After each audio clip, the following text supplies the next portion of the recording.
Derek Shannon, Anthony J. Nocella II, John Asimakopoulos. The Accumulation of Freedom. Writings on Anarchist Economics. Derek Shannon. John Asimakopoulos. Anthony J. Nocella, II. Preface. Anarchist Economics, a Holistic View. Anarchism and Economics. Capitalism and the Anarchist Critique. Anarchist Economics. Mutualism. Collectivism. Communist Anarchism. Other unique characteristics. The contents of this anthology. Part 1, History. Examining the history of anarchist economics to see the future. Situating anarchist economics. So what is an economy and why do we need one? Property relations. Class and division of labor. Remuneration schemes. Allocation. Closing comments. Laying the foundations, Proudhon's contribution to anarchist economics. What is property? System of economic contradictions. Solution of the social problem. General idea of the revolution. The federative principle. Conclusion, from Proudhon to Kropotkin. Part 2, Analysis.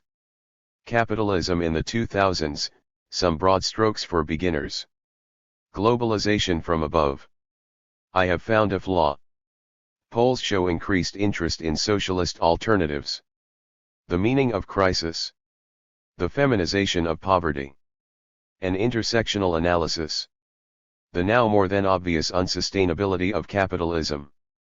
Toward a post-capitalist 2000s. Fight to win. Tools for confronting capital. Context, how to assess success or failure. Differential accumulation as an analytical tool. Case Study 1, Anti-Sweatshop Targeting of Nike.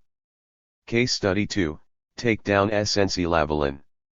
Case Study 3, Stop Huntingdon Animal Cruelty. Conclusions. Escaping Capitalist Hegemony, Rereading Western Economies. Introduction. A Capitalist Hegemony. A call to unleash our economic imaginations. Understanding dominant economic trajectory, one of plurality and difference. A critical focus on non-exchanged work in Western economies. Not-for-profit monetary transactions. Explaining the persistence of alternative economic practices. Conclusion. Part 3, Critique. Globalized contradictions of capitalism and the imperative for epochal change. Components of the global SSA. The financial regime. The neoliberal trade regime. Globally segmented labor markets. Toward collapse, a global SSA without income. Reform versus structural solutions to boom and bust. The economic crisis and libertarian socialists. Why libertarian socialists reject capitalism. The problem libertarian socialists must solve. Explaining this crisis. Explaining the abysmal response. Greece and the European Union. There are much better options. Addendum, Recent Events. Education's diminishing returns and revolutionary potential in the United States and beyond. Time travel. Introduction. The crises continue. The false promises of school and work. Early studies of resistance to schooling. Resistance and reform by schools. Contemporary student resistance and possibilities for broad social change. Final reflection. Part 4, Practice. Anarchist economics in practice. Varieties of anarchist economic practice. Withdrawal. Anarchist unions. Workplace and university occupations. Cooperatives and communes. Local currencies. Food not bombs. Free shops and really free markets. DIY cultural production. The electronic commons. Anarchist economics and revolutionary strategy. Currency and cafe anarchy, do-it-yourself economics and participatory resistance to global capitalism. Global economic chaos and uniform dist lanceless. No future, globalization and capitalism. Ithaca Baby, dollars and hours. Cafe capital, coffee, communication, and possibility. Conclusion, another world is possible. Part 5, Resistance. Occupy, resist, produce. Lessons from Latin America's occupied factories. Breaking chains. Hide and seek capitalism. Syndicalism and self-management. A new chapter in working class history. We can write our own futures. Call it an uprising, people of color and the Third World organize against capitalism. Globalization and the reshaping of race. Fighting back against capitalism. Interrogating the future. Part 6, Vision. Chopping off the invisible hand, internal problems with markets and anarchist theory, strategy, and vision. Theory. A few words on strategy. Vision. For the accumulation of freedom. Ditching class, the praxis of anarchist communist economics. Libertarian communism, the aspiration of classes in struggle. Praxis. Lived libertarian communism. A libertarian communist society. A critique of the wage system. Toward communism. The anarchist method, an experimental approach to post-capitalist economies. Issues raised by differing models of post-capitalism. Afterward, porous borders of anarchist vision and strategy. Anarchist vision. As an example, consider the economy. Anarchist strategy. What can a strategic commitment mean? So what's my point? Postscript, toward the occupation of everyday life. Contributor biographies. Acknowledgements. We would of course like to thank everyone at AK Press, especially Zach, Charles, Lorna, Jessica, and Kate, the contributors, and the many people who have written in support of the book. Without all of you this book would not be possible. Derek Shannon.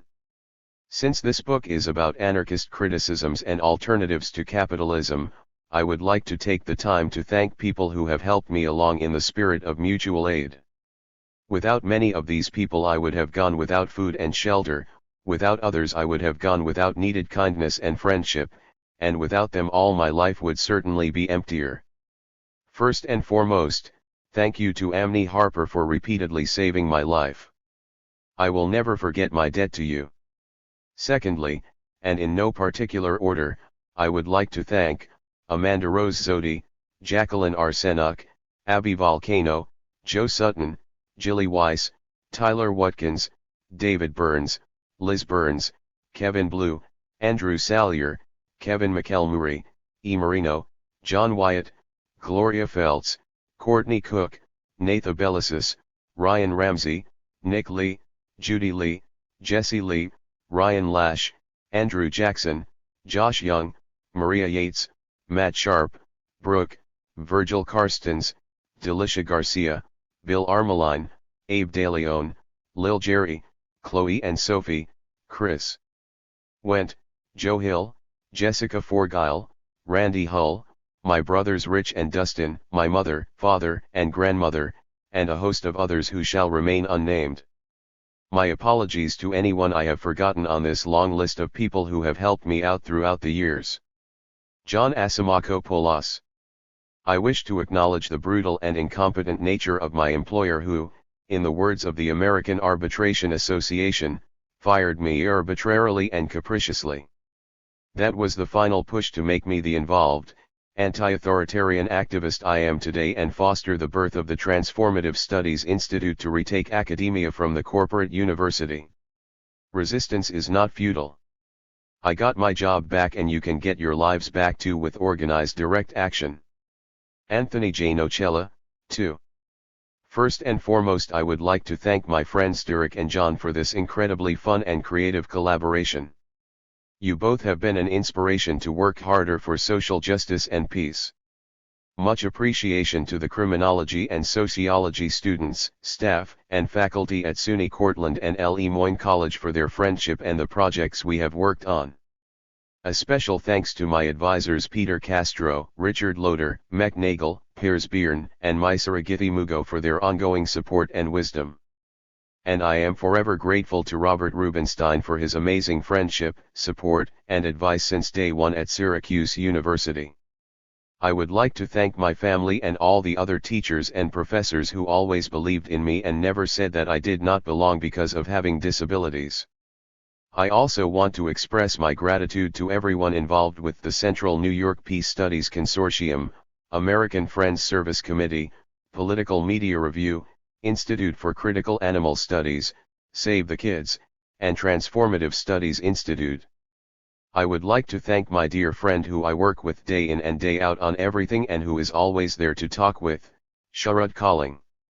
Finally, I would like to thank my friends in no specific order: Steve Best, Richard Kahn, Jeremy, Jay, Brian, Ben Gottschall, Andrew, Heather, Eden, Andy, Bister, Owen, Alma, Cameron Nafisa, Shane, Sean, Patrick Hoyt, Ilana Levy, Nick Cooney, Dave Lambin, Jason Bayless, Lisa Kemmerer, Roger Yates, Richard Twine, Richard White, Peter McLaren, Anastasia Yarbrough, Abe DeLeon, Luis Fernandez, Nancy Piseitel, Lisa Mignaca, Baron Boyd, Richard Kendrick, Mec Nagel, Andrew Fitzgibbon, Caroline Kalteflater, Ali Zaidi, David Gabbard, Kevin Piluzazak, Josh Calkins, Liat Ben Moshe, Bill Armeline, Abby Willis, Roxanne Dunbar Ortiz, Ramsey Cannon, Sean Parson,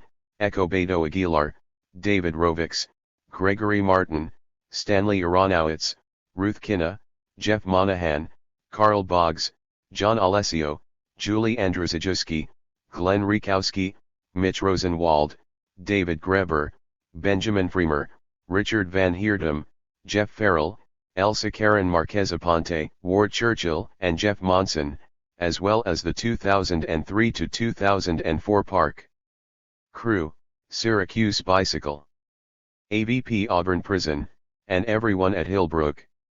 I love you all. This book is dedicated to all of the exploited and oppressed people struggling for freedom and dignity. Let us transform society, liberate ourselves, and be free. To the global working class, may they unite and take what is theirs. Preface. Ruth Kinna. Economics was once called the dismal science and is still often associated with dry, technical argument and the modeling of preferences based on assumptions of perfect knowledge and rational calculation. The language of economics: investment, fiscal stimuli, growth, productive efficiency, bull and bear markets is quite familiar. And the practical implications of these terms are all too predictable and easily understood, particularly during periods of recession. But to many the content of the subject remains mysteriously abstract and its scope seems narrowly focused.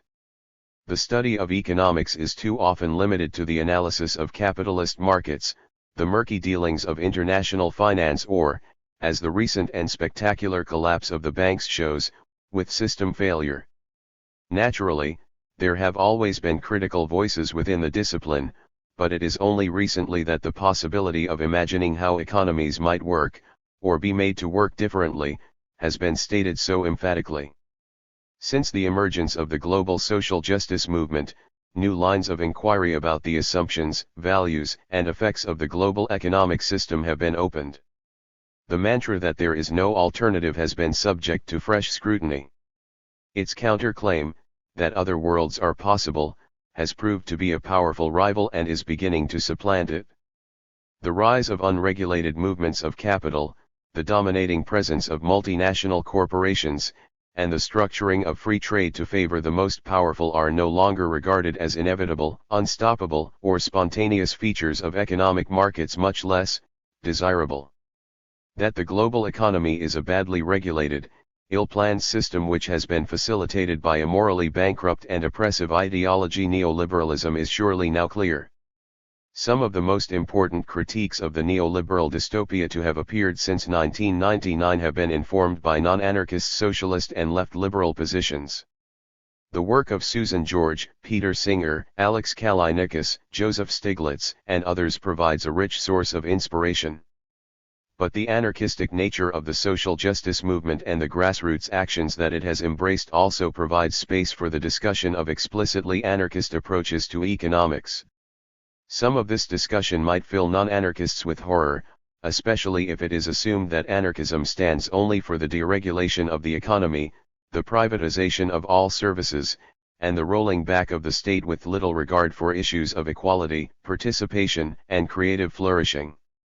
For most groups within the social justice movement, this brand of right libertarianism is hardly better, though perhaps less hypocritical, than regulated neoliberalism.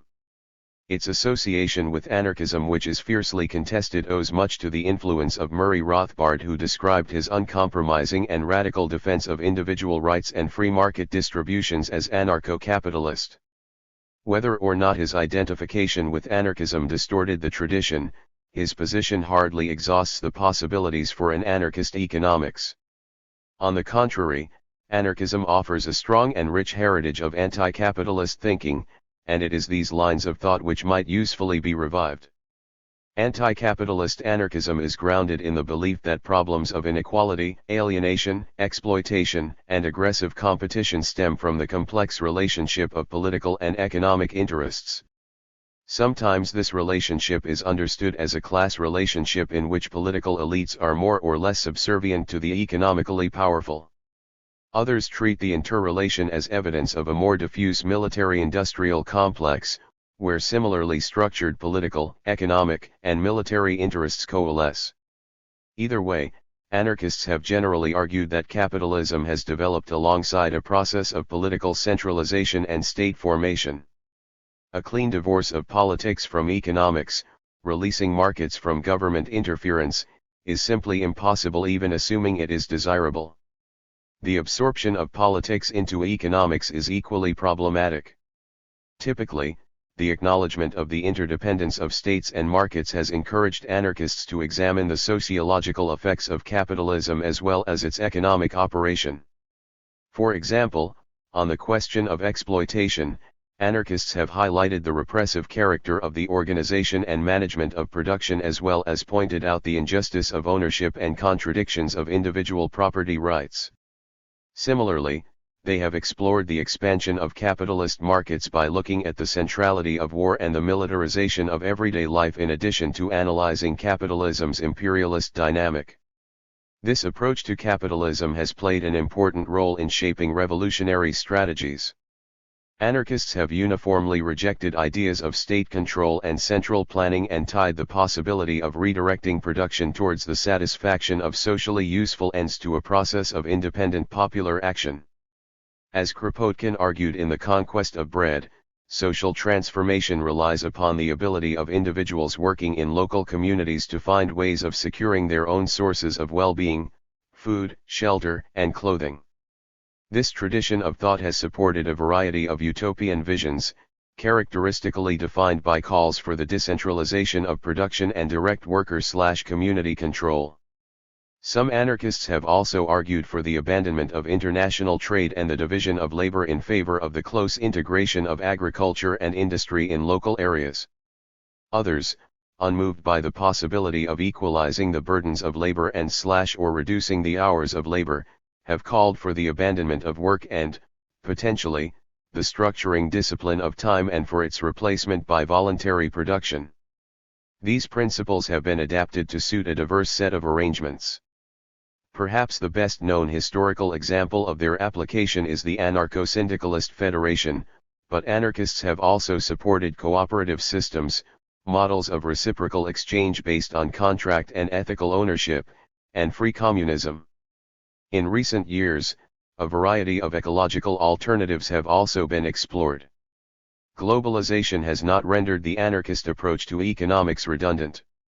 Indeed, debates about the relative power of states and corporations as drivers of neoliberal change have refocused attention on the complexity of these relationships and the ways in which power is configured locally. Renewed interest in state sovereignty has encouraged analysis of the compatibility of principles of local decision-making, individual autonomy, and universal rights. These analyses have been shaped by a growing awareness of the interdependence of states and a desire to move beyond the liberal communist polarization of Cold War ideology. Nevertheless, thematically there is a significant overlap between these discussions and traditional anarchist concerns. Naturally, neoliberal globalization has created new concerns about the organization of economic systems which anarchists need to address. One set centers on the character of corporate capitalism. Naomi Klein's analysis identifies branding and outsourcing as its key features. Branding is associated with lifestyle consumption and the promotion of a vapid acquisitive culture. This is supported by seductive, highly manipulative marketing campaigns which help conceal the growing differentials between rich and poor. Outsourcing describes a system of global franchising. In the old manufacturing sectors of the advanced economies, it brings the casualization of labor and mass unemployment. In the production zones of the developing world, it combines the slavish, sweated practices of Victorian capitalism with the bureaucratic efficiency of labor camp regulation. Escaping from the corporatization of the economy presents unimaginable difficulties.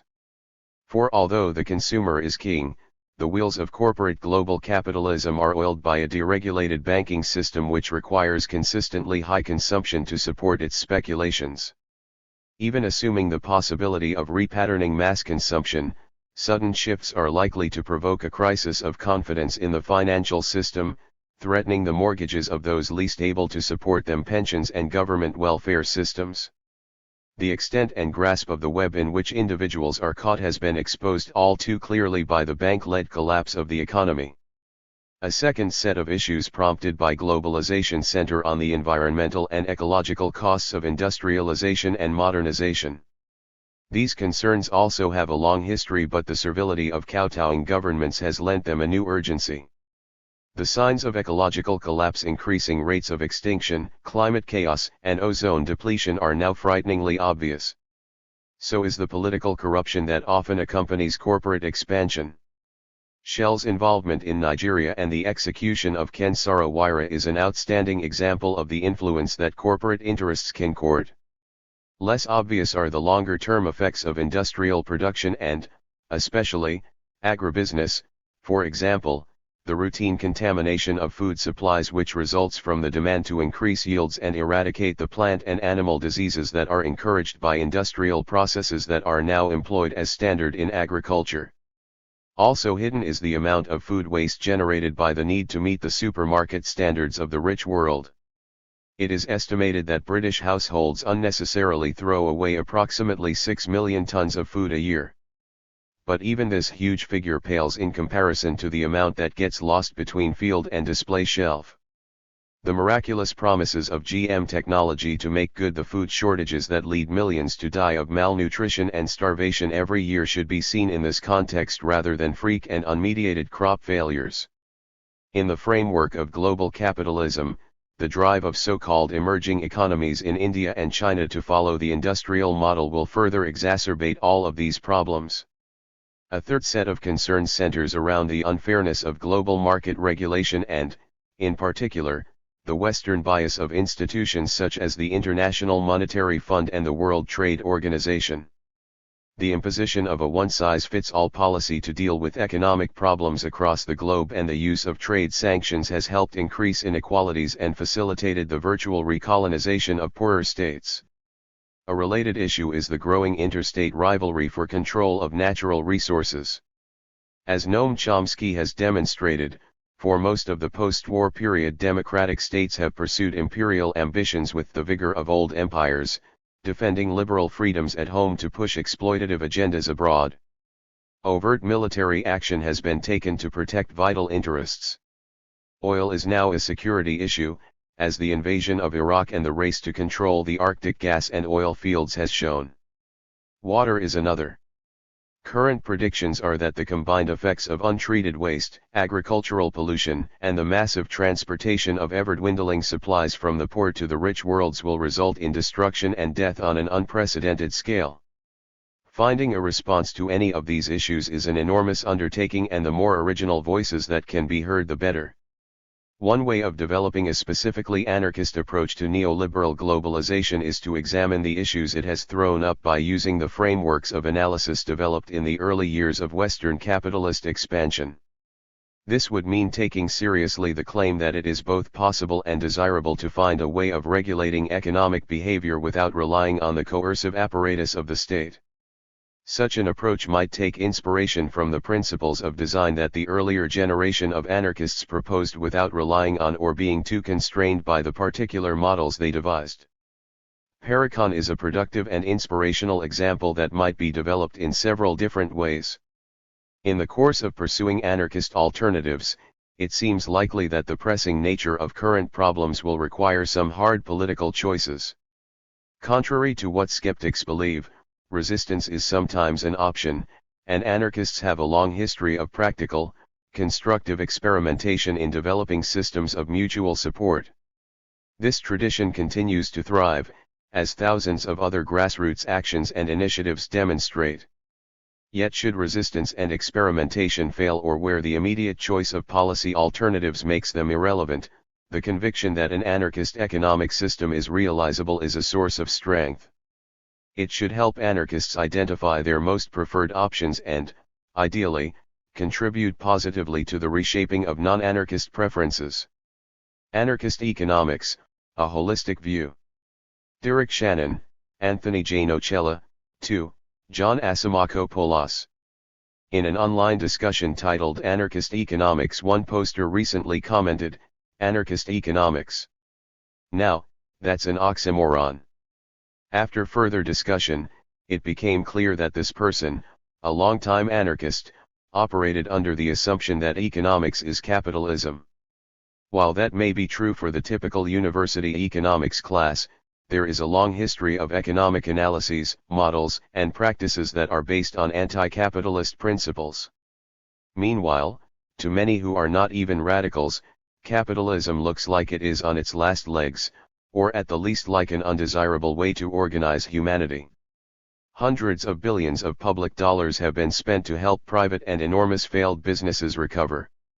And while corporations are bailed out of their problems, in typical capitalist fashion, workers bear the brunt of the world's economic troubles.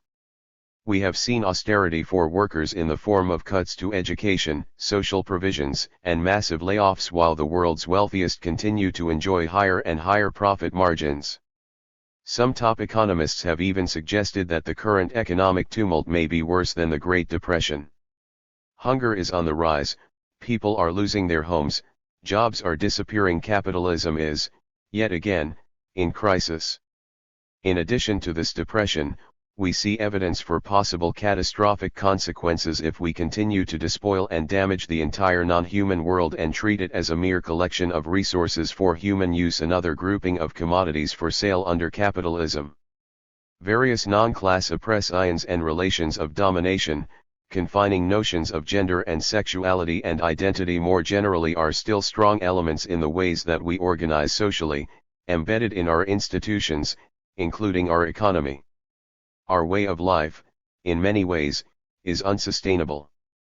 It is within this context that we wish to put forward these contemporary writings on anarchist economics, with a sense of the history that undergirds these critiques of the status quo and visions of radically different futures and presents.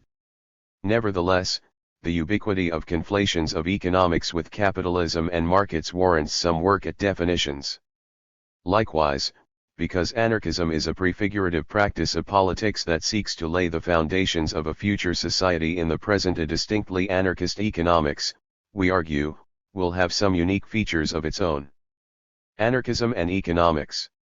So if economics is not synonymous with capitalism or markets, what is it? Why should anarchists be concerned with economics? Merriam-Webster's Collegiate Dictionary defines economics as a social science concerned chiefly with description and analysis of the production, distribution, and consumption of goods and services.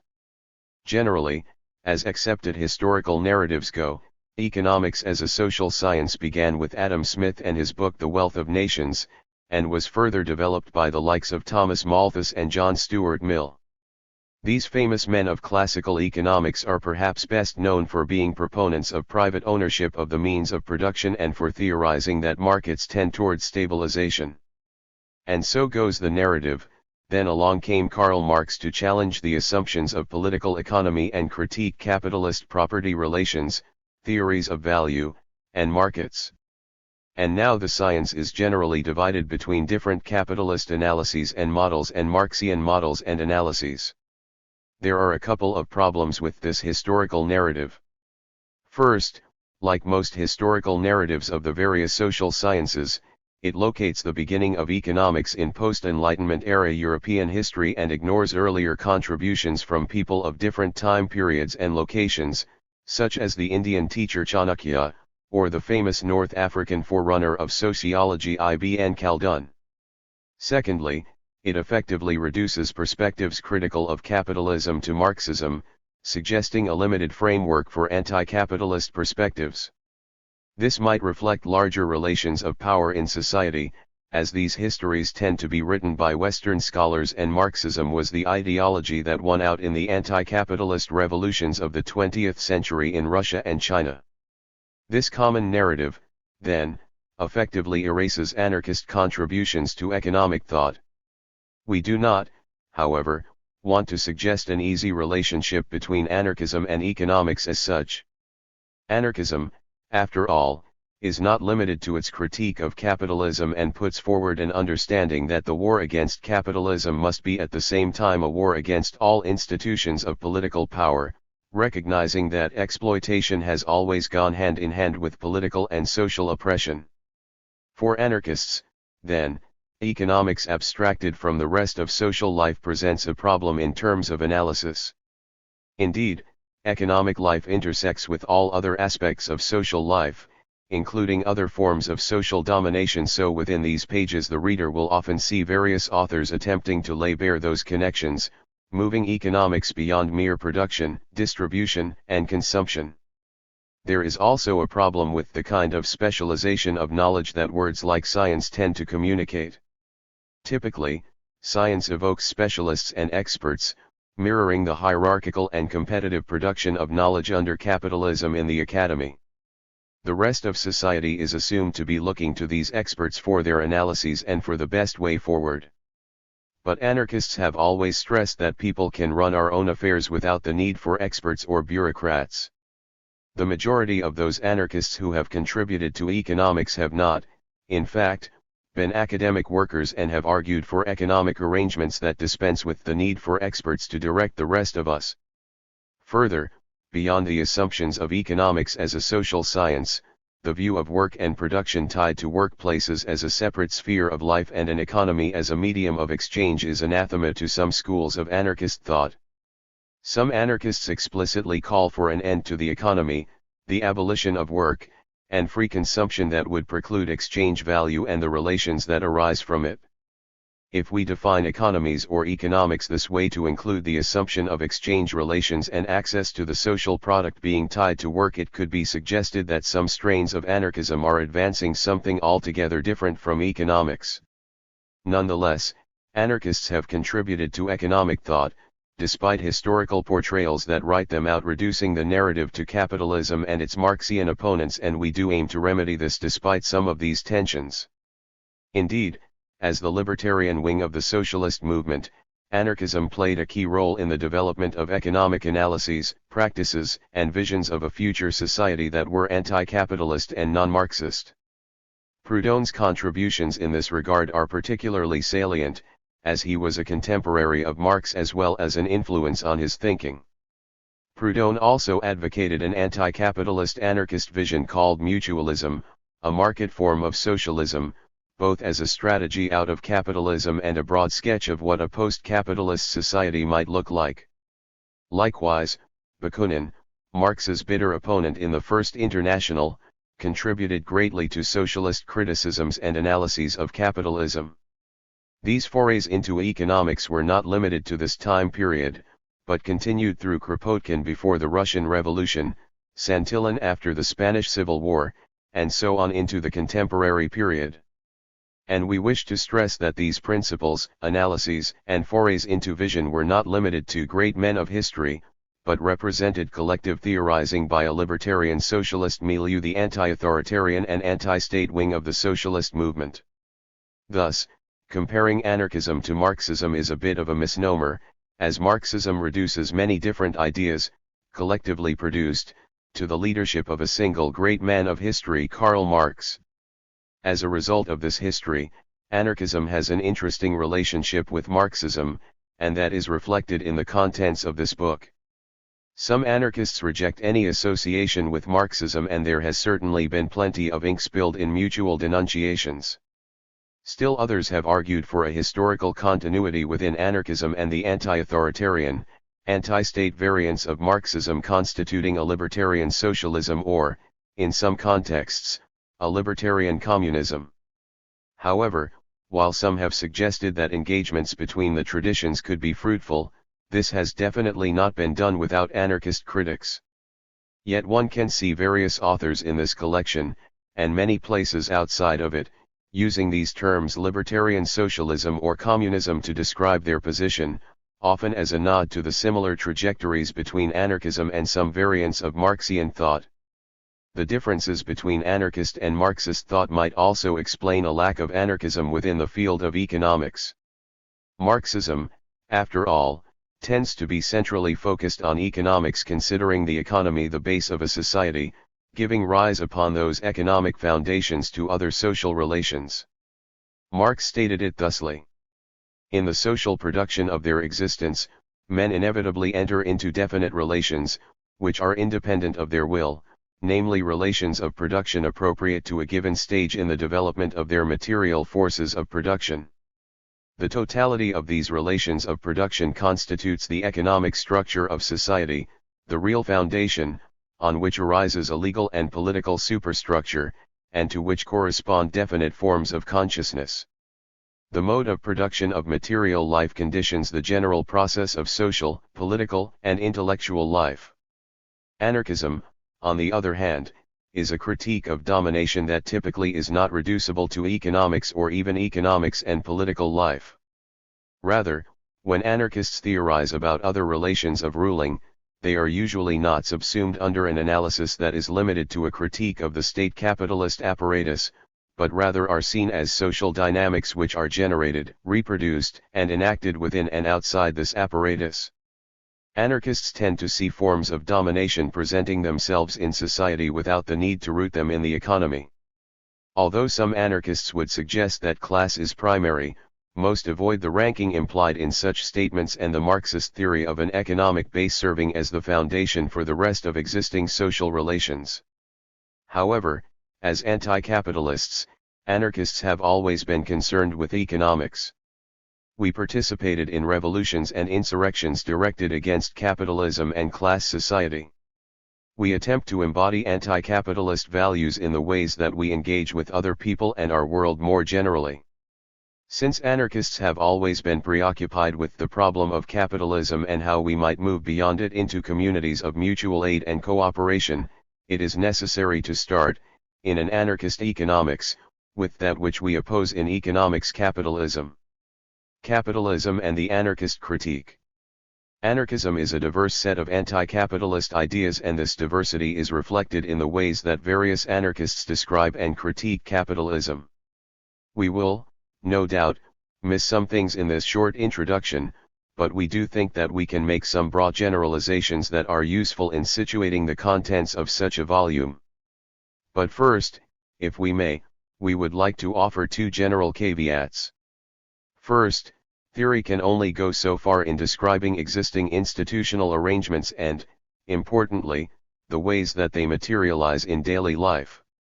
Capitalism is a resilient system, oftentimes changing features in reaction to class struggle as well as its own internal limitations. As opponents of capitalism, then, anarchists have been concerned not just with describing capitalism as it is, but also capitalism as it may be. That is, if we want to move beyond capitalism to something altogether different, then we need to understand how capitalism can recuperate struggles that seem at first glance to develop in opposition to it. This means attempting to analyze how capitalism has changed, and might change, in order to satisfy popular demands and still allow for the continuation of capital accumulation despite resistance to the system. Secondly, it is a truism that social life is complex. We cannot possibly hope for theory to completely describe how a system operates that involves and affects billions of people. and we certainly cannot have those kinds of hopes for a single section in the introduction of a small edited collection. Nonetheless, we might try to describe in broad, general terms the features of the economic system we live under capitalism and why anarchists oppose it. We could begin by simply saying that capitalism is the way the world is currently organized in terms of production, distribution, and consumption.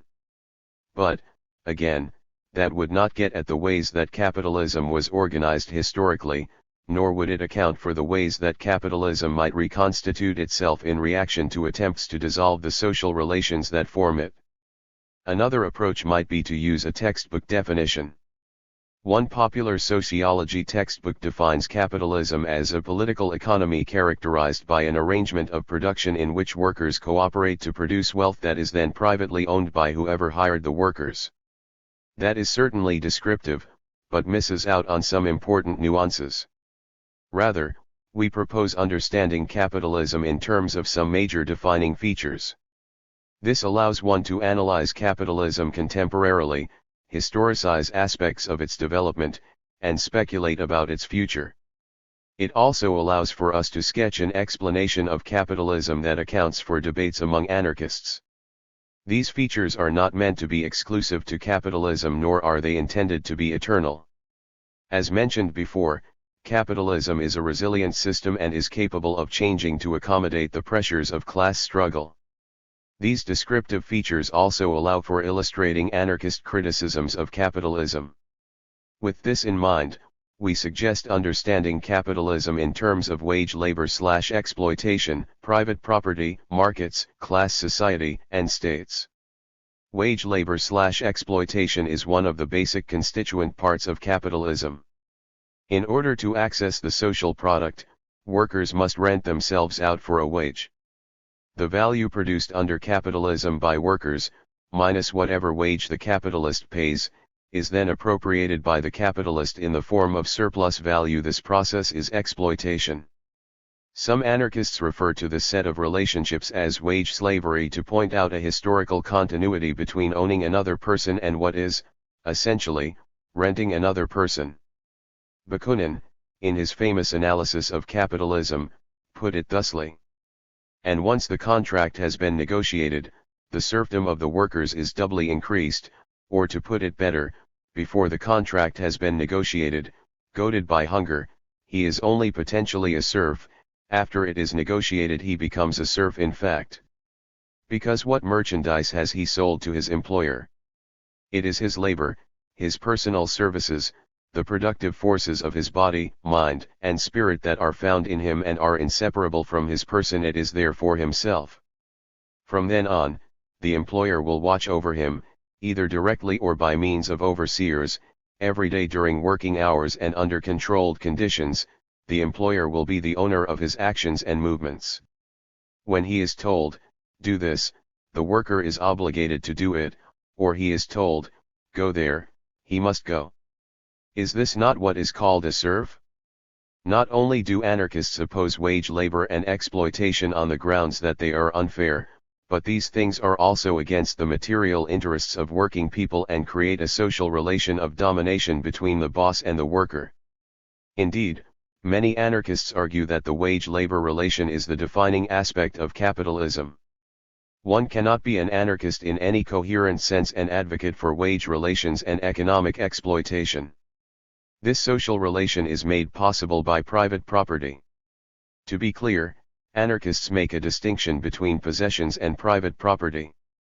Possessions are personal items based on current occupancy or use. But private property allows for exploitation through ownership without use. Just as capitalists exploit workers through wage labor, so too do capitalists exploit workers through landlordism, claiming ownership of homes they do not live in and charging people for their occupancy. Likewise, capitalists do not use the means of producing goods, services, and so on in our society. Workers do. Yet in a system of private ownership, capitalists reap the benefits of things that are socially produced by the rest of us. This is what led Proudhon to the now famous statement, property is theft. Arguing this declaration was just as logical as the belief that slavery is murder. That is, their property is essentially our loss. Another element of capitalist society as we know it is market relations. Generally, and likely because in dominant narratives Marxian economics are juxtaposed with capitalist models, we are told that for allocation we have a choice between central planning and markets. Anarchists, however, have typically called for some form of decentralized planning. To further complicate matters, under capitalism we have market allocation, but there are some anarchists who have suggested that we might have anti-capitalist, socialist markets. This was the theory proposed by Proudhon, a market socialism in which self-managed worker-owned firms would compete in a market regulated by an agro-industrial federation. Most anarchists, however, reject market-oriented visions, with some even suggesting that markets themselves are part and parcel of capitalist society.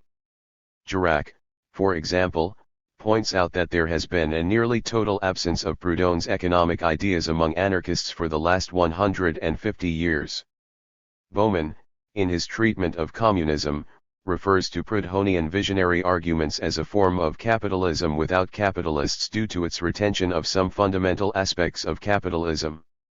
This collection generally reflects those trends, treating markets as a crucial part of capitalist society.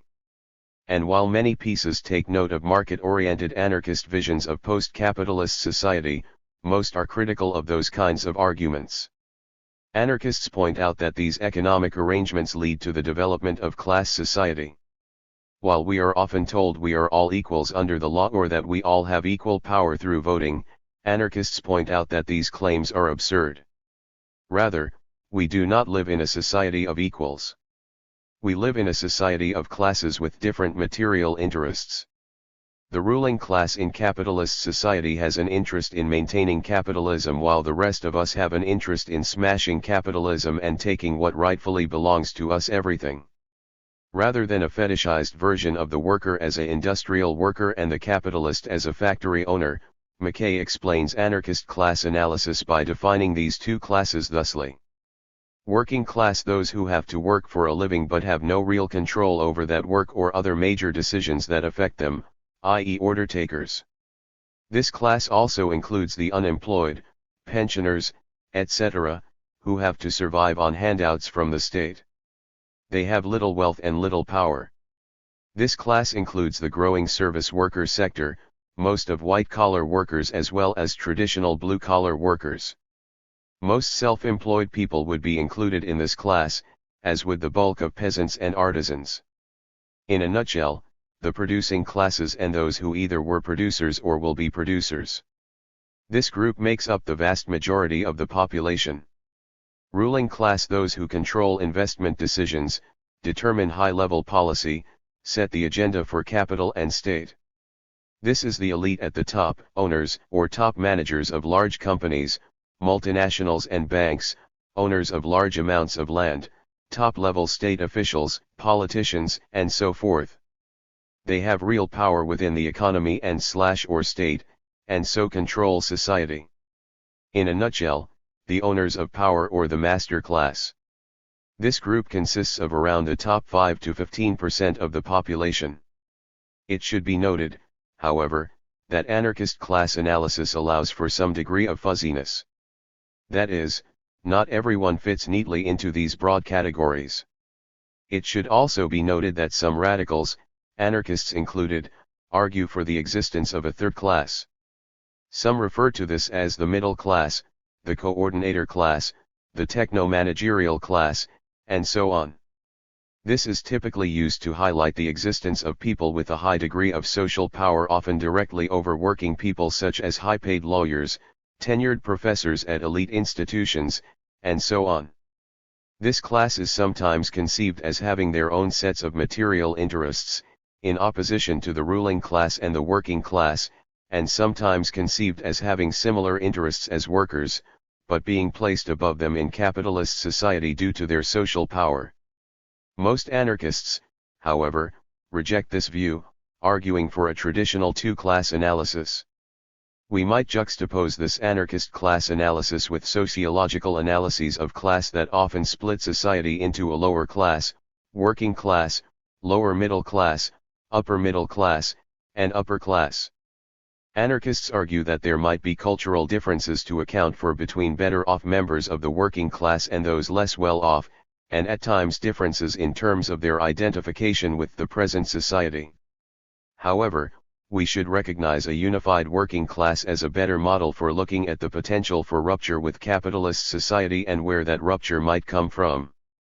Finally, anarchists point out that the social relations in capitalist society are protected and maintained by states. As Malatesta pointed out years ago, we are taught that states are the representative of the general interest. It is the expression of the rights of all, construed as a limit upon the rights of each, and that states are moral, endowed with certain attributes of reason, justice. Anarchists point out that actually the state protects property relations, allowing for the existence of private property. Without a police force and property laws to threaten force for rents and wage labor, what would stop us from just taking our homes, our workplaces, and our communities? Note, for example, the ways the police are used to attack people even in so-called public places during the existence of the various Occupy sites. Similarly, when was the last time the police were used to break up a strike by beating up the boss and carting him off to jail?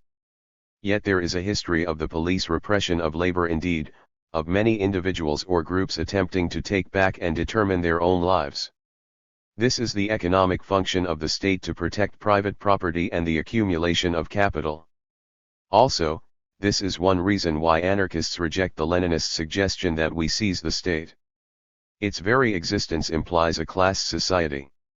Anarchists argue that the state will not wither away of its own accord after a tumultuous period while it is controlled by benevolent leftists. Rather, we must rid ourselves of the state, not use it to attempt to further our own ends. It is one reason why anarchists advocate for direct action. It should be noted that the state serves many more purposes beyond its economic functions protecting capital and capitalists, although it would require a book-length work to outline these functions.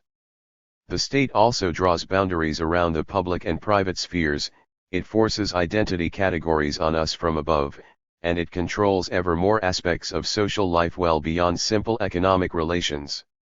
Anarchists might analyze it as an institution, as a set of social relations, or as some combination of those things, but for the purposes of attempting to abstract economics from other spheres of life, the state's function as a protector of capitalism and a recuperator of struggles is particularly salient. Beyond these institutional features, other features of modern capitalism exist that we have declined to comment on. We want to encourage the reader, however, to consider the role of currency and money in capitalism. Further, it is questionable if modern capitalism could exist without debt, as Greber skillfully points out. One also might investigate pricing mechanisms and value as vital pieces of capitalism. However, due to spatial constraints, we limit our institutional analysis to the above features. Anarchists also point out that part of how capitalism reproduces itself is through the participation of people in those social relations. That is, anarchists can often be found advocating for mass refusals and the withdrawal of our participation, sometimes in the form of general strikes, sometimes, as in the case of the illegalists, in the form of direct expropriations with the support and participation of social movements or not, sometimes in the form of occupations and the taking of space, and still other times in advocating for creating alternatives to capitalist relations in the here and now, and so on. But the advocacy of these kinds of practices does lead to the question, if it is in our interests to abolish capitalism, why is capitalism continually reproduced in our social lives, and why do we not destroy those social relations and begin writing a new future today? Some of the possible answers to that question are contained within popular understandings of economics. Capitalism is justified by ideological assumptions about human nature, what is pragmatic, and just how wonderful and benevolent democracy can be. Given that mass media are largely owned and operated by wealthy corporations, our popular forms of entertainment are most often commodities produced under capital, our compulsory educational systems are run by the state, and so on, it might not be a surprise just how popular those kinds of ideological assumptions are and how infrequent critical thought enters into human relations. For example, capitalism is often justified by a belief that it is human nature to be greedy, to want to accumulate wealth at the expense of others, to desire power over other people, and the like. Yet the vast majority of human social relations were spent in hunter-gatherer societies without any concept of private property, in collectivities that based their lives on personal possessions and forms of common, social resources. Given that long history, how could it be human nature to want to dominate, to own, to compete for resources? Did we collectively just act against our natural wiring for the vast majority of our existence? The argument barely makes any sense, yet such ideas of human nature are common among people the world over. This is part of what prompted Emma Goldman to declare, "Poor human nature, what horrible crimes have been committed in thy name." Every fool, from king to policeman, from the flathead parson to the visionless dabbler in science, presumes to speak authoritatively of human nature. The greater the mental charlatan, the more definite his insistence on the wickedness and weaknesses of human nature. Yet, how can anyone speak of it today, with every soul in a prison, with every heart fettered, wounded, and maimed? Her larger point was that those things that we refer to as human nature are little more than our projections of our dominant institutions into our very selves. Thus, capitalism is not some naturally occurring system. It is a system that is constructed and one that can be dispensed with. Similarly, economists often object to anarchist alternatives to capitalism as utopian or not being pragmatic. They argue instead that alternatives to capitalism would never work. First, this ignores the vast majority of human social organization, which presumably worked. This also ignores human experiences and experiments outside of capitalist relations that exist within capitalist society or in revolutionary situations. But more egregiously, it assumes that capitalism, even by its own ideological standards, is a system that works. Given massive poverty, privation, and hunger, the routine destruction of land bases and the despoiling of the natural environment, massive worldwide wars, periodic crises such as the one we are experiencing while we pen this introduction indeed, given that a tiny elite owns massive amounts of resources while most of us struggle to survive, can we really say this is a system that works? But we are told that under democracy checks and balances are present in the form of state regulation of the economy that can address some of the failures of capitalism. This is sometimes why people refer to the study of capitalism as political economy, because there is no idealized free market that exists without state interference. But even a cursory look at recent history should demonstrate how absurd these deeply held beliefs about democracy are. Perhaps the best examples are when leftist governments are voted into power. In much of Europe we have a rather long history of socialist parties legislating regulatory mechanisms into the economy in order to create a kinder and gentler capitalism. And we can see with the current austerity just how lasting those reforms and regulations are. Further, as anarchists, we argue that a gentler form of exploitation is not enough.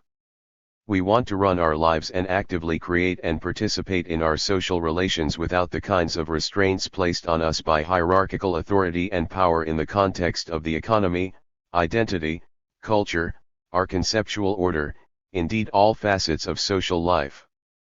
Part of the danger of this particular ideological underpinning of capitalism is the creation of militant liberal alternatives that aim for much less than total social transformation. Militant reformism can serve as a recuperative mechanism to radical social moments, defanging possible transformations by functioning as the left wing of capital. Thus the institutionalized left historically is something that anarchists should be wary of if we wish different worlds instead of reformed versions of the existing order. The preceding institutional analysis of capitalism was intended to describe the existing society, as well as give some insights into possible forms that a future capitalism might take. The analyses of the ideological assumptions in place to justify and naturalize capitalism are intended to destabilize the mythologies surrounding those institutional arrangements. Anarchists have, however, offered possible alternatives to capitalism in varying degrees of detail. These alternatives tend to be bound up with specific strategic and theoretical assumptions as well. Next we will look at some of these anarchist proposals, also noting anarchists' frequent reticence to advance visionary arguments in too much detail. Anarchist economics. As we said before, a distinctly anarchist economics is going to have some unique features of its own, and we have organized this anthology to reflect that. Firstly, anarchism has some interesting tensions in terms of post-capitalist vision. Secondly, as a largely prefigurative practice, a part of anarchist economic analysis must include investigations into current practices that might contain anarchic elements that could contain seeds of a future, post-capitalist economy.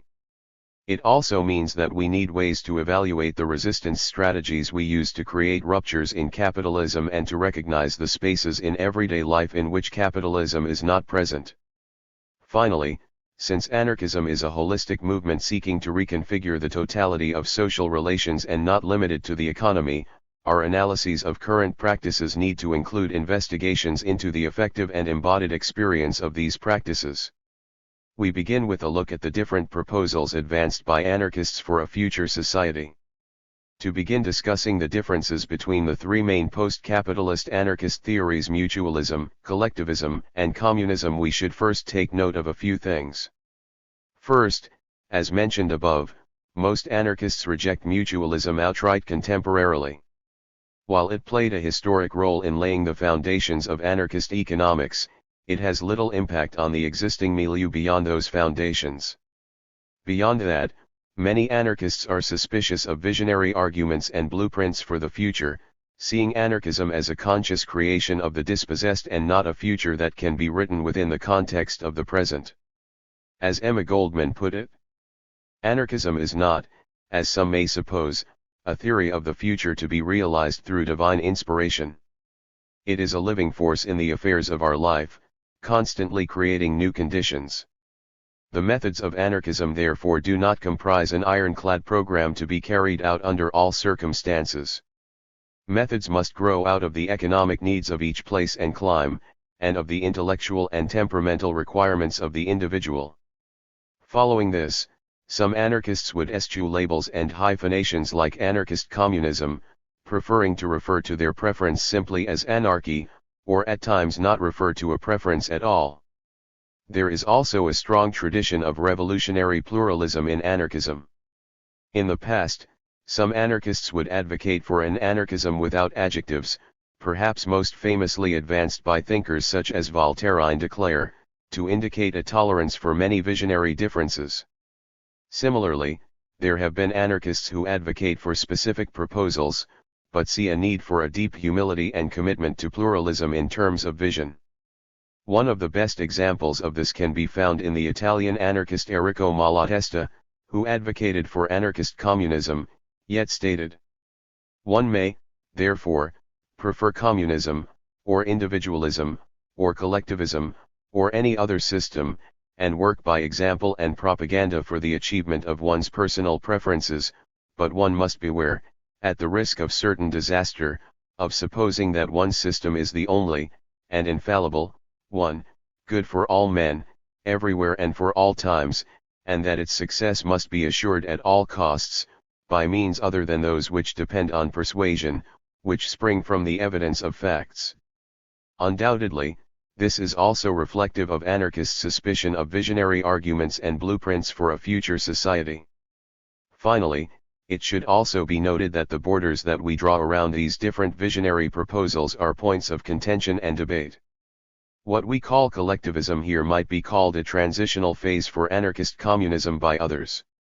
Still others argue for a minimalist definition of libertarian communism that would include things like some form of remuneration for labor time, honorousness of tasks, and the like, which contemporary anarchist communists typically reject.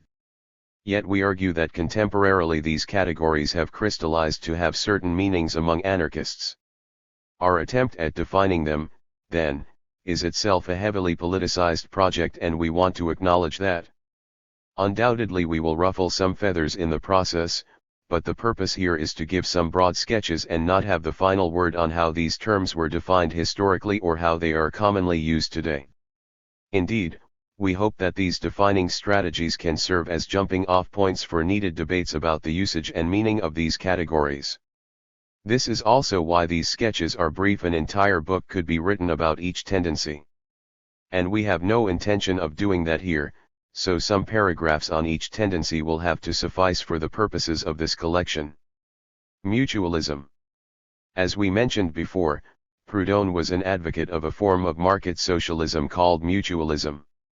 Mutualism was an anti-capitalist model that saw mutual banks and credit associations as a way to socialize productive property and allow for a form of dual power for workers, particularly through the use of low-interest loans, charging only the necessary interest to pay for administration. Thus, Proudhon argued for mutualism not only as a post-capitalist vision, but also as a strategic orientation, stressing the need to build alternative economic relationships in the here and now that would eventually replace capitalism. While mutualism is not typically advocated by anarchists anymore, we still owe much of our development of economics to Proudhon. Nevertheless, it should be acknowledged that there are still some advocates of mutualism. As Proudhon sketched it out, wage labor and landlordism would be abolished in a mutualist society. Rather, ownership would be based on occupancy and use. Therefore, all workers would have access to their own means of production, most organizing into cooperative, non-hierarchical firms. These self-managed firms would compete in a free market, regulated by a grand agro-industrial federation. Many mutualists have argued that these firms would function in ways similar to worker cooperatives contemporarily, but without some of the pressures of operating in the context of a capitalist and statist society. Further, rather than capitalists expropriating surplus value from workers, workers would keep or trade those products that they produce. This would mean that distribution in a mutualist society would be by work done, by deed rather than need. Workers would receive the full product of their labor, after paying for inputs from other cooperatives. This is an important distinction, particularly as anarchists who advocate for communism argue for forms of distribution by need, and parts of the debates over anarchist visionary arguments are centered on the distribution of the things that we produce. This also means that in a mutualist society, exchange relations would continue to exist, with self-managed firms exchanging goods and services in a market. For this reason, some anarchists, particularly communists, argue that mutualism would actually just be a self-managed form of capitalism, as it retains so many elements of capitalism. Some modern descendants of mutualism are Kevin Carson, Sean Wilber, some folks at the Alliance of the Libertarian Left or Center for a Stateless Society. Many of these modern mutualists have altered features of Proudhon's arguments in key ways, influenced by the American individualists like Benjamin Tucker and Josiah Warren. Some of the aforementioned groups see anti-statists working together across broad economic spectrums, some of whom are socialist, others who advocate for forms of capitalism and could not therefore properly be called anarchists. Thus, for example, lining the top of the web page for the Alliance of the Libertarian Left can be seen pictures of mutualists like Proudhon side by side with self-avowed capitalists like Murray Rothbard. Nevertheless, it is within these modern descendants where we see the ghost of Proudhon and echoes of his mutualist anarchism. Collectivism. Collectivism is most often associated with Bakunin, who referred to himself as a collectivist to distinguish his theory from state communists. While mutualism was a reformist and gradualist strategy that would try to overgrow capitalism over a long period of time, Bakunin saw a need for a revolutionary rupture with capitalism. Therefore, Bakunin argued for a revolutionary movement that would expropriate property, socializing it. Collectivism, then, begins with the assumption of social ownership of productive property, like mutualism. The product of labor, however, would be gathered into a communal market. Bakunin's friend, Guillaume, when outlining Bakunin's vision, called for a society where items, produced by collective labor, will belong to the community. And each member will receive remuneration for his labor either in the form of commodities, or in currency. In some communities remuneration will be in proportion to hours worked, in others payment will be measured by both the hours of work and the kind of work performed, still other systems will be experimented with to see how they work out. Where communities used currency, it would be used to purchase items from the collective market. And yet Dolgoff said of Guillaume that he saw no difference in principle between collectivism and anti-state communism. The collectivists understood that full communism would not be immediately realizable. They were convinced that the workers themselves would gradually introduce communism as they overcame the obstacles, both psychological and economic.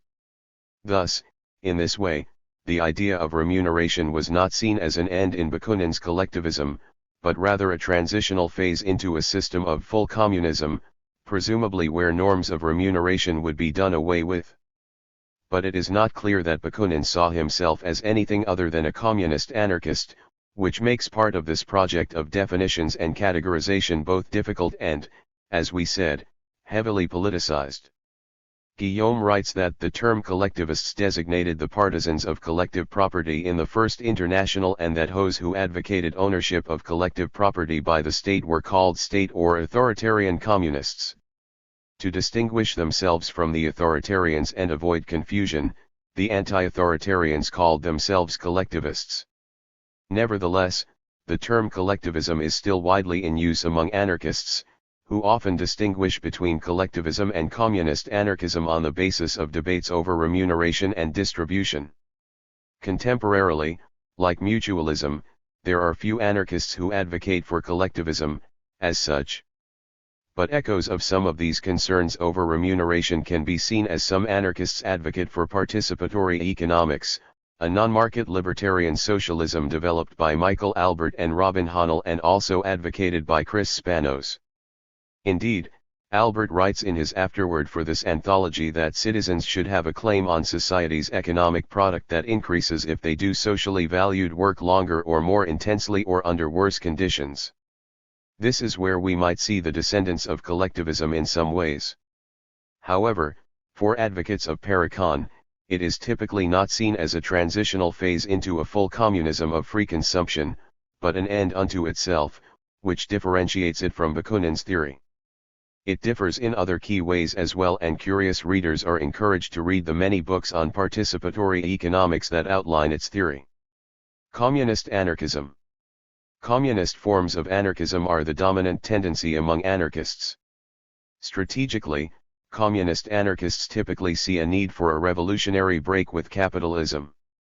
Some envision, like Bakunin, this being a series of grand revolutionary events enacted by an organized working class. Others, however, see anarchism and communism more as processes than end goals, and often advocate for insurrectionary moments that would, perhaps, coalesce into revolutions. Libertarian communists advocate for the social ownership of productive property and distribution on the basis of need or, perhaps better stated, an end to ownership and property relations altogether. This anarchist communism argues for economic visions organized around the principle from each according to ability, to each according to need, though the details of how to realize this objective are certainly debatable. Added to this, communism is also a contested term with a variety of meanings, both historically and contemporarily. This makes for a category that is difficult to pin down with simple definitions, but much of the early communist anarchist theory was written in reaction to the collectivist wages system. Communist anarchists typically argue against any form of currency or remuneration. In Kropotkin's view, this was a wrong-headed idea from the start and one that could possibly lead to the redevelopment of capitalism. In fact, in a society like ours, in which the more a man works the less he is remunerated, this principle, at first sight, may appear to be a yearning for justice. But it is really only the perpetuation of past injustice. It was by virtue of this principle that wagedom began, to end in the glaring inequalities and all the abominations of present society, because, from the moment work done was appraised in currency or in any other form of wage, the day it was agreed upon that man would only receive the wage he could secure to himself, the whole history of state-aided capitalist society was as good as written. It germinated in this principle. Kropotkin's view presented one way forward for a post-revolutionary society that has taken possession of all social wealth, having boldly proclaimed the right of all to this wealth. Whatever share they may have taken in producing it will be compelled to abandon any system of wages, whether in currency or labor notes. This is important not only in terms of vision, but also inasmuch as it refers to the political content produced by anarchists during insurrectionary or revolutionary moments. That is, communist anarchists tended to be process-oriented. So instead of advocating for a revolutionary break, then a new organization of society along communist anarchist lines, Kropotkin suggested that workers, in the context of a revolution, would demand what they have always demanded, in such cases communization of supplies. Similarly, in Carlo Caffiero's report to the Jura Federation, he described anarchy and communism in immediate terms. For Caffiero, liberty and equality are the two necessary and indivisible terms of the revolution. Further, and again in the immediate sense, anarchy today is the attack, the war upon all authority, all power, every state. Emma Goldman also suggested a process of creating communism that precluded commercial processes. To make this a reality will, I believe, be possible only in a society based on voluntary cooperation of productive groups, communities, and societies loosely federated together, eventually developing into a free communism, actuated by a solidarity of interests. There can be no freedom in the large sense of the word, no harmonious development, so long as mercenary and commercial considerations play an important part in the determination of personal conduct. Kropotkin was particularly adamant about this. The revolution will be communist, if not, it will be drowned in blood, and have to be begun over again. These descriptions of vision and process do nothing to talk about many of the other tensions and disagreements among communist anarchists. There are those who believe that formal anarchist organizations are crucial to social struggle, and those who think those kinds of organizations become ends unto themselves and get in the way of struggle. Some communist anarchists argue for an egoist anarchism rooted in personal desire, while others argue for a more social and collective-oriented approach to theory. There are communist anarchists who identify with the left and others who reject it, some who argue for self-managed workplaces and others who advocate for the abolition of work. Also, there are many who find themselves in some middle place in these disputes. Again, this brief introduction is no place to expand on these debates, but they should be accounted for so as not to leave the reader with the assumption of the existence of some monolithic communist anarchism, which, quite obviously, does not exist. Other unique characteristics. Aside from the tensions around vision among anarchist communists, collectivists, and mutualists, we argue that an anarchist economics is also unique because of the prefigurative nature of anarchism. That is, anarchists argue that the ways that we organize in the here and now should prefigure the kind of world we wish to create, inasmuch as that is possible. This means that a part of anarchist economics is an investigation of current practices that might contain anarchic elements. Likewise, this means that an anarchist economics would be concerned with evaluating anarchist resistance strategies as we attempt to create ruptures in capitalism and eventually abolish it. Finally, an anarchist economics would also concern itself with the embodied experiences of people as they engage in these contemporary anarchic economic practices and forms of resistance. This focus on the effective aspects of production and distribution is perhaps best described by Milstein's reformulation of the communist maxim, "Rom each according to their abilities and passions, to each according to their needs and desires." While this is certainly accounted for in Marxist economic analyses of capitalism, particularly Marx's focus on alienation, for anarchists this means paying close attention to the effective and embodied experiences of people engaged in non-capitalist economic activity. The contents of this anthology. This anthology represents over 3 years of collecting and editing contemporary writing on anarchist economics. We have tried to assemble a good cross-section of contemporary anarchist economics in the form of analyses and critiques of capitalism, pieces on the history of anarchist economics, contemporary pieces on vision, as well as those unique aspects of anarchist economics we have outlined above. This anthology, in those 3 years, has undergone huge amounts of editing, rewriting, and reformulating into this, its final version. We have created sections for the book that quite often bleed into each other. That is, the reader might see elements of critique in our analysis section or elements of resistance in our practice section, and so on. This phenomenon seemed unavoidable when compiling the book, as these elements of economics are often not neatly separated one from the others. Nonetheless, we ask the reader's understanding that the process of creating discrete sections for the book was seen by the editors as both valuable, but at the same time, in many ways, impossible. We begin with 2 pieces in our history section. First, Chris Spanos explores the history of anarchist economics to try to broadly sketch the future. As he mines through anarchist writers and historical examples, he brings out the principles from these sources by which he believes a post-capitalist society is best served. Spanos provides an important contribution in terms of looking into our history and our present to make a case for a radically different future. Next, Ian MacKay looks specifically at Proudhon's contributions to radical economics. Perhaps one of the most interesting aspects of this piece is just how much of socialist economic theory originated not with Marx, but with Proudhon. MacKay draws out these contributions, as well as some of the visionary and strategic commitments of Proudhon's mutualism. Our analysis section is opened by Avi Volcano and Derek Shannon, who contribute a sort of beginner's guide to important concepts for understanding capitalism in the 2000s.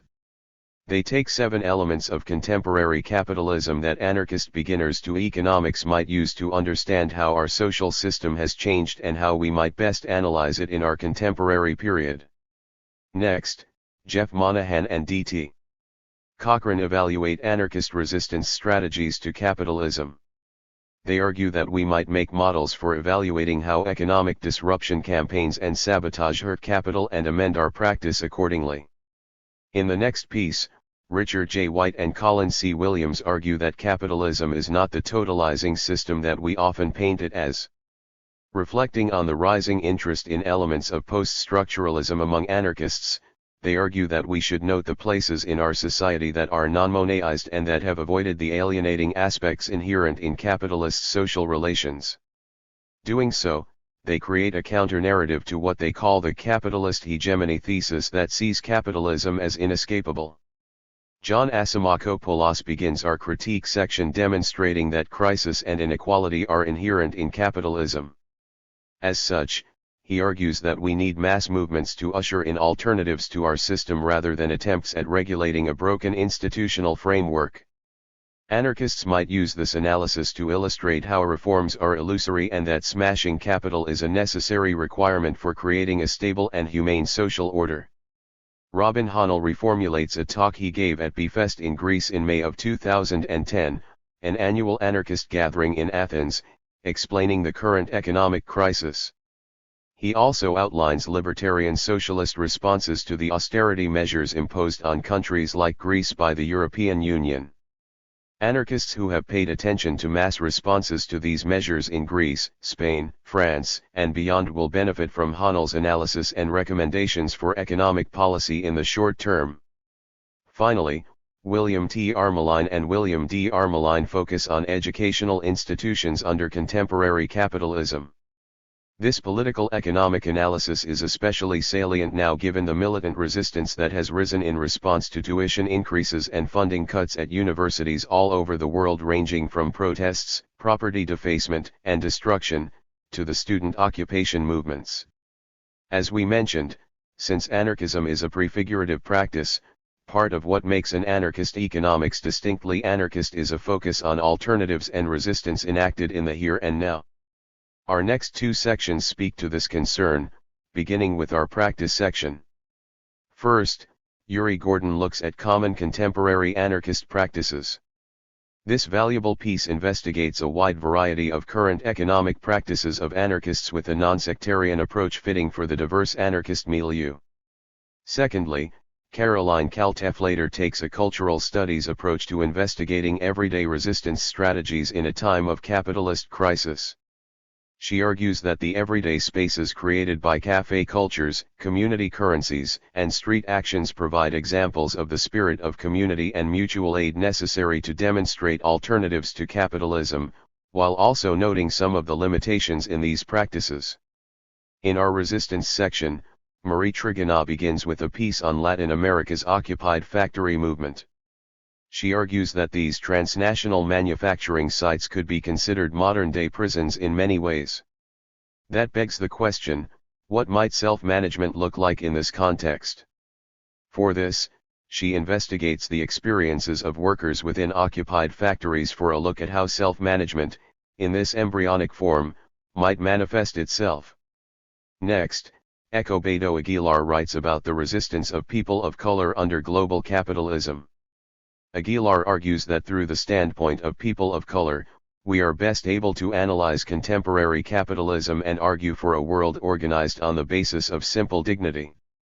Aguilar's analysis is particularly valuable in that it investigates radical resistance movements by people of color that are not limited to ideological markers such as anarchism, yet attempts to bridge these diverse experiences within the context of anarchist economics. Our final section contains 3 pieces on possibilities for anarchist futures, titled simply Vision. There has always been a tension around vision for anarchists, some of whom have been willing to broadly sketch what a post-revolutionary society might look like and others who have been critical of such exercises. Nonetheless, these kinds of visionary writings have always accompanied the anarchist project, and we include 3 pieces of contemporary anarchist vision here. First, Derek Shannon outlines a libertarian communist critique of mutualism. He broadly sketches this argument in terms of vision, but also responds to mutualist theory and practice. Next, Scott Napallos tackles how distribution might work in an anarchist communist society. Here the reader might see elements of arguments about collectivism, as Napallos provides this plan with a critical response to suggestions for differential remuneration. Wayne Price argues for a humility of vision. Price references Malatesta's work, suggesting that a technique of experimentation is best in terms of anarchist vision. Though he certainly advocates for his own positions, he suggests that the anarchist method is not one of dogmatism and final answers, but of experimentation and humility. We end with an afterword by Michael Albert. Albert is a well-known radical economist who helped develop participatory economics, an anti-authoritarian vision that has influenced many contemporary radicals, some of whom advocate for it, some of whom critique it, and many of whom do a bit of both. Albert argues that anarchists might develop a more detailed post-revolutionary vision, advocating for Paracon while also suggesting that we might take a broader view in terms of strategy. He, no doubt, makes some controversial suggestions for practice that can serve as points for reflection and discussion for contemporary anarchists. The editors of this collection put forward these pieces as discussion documents. That is, we, as editors, do not necessarily agree with everything put forward in this collection. However, we think an anthology of this sort, a collection of pieces on anarchist economics, is long overdue. Furthermore, the kinds of discussions that these pieces can raise are potentially important in continuing to refine anarchist analysis and praxis. With this objective in mind, we give you this collection with the hopes that the contents prove useful in abolishing the existing hierarchical social order and the creation of new, egalitarian social forms that provide sustainable alternatives to the unsustainable and brutal world that we have all inherited. Part 1, History. Not whether we accomplish anarchism today, tomorrow, or within 10 centuries, but that we walk towards anarchism today, tomorrow, and always. Enrico Malatesta. Examining the history of anarchist economics to see the future. Chris Spanos. Situating anarchist economics.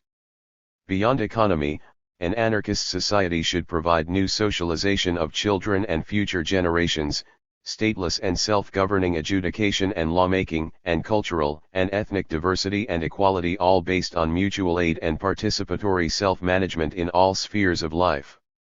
But here, considering only the history of anarchist economics, imagine scenarios where the 1871 Paris Commune had not come to a tortured end, the factory committees and Soviets of the Russian Revolution had not fallen under Bolshevik control, the 1936 to 1939 Spanish anarchists had not been abandoned by the West, betrayed by the Stalinists, and shattered by the fascists, the 1956 worker uprisings and council formations in Hungary and Poland had blossomed, the May 1968 uprising in France had carried forward its objectives rather than dissipating back into the normalcy of everyday life, that this century's worker takeovers in Argentina spread and continue marching forward, or that today's anti-authoritarian uprisings in North Africa and the Middle East continue to spread inspiration beyond the mass occupations and general assemblies arriving in Europe and North America in 2011 and all win the day. What institutions should be employed to best realize the social and material objectives of a new anarchist economy?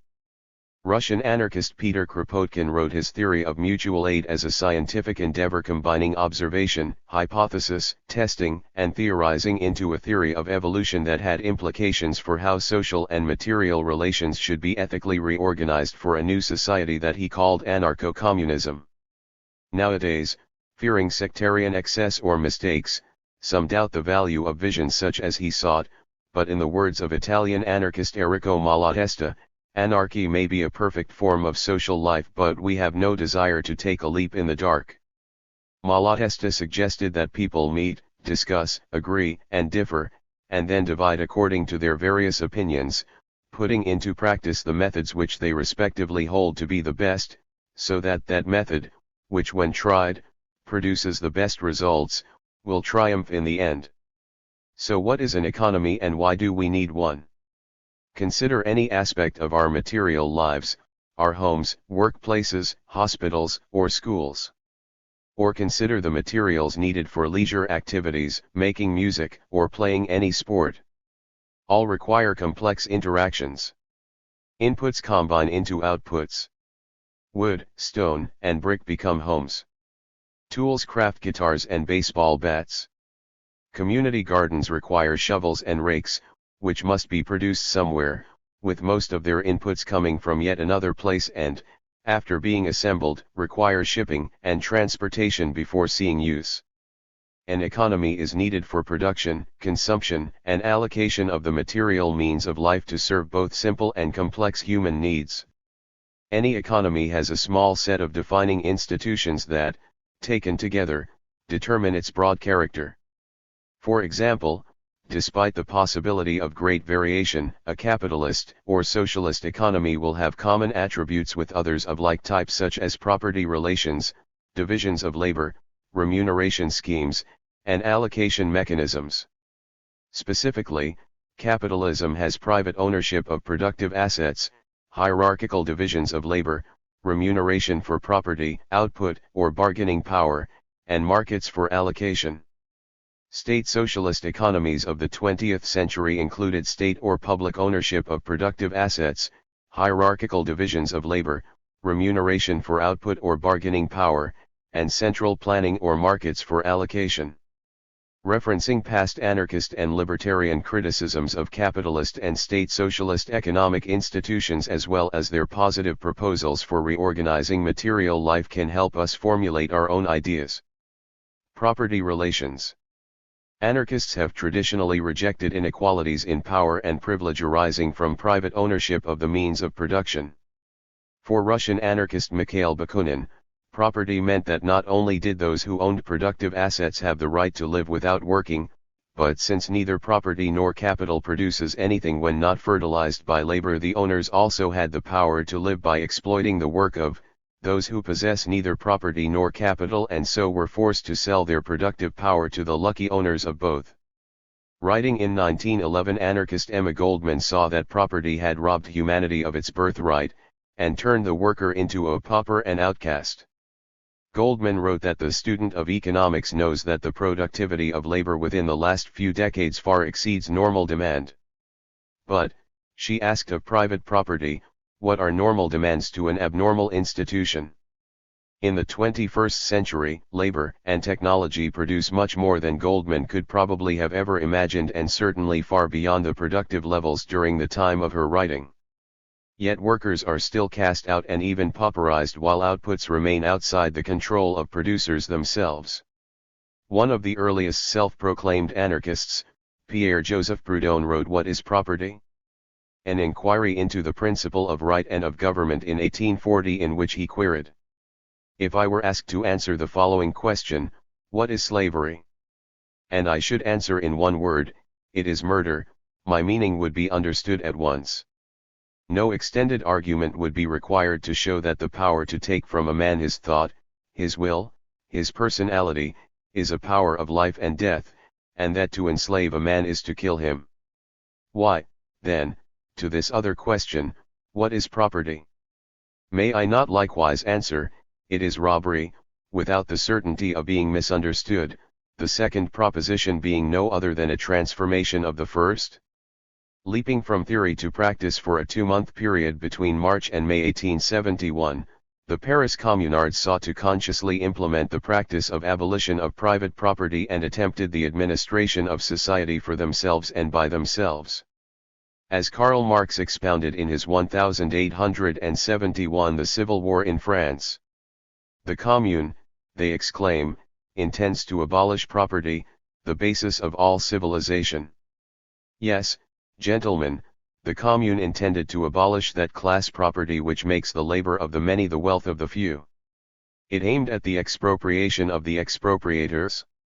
Though Versailles troops ended the Paris Commune in a bloody massacre, the ideals inspired by abolition of privately owned productive property lived on.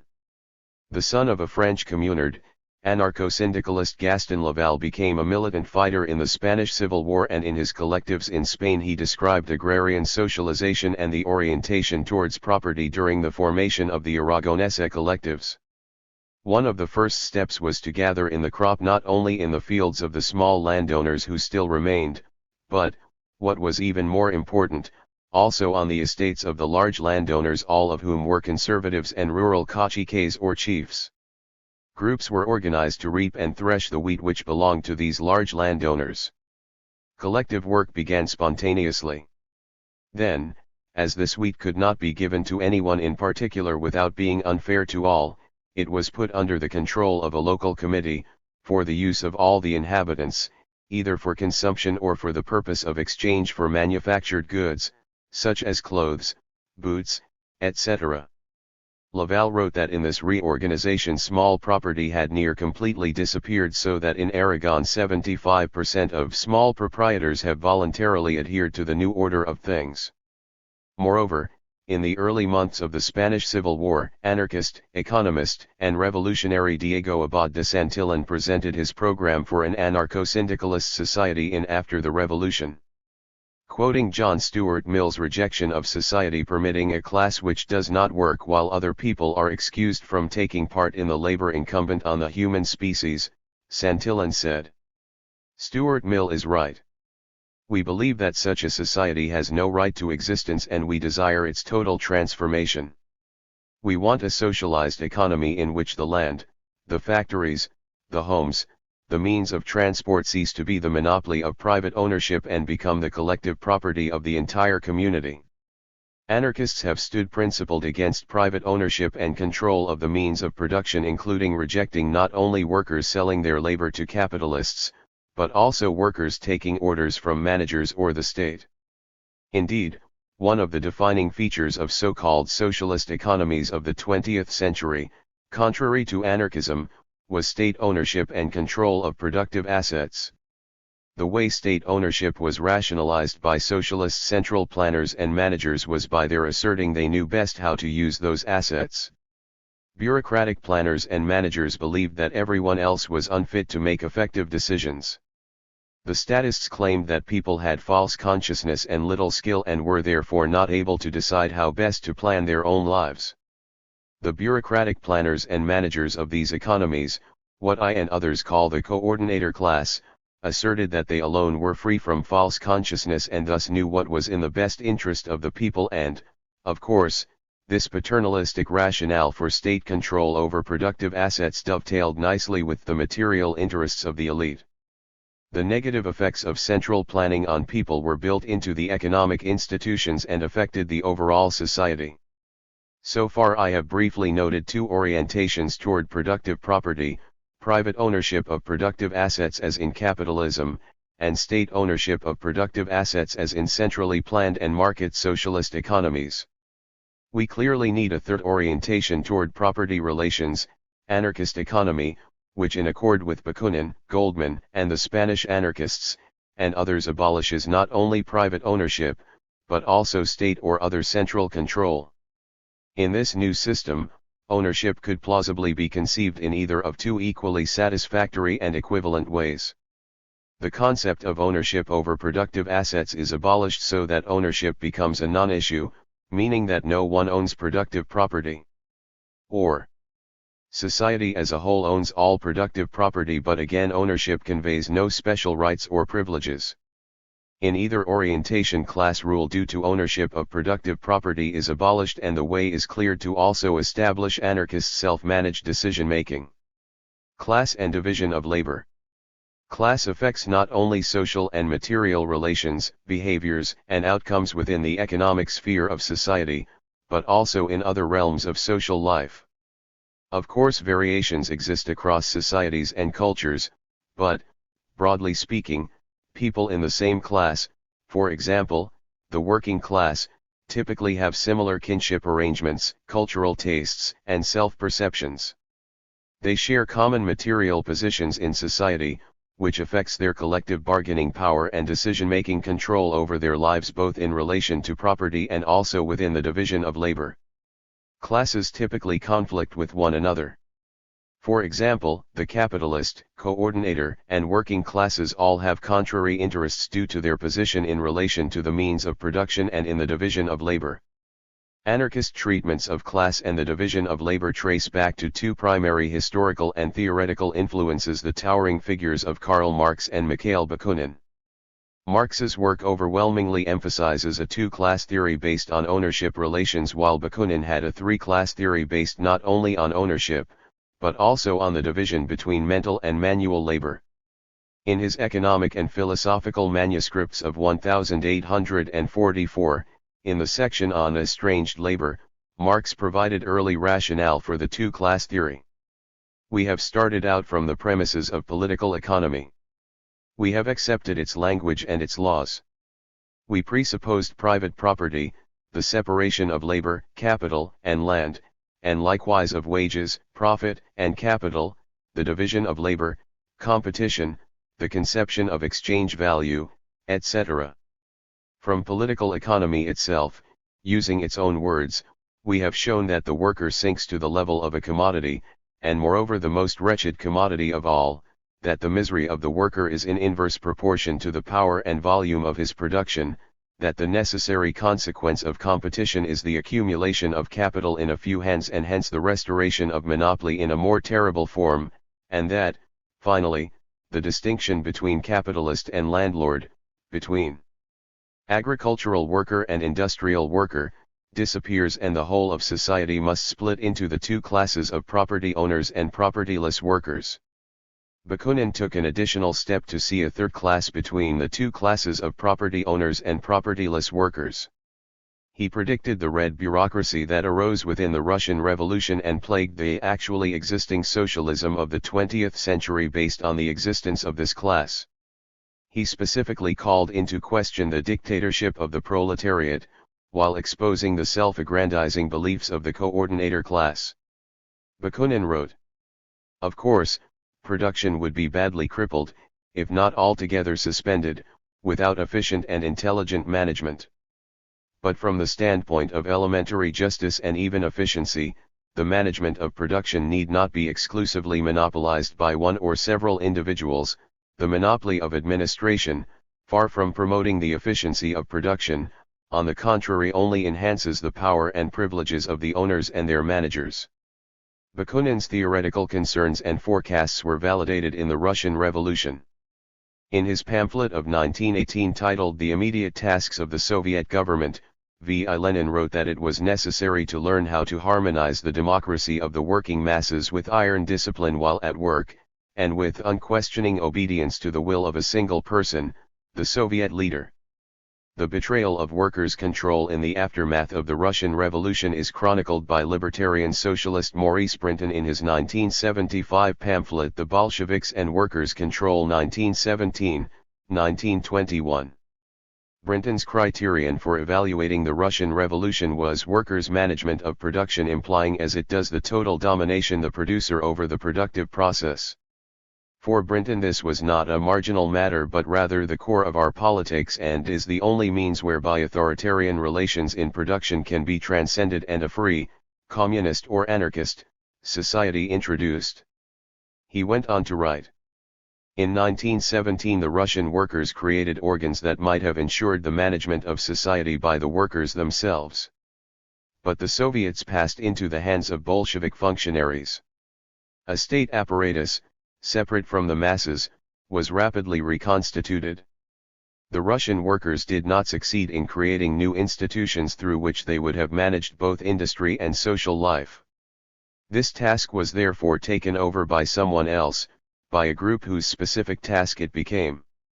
The bureaucracy organized the work process in a country of whose political institutions it was also master. What are the implications of this history for truly communist or anarchist class relations of the future? If an anarchist economy adopts property relations such as those proposed in the earlier section, i.e., either fully eliminating ownership of productive assets or having everyone own them equally, and in both cases everyone also having self-managed decision-making in proportion to how they are affected, then class hierarchies based on ownership or control of the means of production will be abolished. However, how does one accomplish that self-management at work? What about the division of labor? Is it enough to say, like Bakunin, that the management of production need not be exclusively monopolized by one or several individuals? There are many possibilities for how class rule in society could re-emerge even with this as a guiding desire, unless a new economic model has institutional features and decision-making norms that propel classlessness, solidarity, and self-management, while suppressing possibilities for class rule coming back to haunt us. The 1960s and 1970s saw many innovations in understanding class analysis and the division of labor, some of which elaborated on early attempts at a three-class analysis. One notable example was put forward in Between Labor and Capital, a book organized around the lead essay The Professional Managerial Class by Barbara and John Ehrenreich. In summary, the professional managerial class, as the Ehrenreichs called it, was a third class between capitalists and workers with its own relations and interests.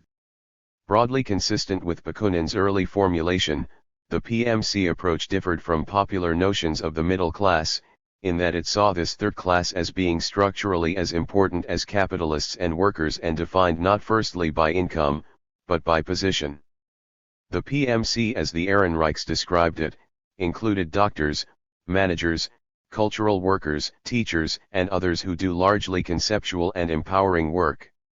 The PMC thus differed from capitalists who own and control society's productive assets, as well as from workers who do mostly manual labor on assembly lines, agricultural work, sales, bussing tables, and so on. The relations and antagonisms between capitalists, the PMC, and workers persist and, according to the Ehrenreichs, cause us to need to consider the historical alternative of a society in which mental and manual work are reunited to create whole people. What is consequential for anarchism is that this insight provides a jumping-off point for envisioning how the division of labor can be altered to allow and even entail classlessness. Also consistent with the classical anarchist thrust towards a three-class theory, Michael Albert and Robin Hahnel made their own contribution in the same book. In their essay, A Ticket to Ride, More Locations on the Class Map, they outlined their proposal for a three-class analysis introducing what they called the coordinator class, thereby laying the groundwork for what would eventually become their vision of a classless participatory economic system. To paraphrase Albert and Hahnel, the coordinator class, like the PMC, is positioned above workers who do rote and unempowering tasks and who want higher wages, better working conditions, more control over their work, and so on, and positioned below capitalists who own the means of production and want to lower wages while extracting more labor and progressively weaken the bargaining power of workers in order to gain more profit. Standard 2 class analysis highlights ownership relations but fails to emphasize a highly significant actor within economics, the coordinator class. On the one hand, coordinators have authority and power over workers. They do mostly empowering and conceptual work, and so benefit from their elite position. On the other hand, workers do mostly rote and executionary work. This matters, not only in the unjust distribution of desirable conditions, but also because the kinds of work we do helps shape and inform our capacities for decision-making and participation both in our workplaces and also in the institutions of society more broadly. This modern approach to class and the division of labor points to the need for innovation, not only regarding ownership, mental, and/or manual labor, but also empowerment in terms of the labor we perform and the decisions we make. In later works, Albert and Hahnel refine their vision, which includes, among other aspects, a positive reorganization of the workplace so that everyone has in their work a comparably empowering array of responsibilities. Combining tasks to equalize empowerment ensures that no single group, or class, monopolizes decision-making power nor gets complacent or apathetic doing only rote tasks. Remuneration schemes. Society needs and values things. Whether something as simple as a kite for a child or something more complex like a hospital or telecommunications system, people produce what others desire and in the process sacrifice socially valuable time and energy that could have been used for other ends, whether producing something else, or simply socializing in diverse ways. People also work under more or less desirable conditions, with better or worse tools, with more or less innate gifts such as bigger muscles or more stamina. People can also work longer or harder than one another, have better training, or have more effective workmates. So what should compensation be? Under capitalism, bargaining power determines incomes. Production and consumption seeks, first, to aggrandize those at the top. Obviously, anarchists reject this. But the principle of remuneration proposed by Marx for socialism, where income is proportional to contribution, where again contribution is determined by the luck of better genetics, tools, workmates, or land, all circumstances out of our control, is likewise out of touch with anarchist notions of justice. We saw in the section on property how private ownership of the means of production forces workers to sell their own labor, and how state ownership of productive assets forces workers to give up control over their own labor. In both cases, workers have little bargaining power with capitalists or the state to negotiate fair remuneration for their work. Another method based on the communist principle of remuneration according to need is proposed by Kropotkin in his anarcho-communist work, The Conquest of Bread.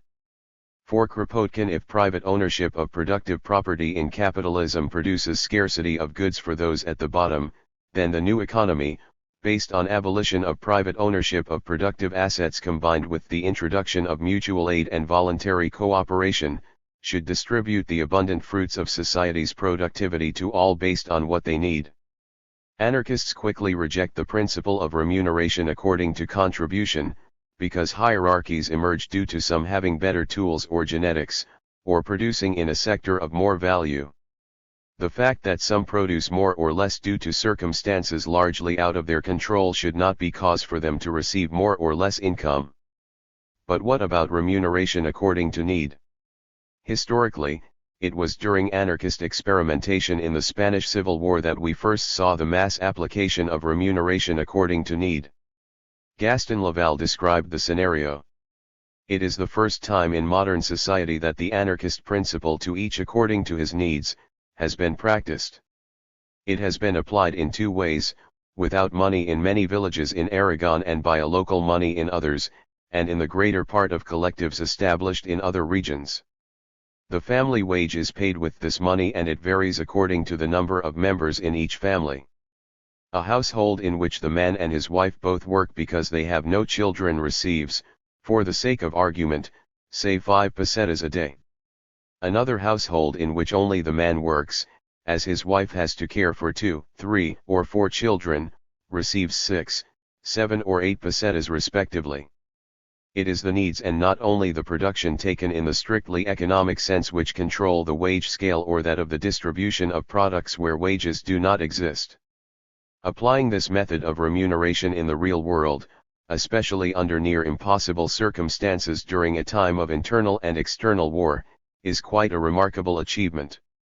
But we should note that it is amending remuneration for hours worked with a need component, not simply remunerating need, which would deliver income regardless of work.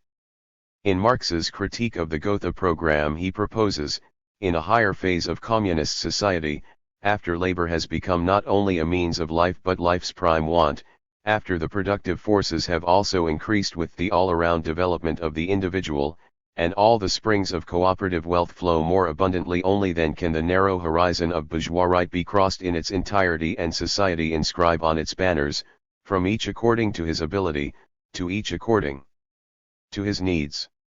This is an ethical proposal for a morally good society. Yet there remains a fuzzy middle ground between theory and practice where many interesting and important questions hide. For example, how do we know what is desirable for society without knowing the relative benefits of alternative allocations of society's human and natural resources? How are costs determined and shared equitably? To the extent remuneration according to need means take what you feel you need and anything goes, it is not only utopian, but also dysfunctional, hiding the relative benefits and costs of alternative options that we must choose among. Such sentiments should be tossed into the antisocial wastebasket. Determining incomes in a socially responsible way means introducing another remuneration method different from people can have what they want and do as they choose. In fact, the real underlying desire of most advocates of remuneration for need is that people should get a responsible amount of the social product and do their fair share of the labor that is required to produce the social product. But of course, how do we know how much income and how much labor are responsible and fair? Anarchists might seek the answer by looking at the work of a valued doctor, lawyer, or artist. In the third volume of his political and social writings, Greek philosopher Cornelius Castoriadis asked, "What sense is there in saying that the competency of a good surgeon is worth exactly as much as or more, or less, than that of a good engineer? And why is it not worth exactly as much as that of a good train engineer or good teacher? Or, more directly, why is a surgeon not remunerated less than a garbage collector?" Castoriadis saw that competence, merit, and intelligence were similar to the luck of better tools or workplace circumstance and was just as much out of our control as genes inherited from the genetic lottery, and so was not deserving of more income. But don't producers of great value need the incentive of high income? Castoriadis wrote. To the extent that someone has a gift, the exercise of this gift is in itself a source of pleasure when it is not hindered. And as for the rare exceptionally gifted individuals, what really matters is not monetary reward but creating what they are irresistibly driven to create. If Einstein had been interested in money, he would not have become Einstein, and it is likely that he would have made a rather mediocre boss or financier. Or, as Lucy Parsons, founding member of the International Working People's Association and co-founder of the Industrial Workers of the World, said in her speech on the principles of anarchism, the grandest works of the past were never performed for the sake of money. She was aware that there is a social reward for the scientist who makes an important discovery, the artist who brings great joy, or the surgeon who saves a life that is beyond the realm of material value. Saving a life or making a discovery, like all other work, should receive material compensation for how long one does it, how hard one does it, and the honorousness of conditions under which one does it. That is, work is rewarded for longer hours, greater intensity, or being less pleasant or more onerous or dangerous, though this remuneration is of course tempered by payment according to need in cases of ill health, age, or some other condition that inhibits us from working. Allocation. Every economy needs a way to decide how to distribute inputs and outputs for the production and consumption of the material means of life. This is called allocation. As a simple example, consider books. Two basic ingredients for books are ink and paper. The printer needs to order both, which in turn requires ink and paper producers to consume pigments, dyes, solvents, and additives, and paper finishing according to weight, size, and other physical properties. Without an allocation system, books could not be made, medicine could not cure, schools would not be built, nor computers assembled. Indeed, society would attain very little, if it would exist at all. So allocation needs to facilitate the democratic and non-wasteful distribution of inputs and outputs for production and consumption. Since I have presented some components of anarchist economic theory and practice in prior sections of this chapter, we already have filters for easily ruling out allocative options that do not satisfy anarchist criteria and see other possibilities that provide as close an approximation of the best possible anarchist economic system as we can imagine today. The first allocation mechanism is the one we find in capitalism. The main institutions that define capitalism are private ownership of productive assets, which we rejected in the section on property, hierarchical divisions of labor, which we jettisoned in the section on divisions of labor, unfair compensation for work, which we decided against in the section on remuneration, and finally market allocation, which we now consider. Markets entail buyers and sellers each trying to buy cheap and sell dear. Markets pit people against one another and the deciding factor is who has the most bargaining power. For example, in the labor market, Mr. Moneybags wants to hire Lucy the laborer at very low wages, speed up her work, worsen her conditions, lengthen her workday, and so on. Lucy wants to avoid being thusly fleeced by the capitalist, and so she seeks to raise wages, reduce the pace of work, improve conditions, shorten the workday, and so on. This is class struggle.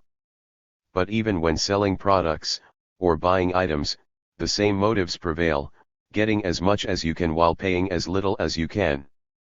Beyond the site of exchange, moreover, if someone purchases a car at a dealership, even though the buyer and seller alone negotiate the cost, many others are affected as soon as the car leaves the parking lot, and carbon dioxide emissions increase greenhouse gases propelling global climate change.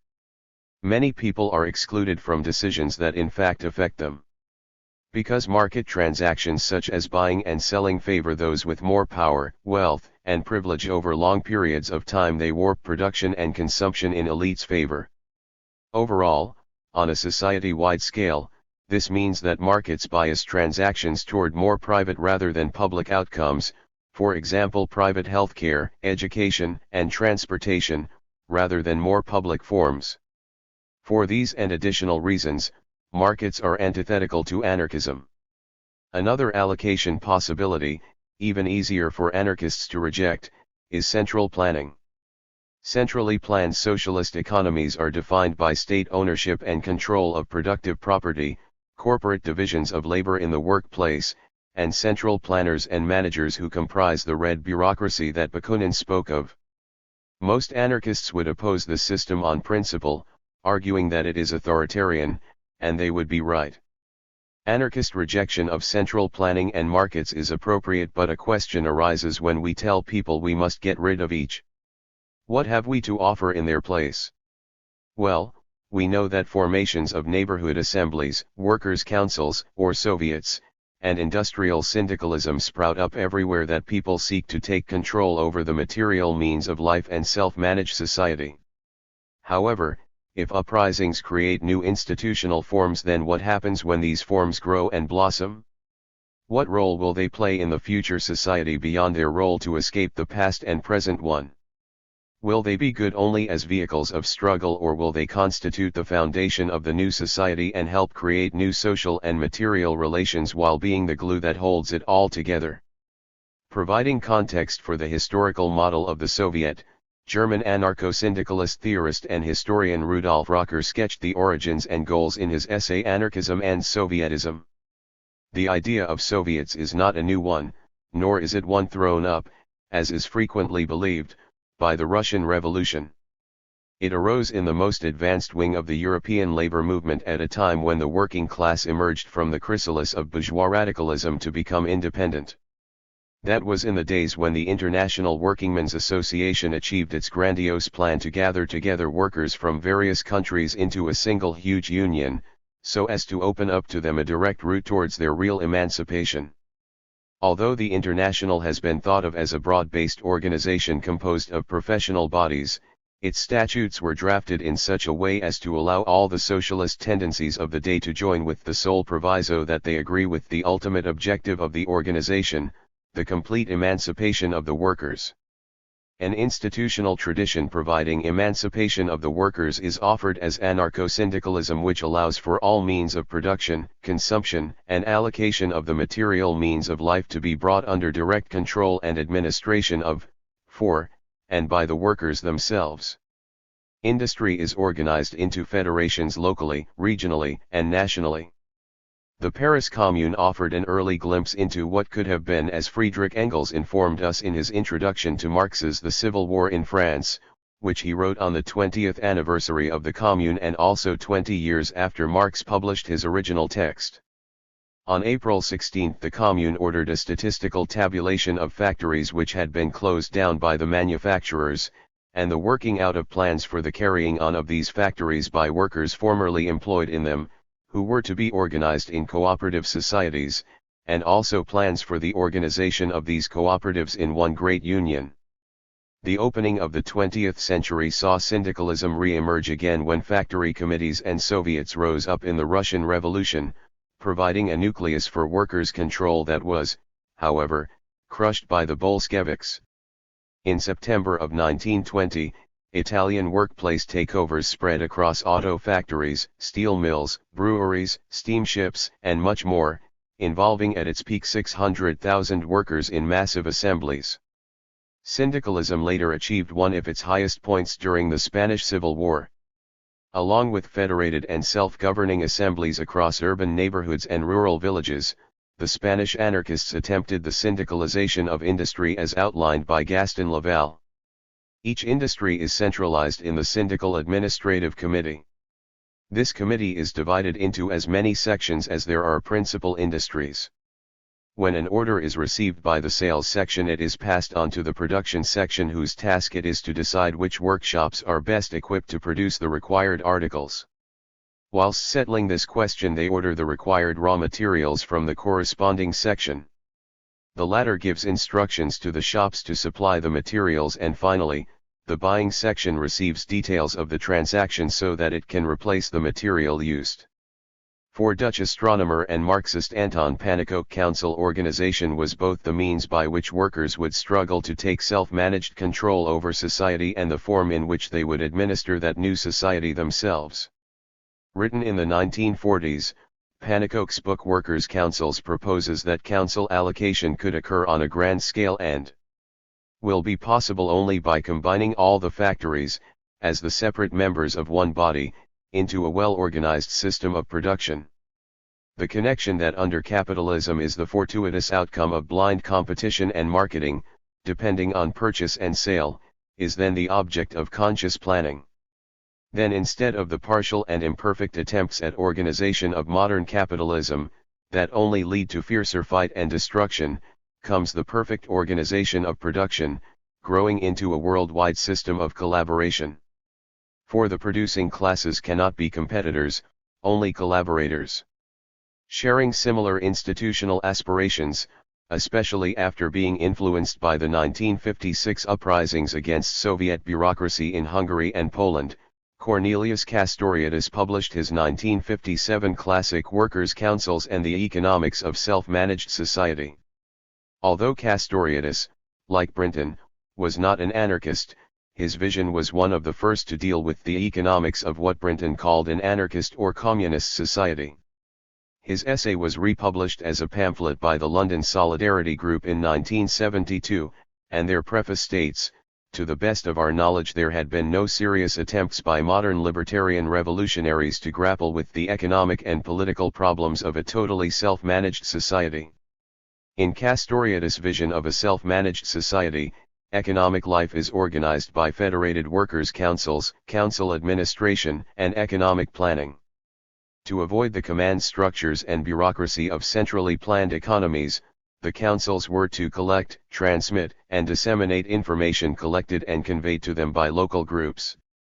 The center and periphery of a council society, as Castoriadis proposed, was to have a two-way flow of information, and there would also be a reorganization and transformation of work, including the division of labor. For Castoriadis, equitable and full participation in the economy was key. However, there is a problem with one of the main institutional features that Castoriadis proposed to facilitate allocation, which was what he called the plan factory, where data for possible economic plans would be calculated and then voted on. Castoriadis assumed this was simply a technical matter and therefore, despite his intentions, overlooked the qualitative aspects of how removing these decisions from workers and consumers could lessen the autonomy and self-management of both while empowering those in the plan factory. While Castoriadis was a pioneer in championing a non-market worker council vision, much has been learned by others who have developed more effective planning procedures that allow for greater council self-management than his early model from 1957.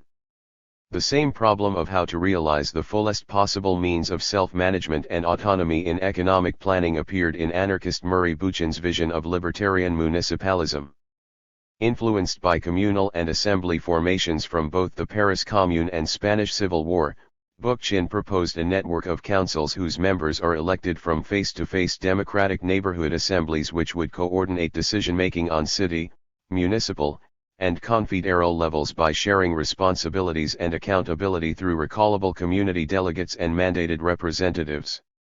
The problem for autonomy and self-management arises when Bookchin proposes the municipalization of the economy, where he stated this would bring the economy as a whole into the orbit of the public sphere, where economic policy could be formulated by the entire community. Two problems arise. All decisions are by majority vote, yet not all decisions in fact affect everyone equally. But even more, suddenly people in neighborhood assemblies have more decision-making say about what should go on in a workplace and in production and consumption than the workers who work there or those who want their goods. As a consequence, workers and consumers lose their ability to cooperatively negotiate with one another about what to produce, how to produce it, and where it should be distributed throughout society. Individual and collective autonomy and self-management, where people decide their own objectives and have decision-making say to the degree they are affected, are rendered obsolete for the worker in Boochin's vision. Anarchist allocation should deliver many traditional anarchist and libertarian socialist values such as classlessness, autonomy, self-management, solidarity, mutual aid, and diversity, and also, since we are talking about economics and the material means of life, equity and efficiency. We have embarked on an introductory overview of some of the most common and effective ways that people have sought to take control over their lives throughout recent history.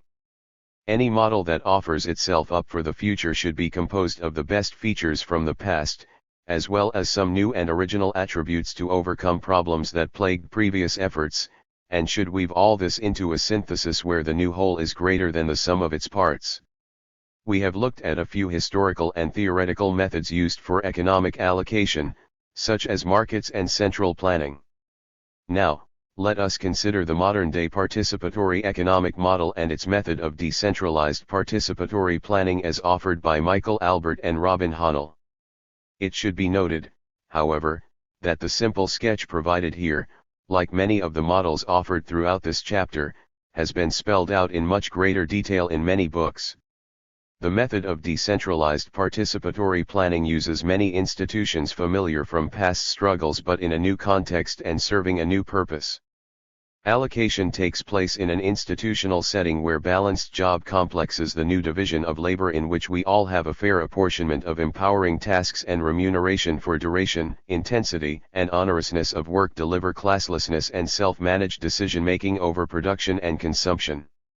The council organization of society and the syndicalization of industry provide the means for people to directly control the economic system, but with a few new twists.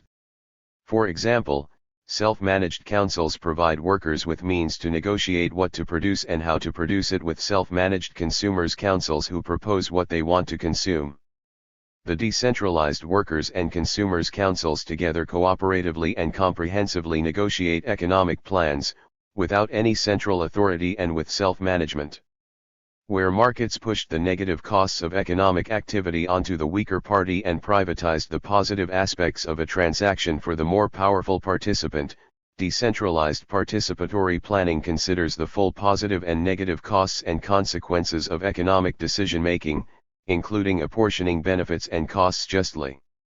Councils arrive at a plan seeking to minimize waste and obtain maximum results from the least amount of socially valued effort and resources. Closing comments. Any history of anarchism or anarchist economics is bound to be incomplete and will require many more pages and authors than present in this single chapter.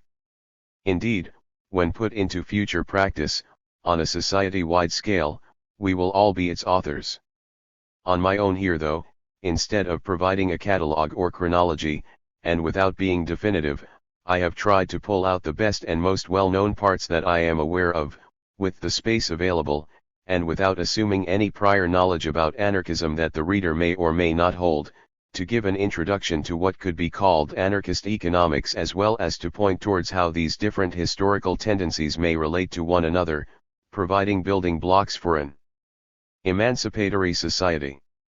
If closer scrutiny reveals, as I believe, that participatory economics fulfills anarchist economic aims as outlined above, then we can advocate and seek it, along with complementary and revolutionary changes in other spheres of life. Otherwise, in accord with Malatesta, we can meet, discuss, agree, and differ, and then divide according to various opinions, putting into practice the methods which respectively hold to be the best, so that that method, which when tried, produces the best results, will triumph in the end. Laying the foundations, Proudhon's contribution to anarchist economics. Ian MacKay. Anyone sketching the positive vision of libertarian economics would, undoubtedly, include such features as common ownership of land, socialization of industry, workers' self-management of production, and federations of workers' councils. Such a vision can be found in the works of such noted revolutionary anarchists as Mikhail Bakunin, Peter Kropotkin, and Rudolf Rocker. What may be less well known is that these ideas can be found in the works of Pierre-Joseph Proudhon, the first person to proudly proclaim himself an anarchist and, consequently, the founder of anarchism as a named socio-economic theory. The land is indispensable to our existence, consequently a common thing, all accumulated capital being social property, no one can be its exclusive proprietor. Democratically organized workers' associations, industrial democracy, that vast federation of companies and societies woven into the common cloth of the democratic and social republic, an agricultural industrial federation. As with later anarchists, Proudhon rejected the twin evils of capitalism and nationalization in favor of a solution based upon equality, in other words, the organization of labor, which involves the negation of political economy and the end of property. This insight, from 1846, is at the heart of anarchism. First, a point of clarification. The term anarchist economics contains two related concepts. One is the anarchist critique of capitalism, the other the suggestions for how an anarchist economy would function. Both are interrelated. What we are opposed to in capitalism will be reflected in our visions of a libertarian economy, just as our hopes and dreams of a free society will inform our analysis of the current system. Both need to be understood as both are integral to each other.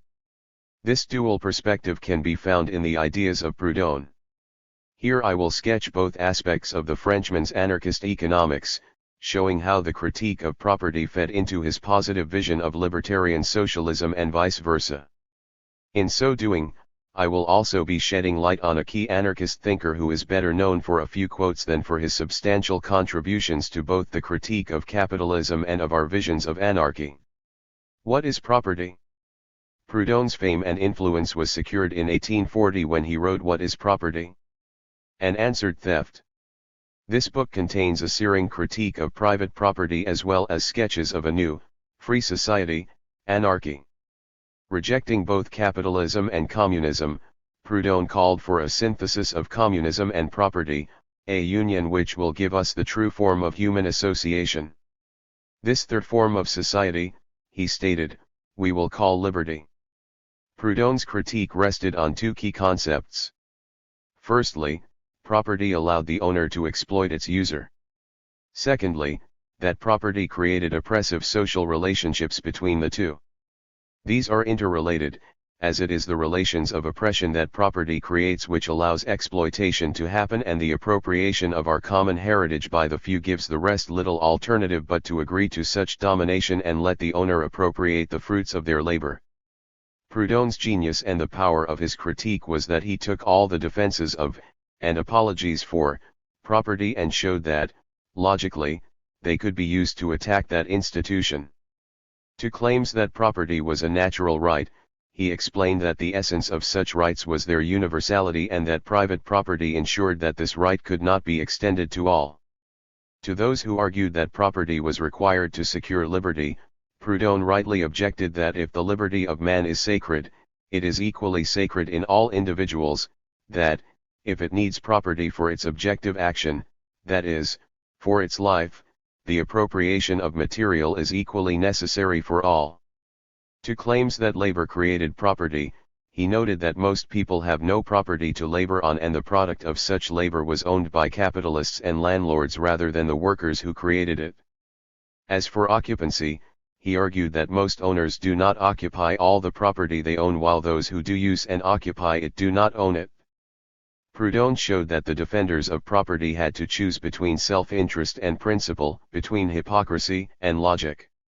If it is right for the initial appropriation of resources to be made, then, by that very same reason, it is right for others in the same and subsequent generations to abolish private property in favor of a system which respects the liberty of all rather than a few. This means that those who do not possess today are proprietors by the same title as those who do possess, but instead of inferring therefrom that property should be shared by all, I demand, in the name of general security, its entire abolition. Property allows the creation of authoritarian social relationships and exploitation. For Proudhon, the notion that workers are free when capitalism forces them to seek employment was demonstrably false. He was well aware that in such circumstances property violates equality by the rights of exclusion and increase, and freedom by despotism. It has perfect identity with robbery, and the worker has sold and surrendered his liberty to the proprietor. Anarchy was the absence of a master, of a sovereign, while proprietor was synonymous with sovereign, for he imposes his will as law, and suffers neither contradiction nor control. Thus property is despotism, as each proprietor is sovereign lord within the sphere of his property, and so freedom and property were incompatible. Hence the pressing need, if we really seek liberty for all, to abolish property and the oppressive social relationships it generates. With wage workers and tenants, property became the right to use by his neighbor's labor, and so resulted in the exploitation of man by man, for to live as a proprietor, or to consume without producing, it is necessary, then, to live upon the labor of another. Like Marx, but long before him, Proudhon argued that workers produced more value than they received in wages. Whoever labors becomes a proprietor. And when I say proprietor, I do not mean simply proprietor of his allowance, his salary, his wages, I mean proprietor of the value he creates, and by which the master alone profits. The worker retains, even after he has received his wages, a natural right in the thing he has produced. The capitalist also unjustly appropriates the additional value produced by cooperative activity. A force of 1,000 men working 20 days has been paid the same wages that one would be paid for working 55 years, but this force of 1,000 has done in 20 days what a single man could not have accomplished, though he had labored for 1,000,000 centuries. Is the exchange an equitable one? Once more, no. When you have paid all the individual forces, the collective force still remains to be paid, which you enjoy unjustly. Property meant another shall perform the labor while receives the product. So the free worker produces 10, for me, thinks the proprietor, he will produce 12, and so to satisfy property, the worker must first produce beyond his needs. Little wonder property is theft. His classic work did not limit itself to critique and gave a few sketches of an anarchist economy. Property would be socialized as the land cannot be appropriated, and all capital, whether material or mental, being the result of collective labor, is, in consequence, collective property. People are proprietors of their products, not one is proprietor of the means of production. Thus right to product is exclusive while the right to means is common. Workers' control would prevail as managers must be chosen from the workers by the workers themselves, and must fulfill the conditions of eligibility. It is the same with all public functions, whether of administration or instruction. So whether on the land or in industry, Proudhon's aim was to create a society of possessors without masters. The following year saw Proudhon pen a second memoir in which he clarified certain issues raised in the first memoir and answered his critics. He again argued for socialized property and use rights for wealth, produced by the activity of all, is by the very fact of its creation collective wealth, the use of which, like that of the land, may be divided, but which as property remains undivided. Proudhon aimed to reduce property to the right of possession and organize industry, associate workers in order to apply on a large scale the principle of collective production. He called this non-appropriation of the instruments of production the destruction of property. Thus use rights replace property rights with common ownership, ensuring individuals and groups controlled the product of their labor, the labor itself and as the means of production used. In short, I preach emancipation to the proletarians, association to the workers. System of economic contradictions. Proudhon's next major work was 1846's two-volume System of Economic Contradictions. It was this work which first saw his use of the term mutualism to describe his libertarian socialism. This term was not invented by him but by workers in Lyon during the 1830s. Proudhon stayed there in 1843 and was deeply influenced by the workers' ideas and practice. This book is best known for Marx's 1847 reply The Poverty of Philosophy. While Marx does make a few valid points against Proudhon, his distortions, selective quoting, quote tampering, and other intellectually dishonest practices drain it of most of its value. Suffice to say, reading Proudhon's work quickly shows a radically different thinker than the one readers of Marx would expect. It must be stressed, given the prevalent myths begot by Marx to the otherwise, that Proudhon supported large-scale industry. Indeed, he explicitly rejected a return to small-scale production as retrograde and impossible. He also supported workers' associations, unsurprisingly once you understand that Proudhon locates exploitation within capitalism firmly in production as a consequence of wage labor. As this analysis informs his vision for an anarchist economy, it is worth discussing particularly as, ironically, Proudhon was the first to expound many of the key concepts of Marxist economics. First, Proudhon stressed that labor did not have a value but what it created did, and so produces value only as active labor engaged in the production process. Labor is said to have value, not as merchandise itself, but in view of the values supposed to be contained in it potentially. The value of labor is a figurative expression, an anticipation of effect from cause, it becomes a reality through its product. Second, consequently, when workers are hired there is no guarantee that the value of the goods produced equals their wage. Under capitalism wages cannot equal product as the proprietor secures a profit by controlling both product and labor. Do you know what it is to be a wage worker? It is to labor under a master, watchful for his prejudices even more than for his orders. It is to have no mind of your own, to know no stimulus save your daily bread and the fear of losing your job. The wage worker is a man to whom the property owner who hires him says, "What you have to make is none of your business, you do not control it." Third, this hierarchical relationship allowed exploitation to occur. The worker create, on top of his subsistence, a capital always greater. Under the regime of property, the surplus of labor, essentially collective, passes entirely, like the revenue, to the proprietor. Now, between that disguised appropriation and the fraudulent usurpation of a communal good, where is the difference? The consequence of that usurpation is that the worker, whose share of the collective product is constantly confiscated by the entrepreneur, is always on his uppers, while the capitalist is always in profit. Political economy, that upholds and advocates that regime, is the theory of theft.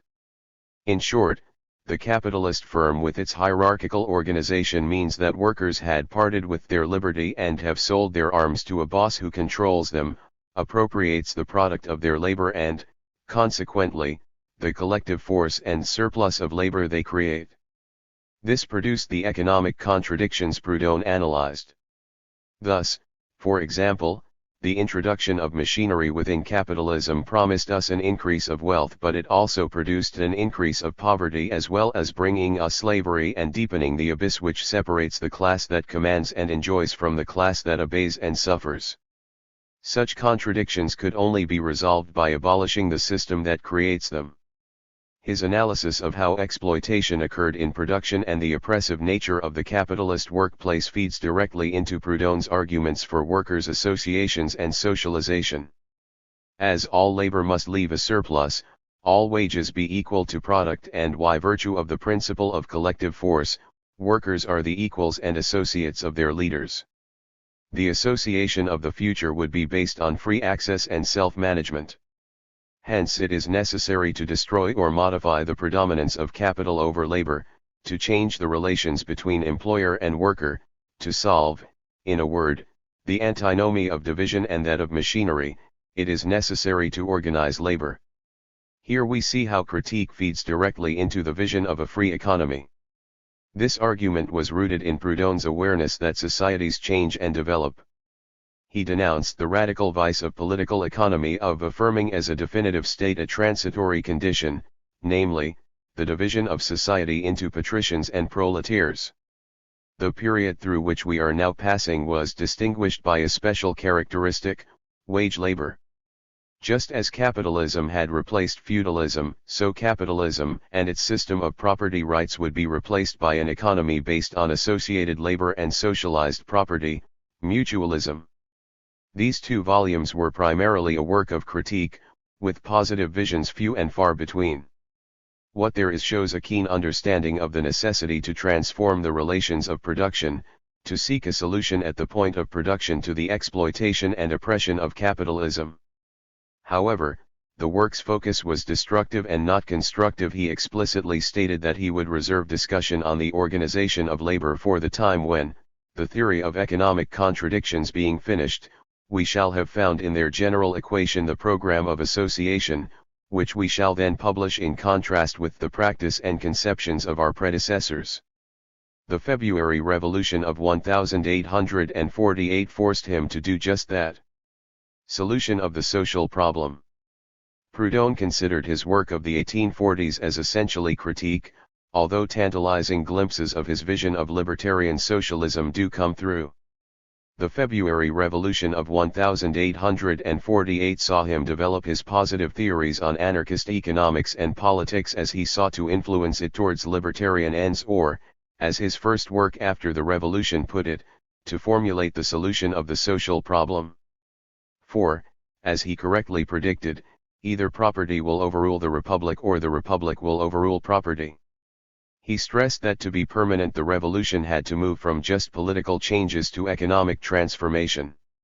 He urged that a provisional committee be set up to orchestrate exchange, credit, and commerce between workers, and this would liaise with similar committees across France in order that a body representative of the proletariat be formed, in opposition to the bourgeoisie's representation. And so a new society be founded in the heart of the old society, created only from below, as the organization of labor must not emanate from the powers that be, it ought to be spontaneous. This would be achieved by means of a bank of the people. Its aim was to organize credit democratically, and this organization of credit was considered as the means to achieve the organization of labor, with socialized credit producing socialized property.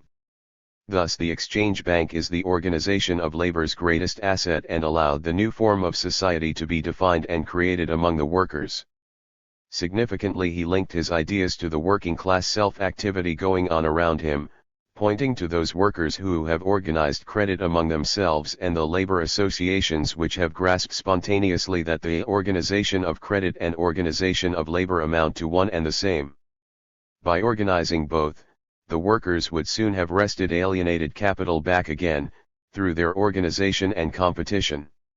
Mutual banks would support all efforts of associations of workers, and organizations of workers to ensure that all the workshops are owned by the nation, even though they remain and must always remain free. Workers' control would make every citizen simultaneously, equally, and to the same extent capitalist, worker and expert or artist, this being the first principle of the new economy. A principle full of hope and of consolation for the worker, but a principle full of terror for the parasite and for the tools of parasitism, who see reduced to naught their celebrated formula: capital, labor, talent. Proudhon took care to base his arguments not on abstract ideology but on the actual practices he saw around him. He was well aware that banks issued credit and so increased the money supply in response to market demand. As such, he was an early exponent of the endogenous theory of the money supply.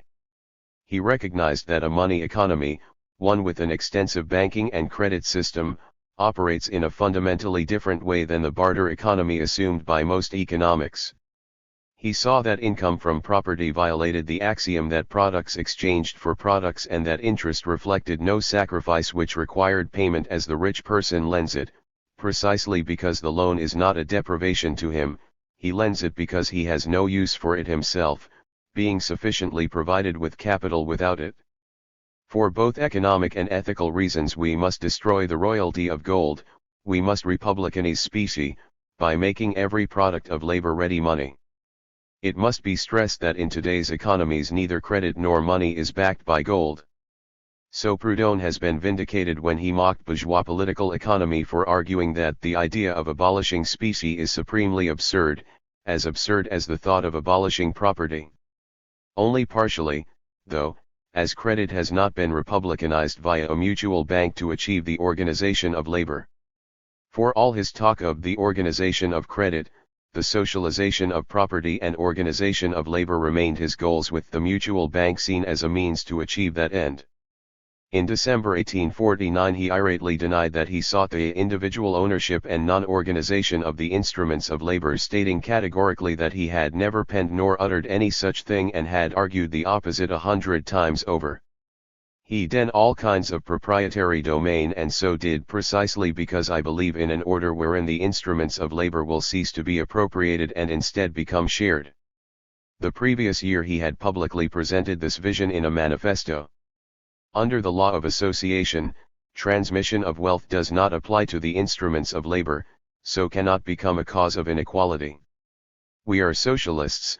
Under universal association, ownership of the land and of the instruments of labor is social ownership. We want the mines, canals, railways handed over to democratically organized workers' associations. We want these associations to be models for agriculture, industry, and trade, the pioneering core of that vast federation of companies and societies woven into the common cloth of the democratic and social republic. As in the Paris Commune of 1871, this organizing the workers' mutual solidarity would be based on elected delegates whom the voters can recall and dismiss, for the imperative mandate and permanent revocability are the most immediate and incontestable consequences of the electoral principle. Like the Commune, any assembly would exercise executive power, just the way it exercises legislative power through its joint deliberations and votes, through organization of its committees. All through the revolutionary period we see the interplay between critique and vision, with each informing the other. Under capitalism, a worker, without property, without capital, without work, is hired by, who gives him employment and takes his product, and his wages fail to equal the price of the products he produces. In mutualist society, however, the two functions of worker and capitalist become equal and inseparable in the person of every worker, and so he alone profits by his products and the surplus he creates. General idea of the Revolution. Proudhon's hectic activity during the Revolution saw him vilified by the right and imprisoned on spurious charges. In prison he wrote another classic of libertarian politics, his 1851 General Idea of the Revolution in the 19th Century. This was considered by Proudhon as a constructive summary for social change, the positive complement to the critiques of 1846. Its aim was modest: capitalist and landlord exploitation stopped everywhere, wage labor abolished, equal and just exchange guaranteed.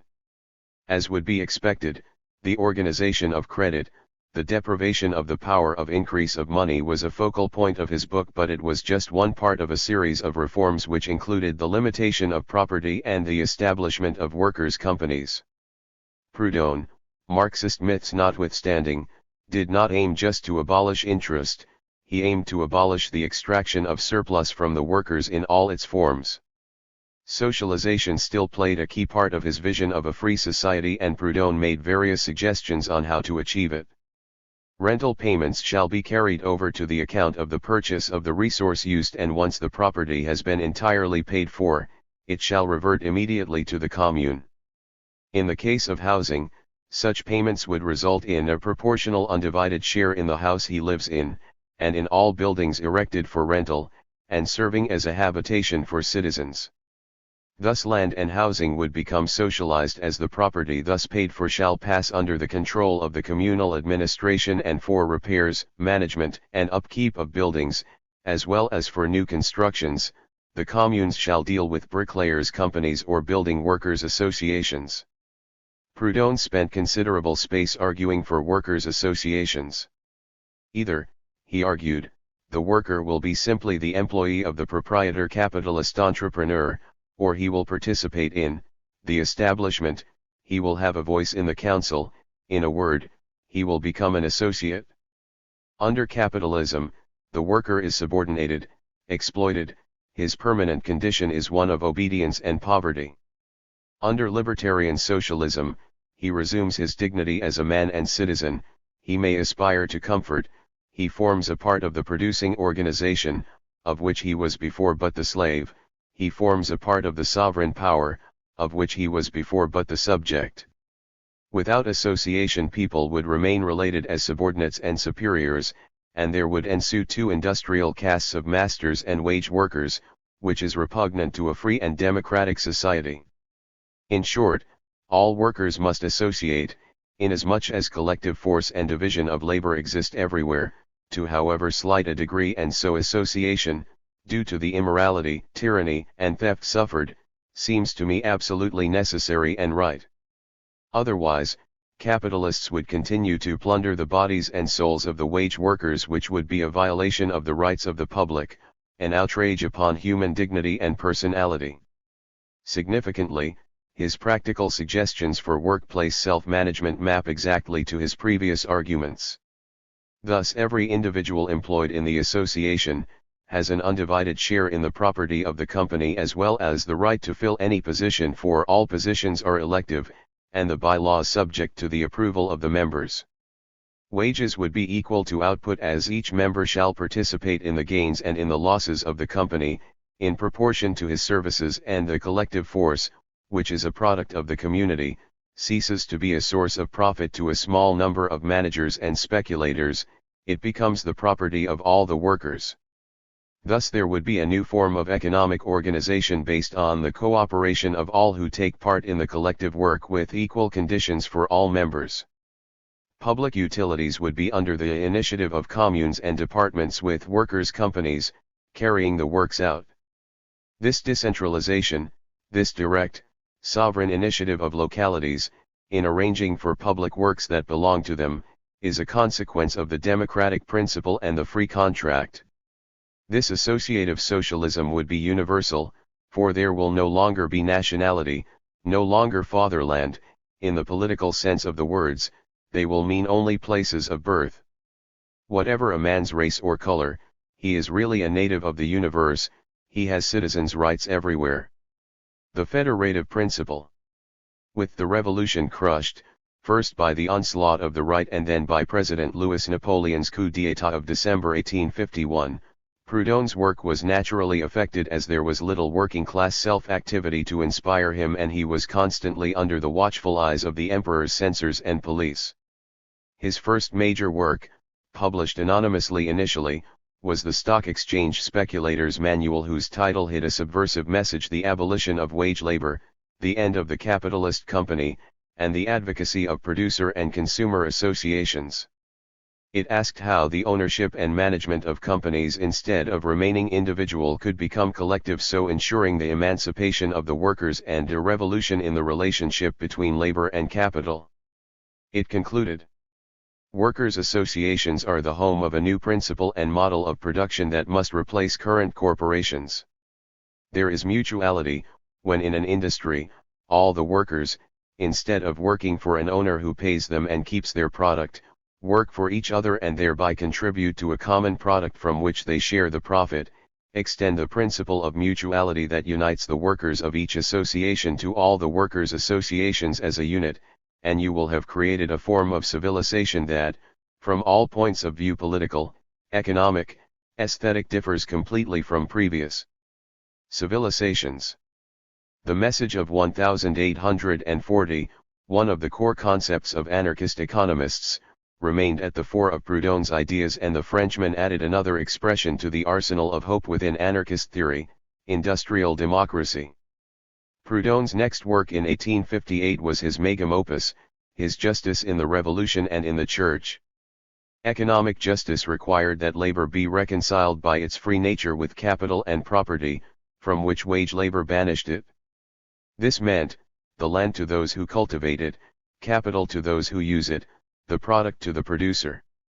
Such a self-managed economy cannot cause a distinction of classes and makes society, as well as science, safe from any contradiction. The early 1860s saw Proudhon turn increasingly to political issues, notably the questions of federalism, centralism, and nationalism.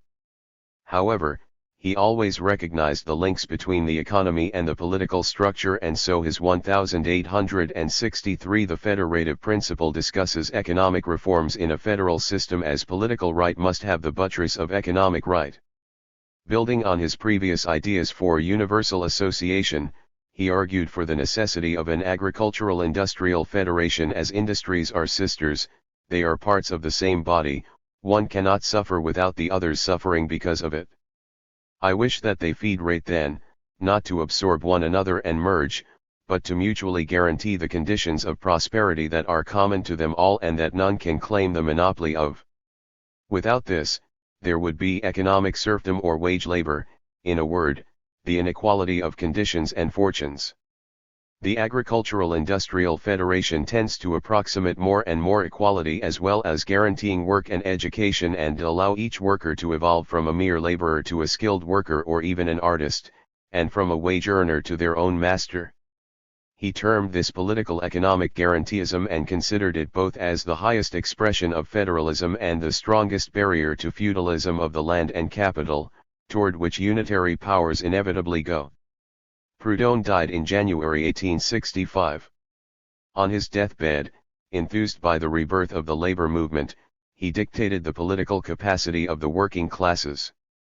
He outlined the economics and politics of mutualism, and his continued support for the mutualist and federative theory of property, the critique of which I published 25 years ago, and reaffirmed the necessity for free access and association. In virtue of the principle which characterizes it, the ranks of the association are open to whomever, having recognized the spirit and the goal, asks to join. Exclusion is contrary to it, and the more it grows in number the more advantages it gains. From the point of view of personnel, the mutualist association is therefore by nature unlimited, which is the opposite of all other associations. Admits everyone in the world, and tends towards universality. One is required to contribute neither money nor other valuables. The only condition demanded is to be faithful to the mutualist pact. Once formed, its nature is to generalize itself and to have no end. He, as before, attacked both capitalism and state socialism, as neither expressed the great hopes that the workers' democracy had placed in the idea of the association. Instead, he urged self-management and reiterated the importance accorded in the new democracy to workers' associations, which are deemed to constitute economic agencies and mutual institutions. Cooperatives continued to play a key role in his vision of a free economy.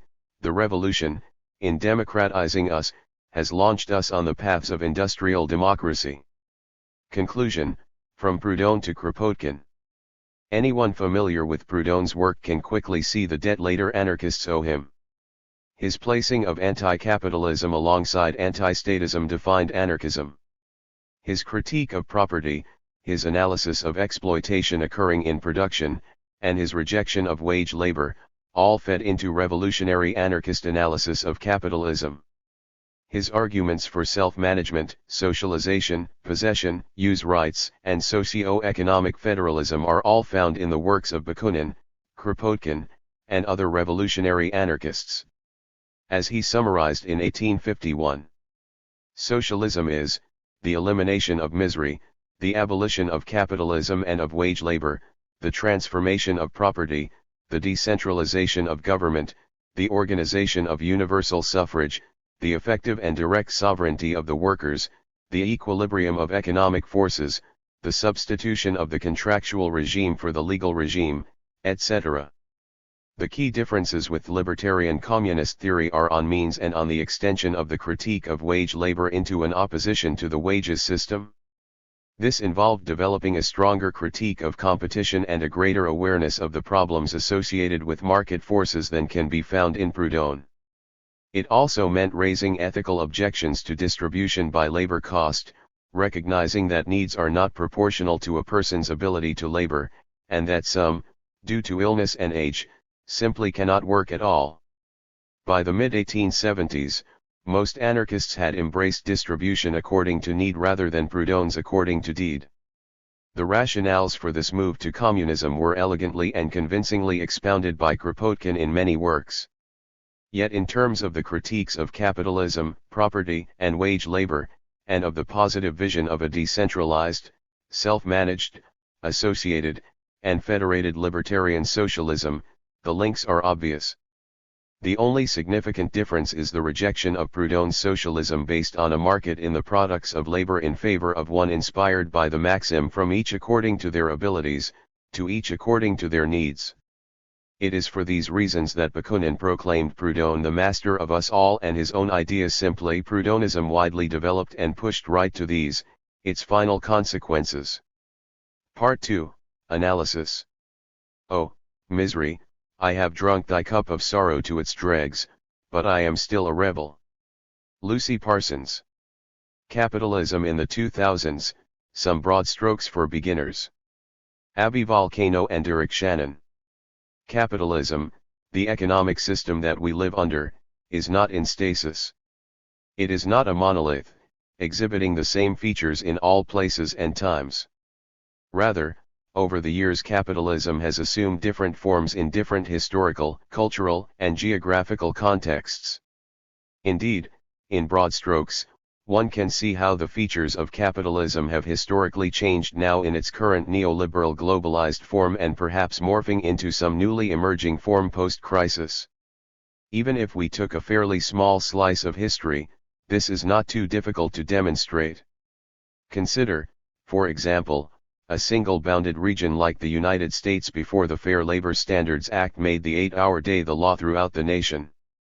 Consider what life was like for most working people then and how the economy functioned. This was well before bloated bureaucracies like OSHA gave working people the limited safety standards we have had since the 70s. It was also before New Deal legislation that gave workers some limited forms of social assistance under other poorly run state bureaucracies. Workers, at times, worked 10 to 12-hour workdays, sometimes even more.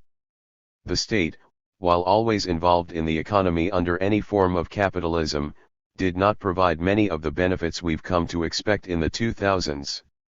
It was a time of child labor, black lung disease, and companies, at times, owning the entire town that a given set of workers lived in. It was a time when private security firms like the Pinkertons might be brought in to physically assault or in some cases even kill striking workers. It was a past where racist and sexist assumptions about worthy workers had effects on who might be unionized, who might be hired for certain jobs, and who could serve as floating pools of cheap labor for our capitalist masters. It was under these conditions that the Great Depression of the 1930s emerged and, eventually, New Deal policies took effect that changed the nature of American capitalism.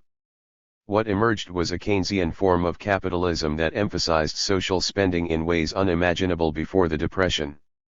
Still, After this initial Keynesianism, we saw the rise of a capitalism associated with economists from the Mont Pelerin Society, whose membership included Ludwig von Mises and Milton Friedman. In this shift, we can see the rise of neoliberal globalization and, especially, criticisms of anything standing in the way of privatization and profit-seeking at any cost. It was in this neoliberal context in which the current crisis emerged. And so we are left to analyze capital on the brink of yet another historical change. Questions about what form capitalism might take next and, more importantly, how best might anarchists and other anti-authoritarians analyze, fight, and end capitalism, are the motivating force behind this essay. Here we give anarchist beginners to economics 7 ideas that we consider important for analyzing capitalism in the 2000s. This is not intended as a high and mighty economistic analysis for people with a good handle on economics. It is intended for beginners. Nor is it intended as a complete list or set of concerns. Such a project would require an entire book.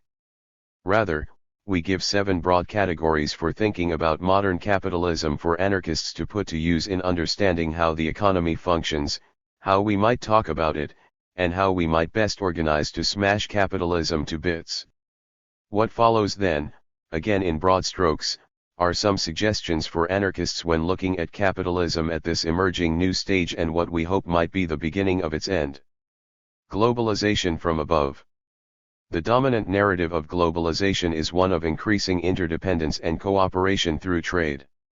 So the story goes, kind and benevolent institutions like the World Bank, the World Trade Organization, and the International Monetary Fund would see to the development of so-called third world nations through capital investment programs.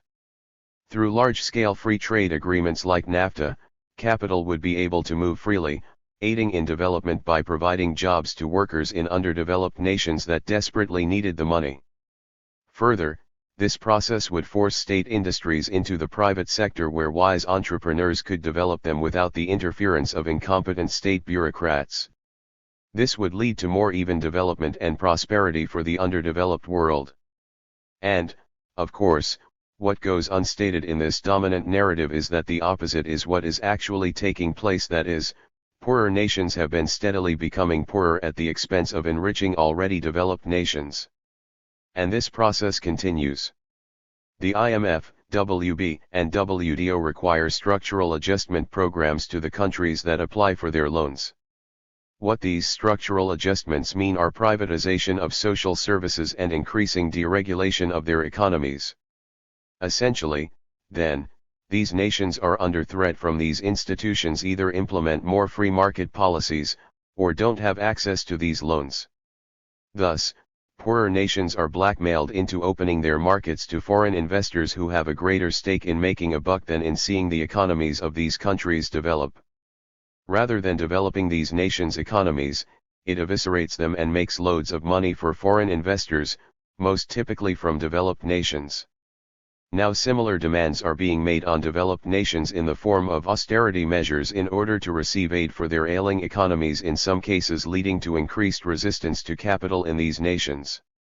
In addition, capital mobility hardly led to a global economic arrangement where workers would compete on some level playing field for jobs, leading to greater productivity that benefited everyone. Rather, it caused what many economists call a race to the bottom, where workers in the most tenuous economic circumstances are forced to work for wages well below the standards set by union victories in developed countries.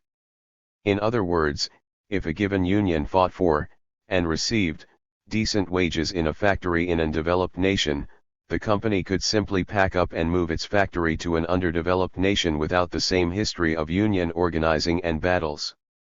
In this way, they're able to make huge sums of money that would otherwise have gone to paying workers a decent wage, thereby raising the net incomes of savvy capitalists and further impoverishing workers without many choices. What occurred, then, was specifically a globalization from above. Sure, capital and business could move around freely. But where was the promise of globalization for working people and the poor?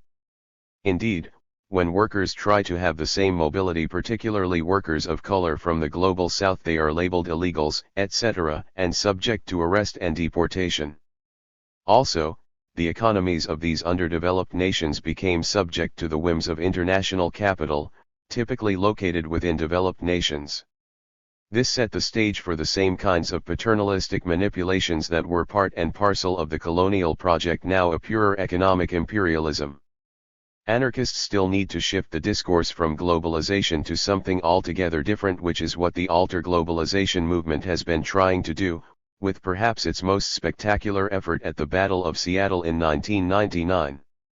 What was new and unique in this mobilization was the broad support that we had in opposition to the WTO in particular, and globalization from above in general, from indigenous groups, unions, and workers' rights organizations, feminists, environmentalists, students, etc. Keeping these networks alive has been a challenge for anarchists, as has finding the best ways to argue for a confrontation, rather than a reconciliation, with capital and the state within them. One of the important strategic debates among anarchists today continues to be our role in such movements and mobilizations, their importance, and how we might also mobilize in our workplaces and communities against these impoverishing institutions and social relations. I have found a flaw. In late October 2008, Alan Greenspan admitted to a congressional committee that he was partially wrong, in the now famous sentence, "I have found a flaw." Greenspan, chairman of the Federal Reserve from 1987 to his retirement in 2006, is known as a cheerleader for deregulation, one of the main components of neoliberalism, also known as the Washington Consensus. Greenspan was censured for the subprime mortgage and credit crisis of 2007, with Time magazine placing him as number 3 in a list of 25 people to blame. Although Greenspan did admit that he was wrong, he refused to take personal blame for the crisis. We agree with him here. The entire global economic system, at its roots, is horridly flawed, and blaming one person is an easy way to get around a basic critique of capitalism as a system. As an attempt to save capitalism, the philosophy that Greenspan advances advocates for expanding free trade, deregulating markets and economies by removing government oversight, and privatizing everything from water to schools and parks, as a process aimed at reversing Keynesian economic policy.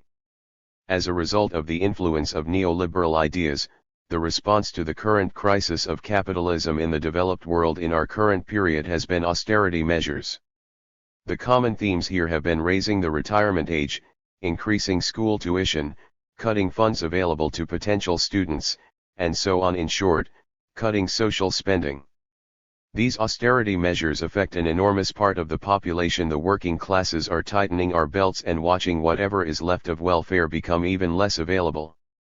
At this point, more and more people are seeing flaws in the way our economies are organized, and this is an important opportunity for radical movements, as there is a sort of permanent working class insecurity now.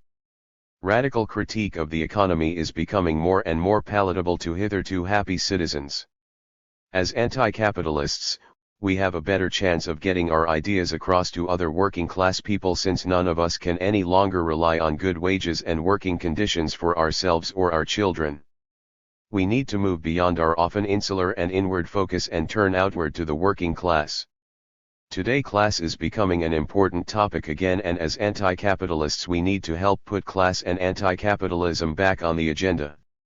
And we need to break through the commonly held illusion that supposed experts like Greenspan are doing anything more than weaving myths for our age's new ruling religion.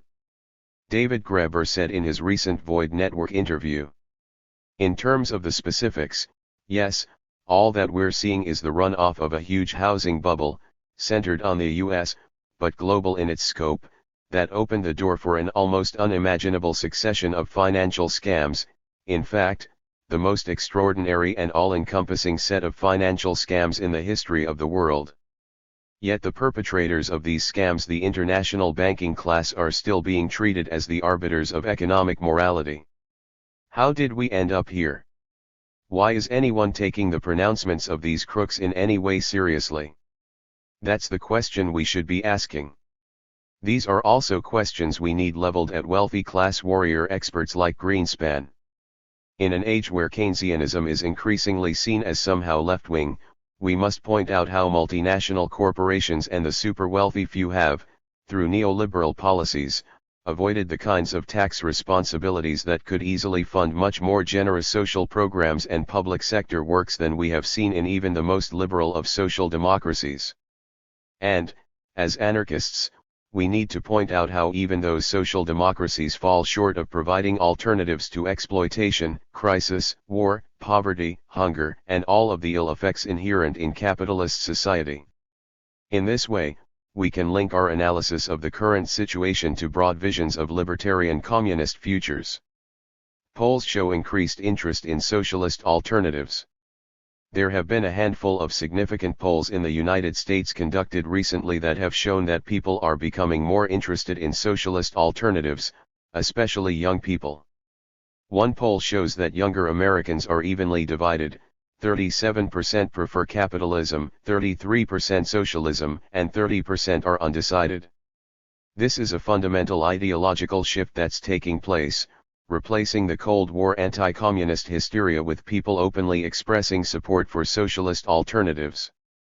This is huge for the United States and shows that there is ample space for anarchists to tell people about our own versions of socialism, libertarian alternatives, and perhaps make some headway in putting forward anarchist economic visions. The political climate probably hasn't been better for us in the United States in our lifetimes. How do we take advantage of this? We believe that anarchists need to express class struggle values. By class struggle we don't mean class first or class-centric. Rather, class struggle means that we are fighting against class exploitation and we are explicitly anti-capitalist. Further, society will be changed by ordinary working people, not politicians, not wealthy capitalists, and not tenured professors and other experts if we are to have a liberatory future. Again, this doesn't mean that we should reduce the struggle against all forms of domination to class. We do not believe that all other hierarchies will automatically dissolve or wither away if we overthrow capitalism. It means that all oppressions intersect in complex ways and all forms of domination are unique. Class is unique in that we advocate for a struggle between the classes to resolve the contradictions in capitalist society. Too often, radicals forget this unique feature of class and strategize to fight against classism rather than struggling to end class society altogether. With these polls we can see that younger folks in the United States are turning toward a more positive view of socialism and that many don't know what they prefer. A large part of this confusion comes because there is not enough education of what, exactly, socialism even is. Thus, popular education is a strategy that we need to start having a larger stake in. We live in a time when people are looking for answers, people are either precariously employed or under or unemployed, and people have a direct interest in understanding alternatives to capitalism. If we aren't providing visions of these alternatives, we can be sure that people with wealth and power and their lackeys running news media will happily provide ready-made explanations that reinforce the widespread confusion about socialism in the United States. A part of this task, too, means updating our class analysis. We need to abandon the fetishized, historical view of the working class as a group of rugged factory workers. Too often we rely on these ideas of the normal, average worker that fail to take into account the ways that capitalism has changed and the ways that feminists, anti-racists, and others have intervened to update our ideas of who is included in the class. We aren't just factory workers. We are service employees, line cooks, people who do reproductive labor like raising children and keeping house. We are unemployed people and students who are waiting for the time we are pushed out into the workforce. And, yes, we are also the hyper-alienated and lazy ones, avoiding work as we can and attempting to build our lives outside of monetized capitalist relations and the boredom and alienation inherent in the capitalist workplace. The meaning of crisis. As Asimakopoulos explains in this collection, capitalism is prone to periodic crises. This isn't necessarily a new insight. A system based on capital investments creates bubbles in expanding industries that cannot last, but that investors want to make a quick buck off. When these bubbles burst, investors stop raking in profits, and this can lead to economic downturns, to recessions, or, in the case of the current crisis, depressions. But what do we mean with this discourse of crisis? A quick look at the ultra-rich doesn't show a drastic reduction in comfort and lifestyle. And while unemployment, poverty, precarity, and privation are affecting larger sections of the world's population, those problems are business as usual for a significant portion of the world. And yet we declare capitalism in crisis now.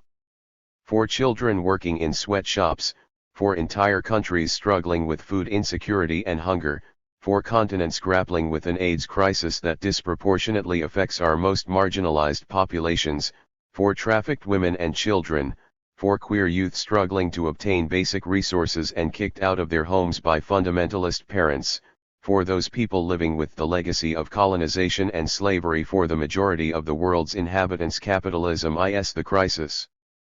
But the discourse of crisis isn't employed until it starts hurting the collective bottom line of the wealthy. This, in and of itself, can be used as an opportunity to discuss the need for socialist alternatives. And the truth is that capitalism requires these crises to function. People talk about events like the 1987 stock market crash, the Asian financial crisis of 1997, and the dot-com and housing bubbles and bursts as though they are anomalies. These things are regular features of capitalism. And those not at the top tiers of our global class system are experiencing crisis every single day, a constant crisis of sorts. So the discourse surrounding crises themselves seem to uphold that capitalism is more or less functioning the rest of the time. More and more people are coming to the realization that this is not the case, and we need to be pressing this point as we battle against austerity. If we want to avoid austerity, we need to smash capitalism to pieces. No amount of good-hearted reform or Keynesian policy is going to substantively address the social crisis that is capitalism. The feminization of poverty. A useful concept coined by feminists in recent years is the feminization of poverty. Feminize is a verb, it is a process by which something becomes more feminine.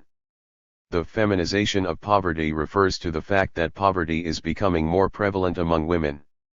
This is a clear example of hierarchies intersecting and becoming more than a sum of their parts, and shows us that feminist concerns must be linked to an anti-capitalist practice.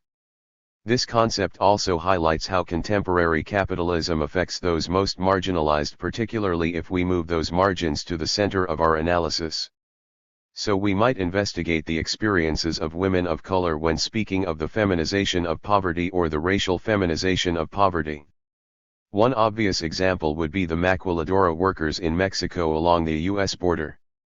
Under globalization from above, the labor of women of color guarantees maximum profitability. Many of these women are working in either the informal sector or in unregulated assembly plants in export processing zones where the words workers' rights are non-existent.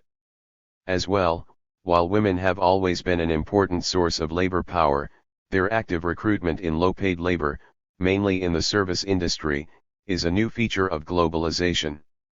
This recruitment is largely based on companies seeing women of color in these precarious circumstances as a pliable and easily controllable workforce, one that is in no danger of forming unions or otherwise acting collectively to improve their condition. Any study of anarchist economics needs to take into account how different hierarchies interact with each other, in this case how colonization, white racism, patriarchy, and capitalism act together. A distinctly feminist anarchism allows us to account for these changes in capitalism and, likewise, to build on feminist analyses of reproductive labor, the labor that goes into day-to-day tasks like cooking, cleaning, child-rearing, and so on, and is still commonly the domain of women. Often this labor is unpaid, unvalued, and invisible in capitalist society, yet it is necessary to keep the system going. And part and parcel of the ways that the patriarchal family inscribes women as caretakers and mothers, we see huge economic imbalances between single female-headed households and single male-headed households.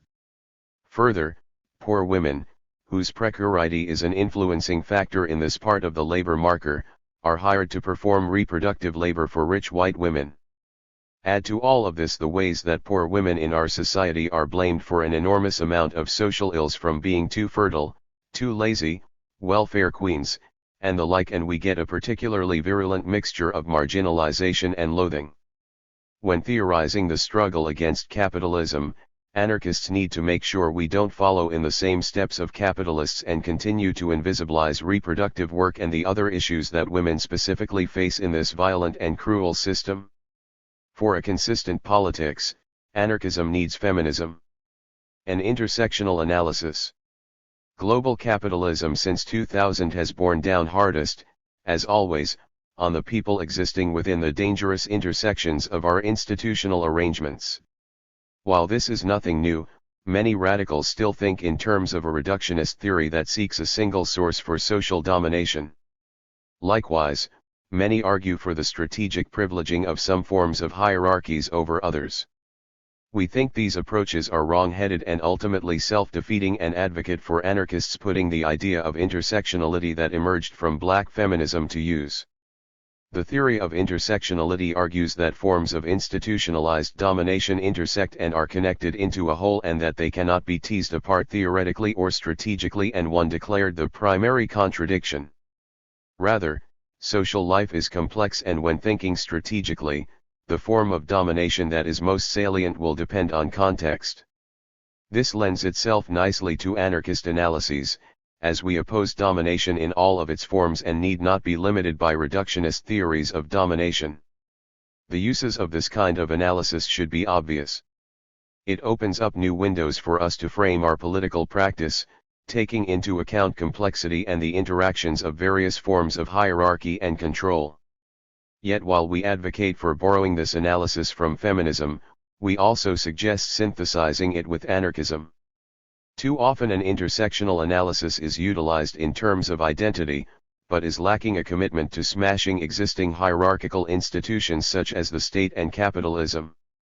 Likewise, anarchists can historicize intersectionality to demonstrate how geographically contingent forms of domination have emerged in a given locale, and by extension the best ways that we might struggle against them. Whether it's maquiladora workers in Juarez or seed activists in India, poor and homeless queer youth of color all over the world, and especially in places with new draconian legislation disciplining non-normative sexual and gender practices, like Uganda, or indigenous populations fighting for autonomy against the imperial project of capital, anarchists can only strengthen our analysis by recognizing the intersections of the hierarchies we have inherited and the tapestry they weave together to create a totality. By moving the margins to the center of our theory and practice, we can struggle against hierarchies in ways that move us all forward rather than benefiting the most privileged among us and leaving others behind. And when developing an anarchist economic analysis, we can note the political economy's connections at the institutional level with other hierarchies and argue for a holistic politics that refuses reduction and demands an end to all forms of oppression. The now more than obvious unsustainability of capitalism. We've tried throughout this chapter to thread together an analysis of capitalism in the 2000s that takes into account the ways that the economy interacts with other forms of domination in our global society. But where we've been lacking so far, and where anarchist alternatives might make important interventions in terms of vision, is the economy's connection to ecology. 80% of the world's forests are gone. Humans have consumed, in the last 50 years, more resources than the entirety of human history before them. There is near universal agreement among climatologists that ozone depletion is due to human activities, and the consequences of continuing these activities are potentially apocalyptic in scope. Perhaps one of the most salient contributions to radical theory in recent years by anarchists has been their showing the ways that environmental destruction is part and parcel of capital's growth economy. Given that resource depletion is one among many parts of this global ecological catastrophe, how can we expect an economic system based on treating the entire non-human world as various groupings of commodities to profit from to effectively address the environmental crisis? How can the imperial and expansionist project of capital accommodate concerns about the destruction of our habitats? How can an economic system that buttresses industries like factory farming and non-human animal harvesting be consistent with reducing or eliminating our collective ecological footprint? Of course, we believe that capitalism can in no way be compatible with building an environmentally sustainable future, nor can it be used to fix the problems we have already created. But these are exactly the kinds of attempts that are being made under capitalism in the 2000s. Indeed, rather than try to tackle the ways that capitalism is intimately connected to environmental devastation, our rulers are attempting to create the illusion that we can address the environmental crisis while maintaining the conditions necessary for capital accumulation. So we are seeing an increased interest in market solutions and cynical attempts at greening capitalism. The latest proposed market-based solution being aggressively advanced is creating emissions markets. The idea is that businesses responsible for large amounts of carbon emissions would be given a sort of stock market for those emissions. Those businesses would be given a cap, or a limit on how much they can pollute, and the stocks will be able to be bought and sold and traded in order to create profitability for being environmentally conscious. This is the brilliant scheme of the same market fundamentalists who brought us the dot-com bubble and the subprime mortgage bubble. Guess who stands to profit by the millions from such an arrangement? In any case, the problems that got us into this in the first place are being offered back to us as possible solutions. And this is just the tip of the iceberg of new schemes of supposed conscious consumption, these attempts at trying to make people believe that we can consume away the problems that are endemic in a consumer-oriented society in a consumption-oriented system. Anarchist visions of a decentralized future, of an economy based on popular participation rather than profit, and of a social order free of institutionalized domination give us responses to these kinds of popular mystifications. When analyzing capitalism in the 2000s, we can and should critique the creation of this new bubble, point out whose interests it serves, and be willing to provide possible alternatives to the system of profit, ownership, and markets that got us into this position in the first place. Toward a post-capitalist 2000s. We've tried here to examine some major facets of capitalism in the 2000s that we think are important to the development of a contemporary anarchist critique of political economy, as well as some concepts that we believe can help along the way. There's likely much missing here, for example, an analysis of the origins of this current crisis, the effects of increased digitization on capital mobility and investment, the ways that permanent precarity might structure contemporary class struggle, and so on. However, in the context of a chapter-length piece, we thought that these 7 were the best that we could offer in terms of space, knowledge, and interest. The relevance of anarchist economic analyses can be measured inasmuch as they can be used to create tangible resistance to domination. It is our hope that this particular piece can further struggles against capitalism and hierarchies of all kinds. It is this post-capitalist future that motivates us to write, study, and struggle. It is the power of possibility that often gives us the desire to even get out of bed in the morning in a world like ours where possibilities are so often pushed to the margins in favor of a boring, violent, and fundamentalist belief in the necessity and superiority of the status quo. It is our hope that we can add to our resistance strategies against capital, but more so that we can aid in toppling capitalism altogether and creating a livable future for ourselves, each other, and the many inhabitants that we share this world with. Anarchist economics, to be worthy of the name, should be a part of that larger project. Fight to win. Tools for confronting capital. D.T. Cochran and Jeff Monahan. Context: how to assess success or failure.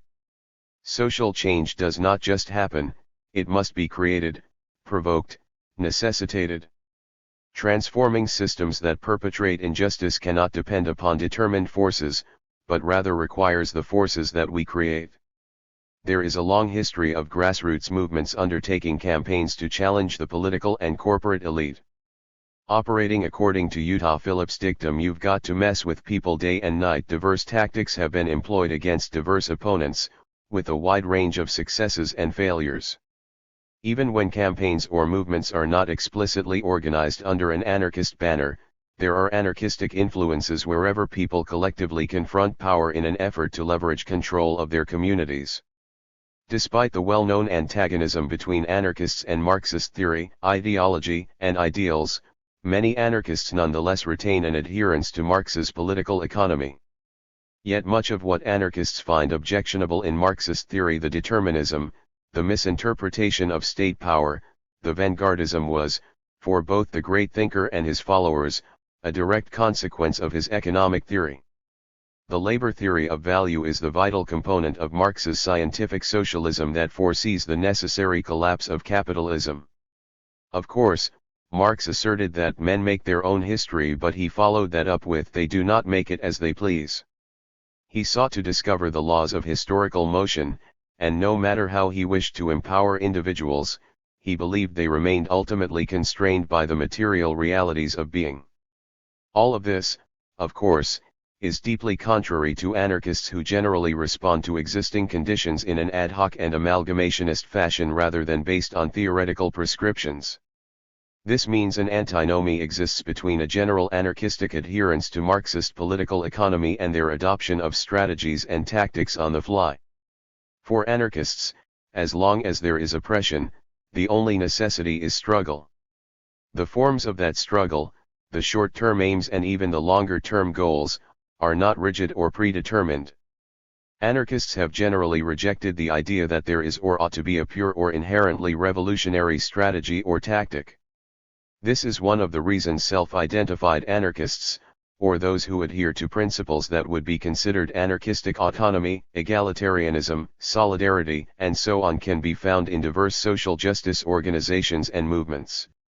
In this chapter we make use of a non-Marxist theory of value and capital in a way that informs and supports the ad hoc perspective on struggle and fighting to win. However, our primary purpose is to propose a method based on this theory as a means for social justice activists to assess their particular campaigns. Such assessment is, we believe, important if people in particular campaigns are to understand their own efficacy and if they are to be part of a larger movement in pursuit of a humane post-capitalist world. Further, we argue, such an analysis is a needed component of an anarchist economics. Although economics, as a science, is typically centered on production, distribution, and exchange, anarchists have long rejected the disciplinary reduction that tries to separate economics from politics. Production, culture, distribution, sexuality, communication, exchange, gender, and race as just a few social institutions are irreducibly intermixed.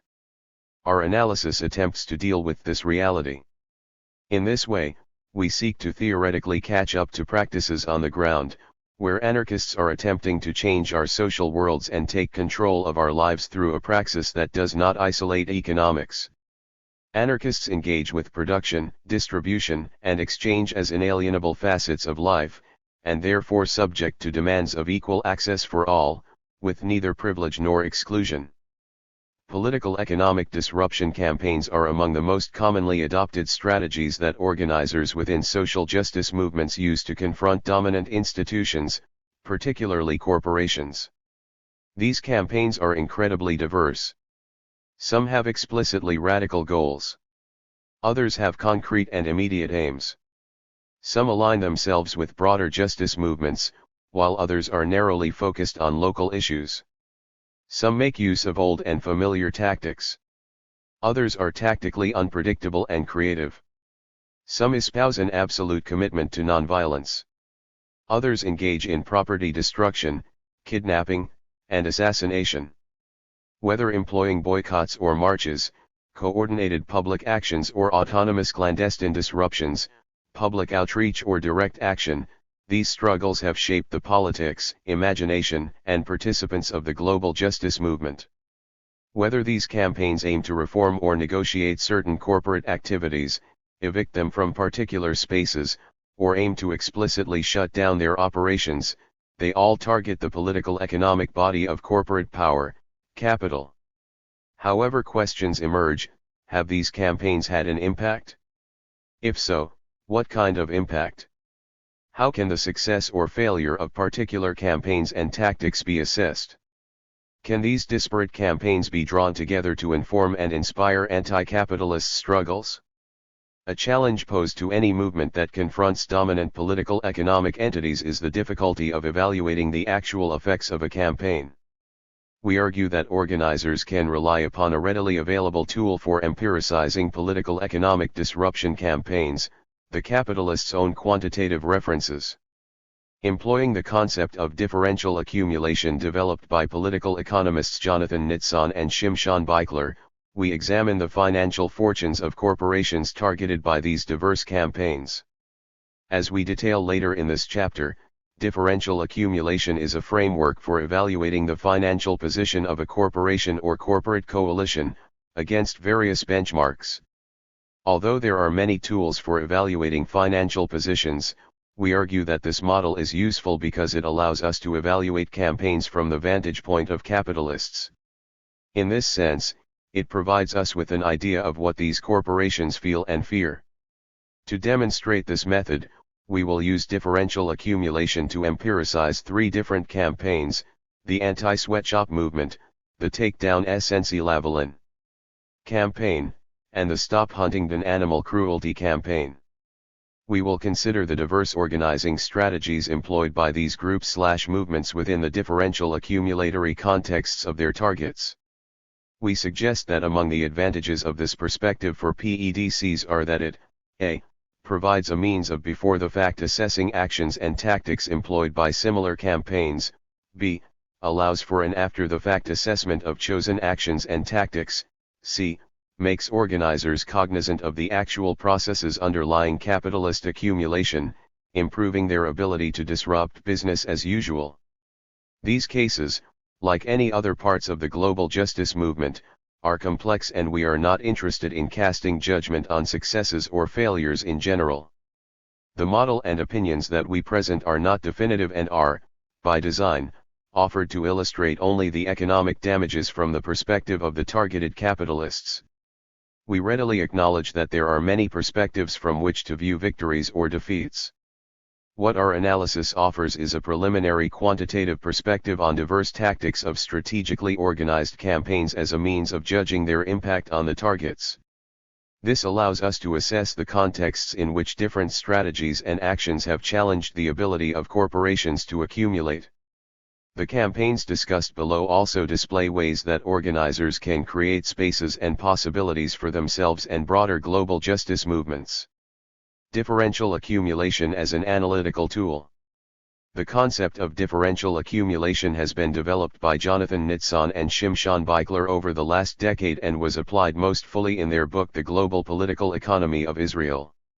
In developing what they call the power theory of capital, Nitzan and Beichler argue that capital is a strategic power institution. Their theory stands in contrast with both the neoclassicist utility theory of value and Marxist labor theory of value. Profit and its transformation into capital cannot be understood on the basis of either neoclassical factors of production or Marxist accounts of surplus value. Both theories employ reductionism based on impossible entities utiles and socially necessary, simple, abstract labor, respectively. Contrary to the bottom-up conceptions of capital and accumulation, Nitzan and Beichler hold that capital is finance, and only finance. Understood as an institution of power, capital represents the complex assemblages of assets under the control of particular capitalist entities, including the means of production.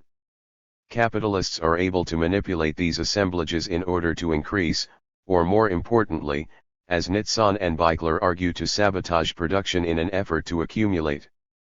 This process includes much more than ongoing immiseration of the worker, or the development of new, more efficient methods of production.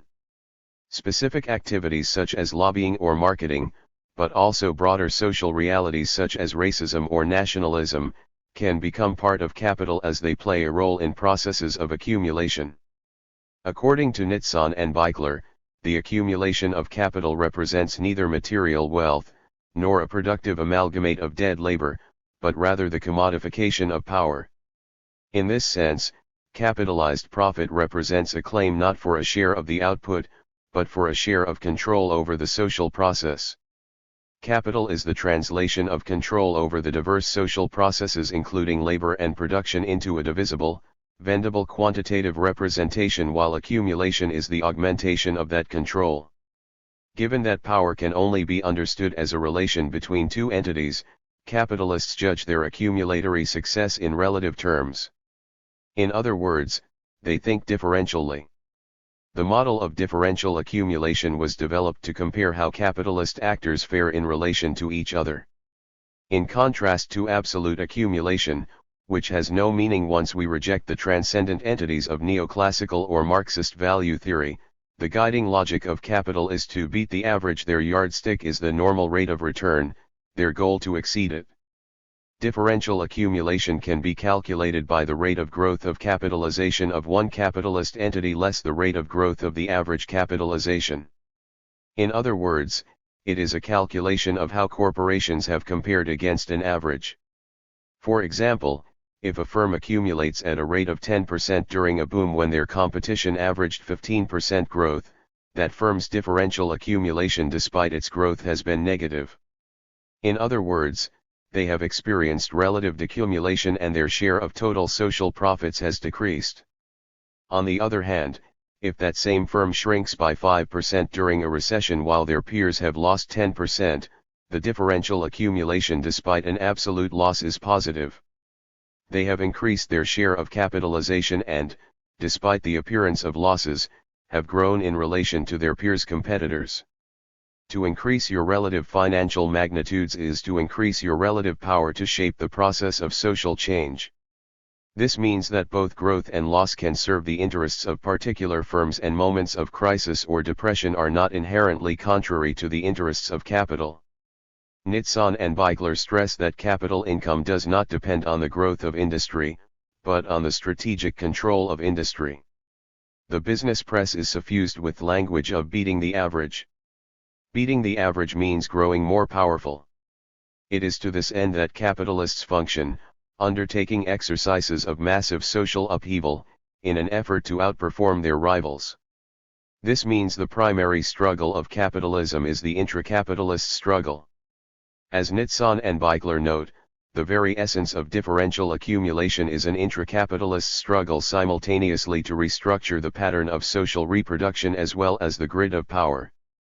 Every other facet of society becomes collateral damage, rewarded or punished as part of diverse accumulatory endeavors.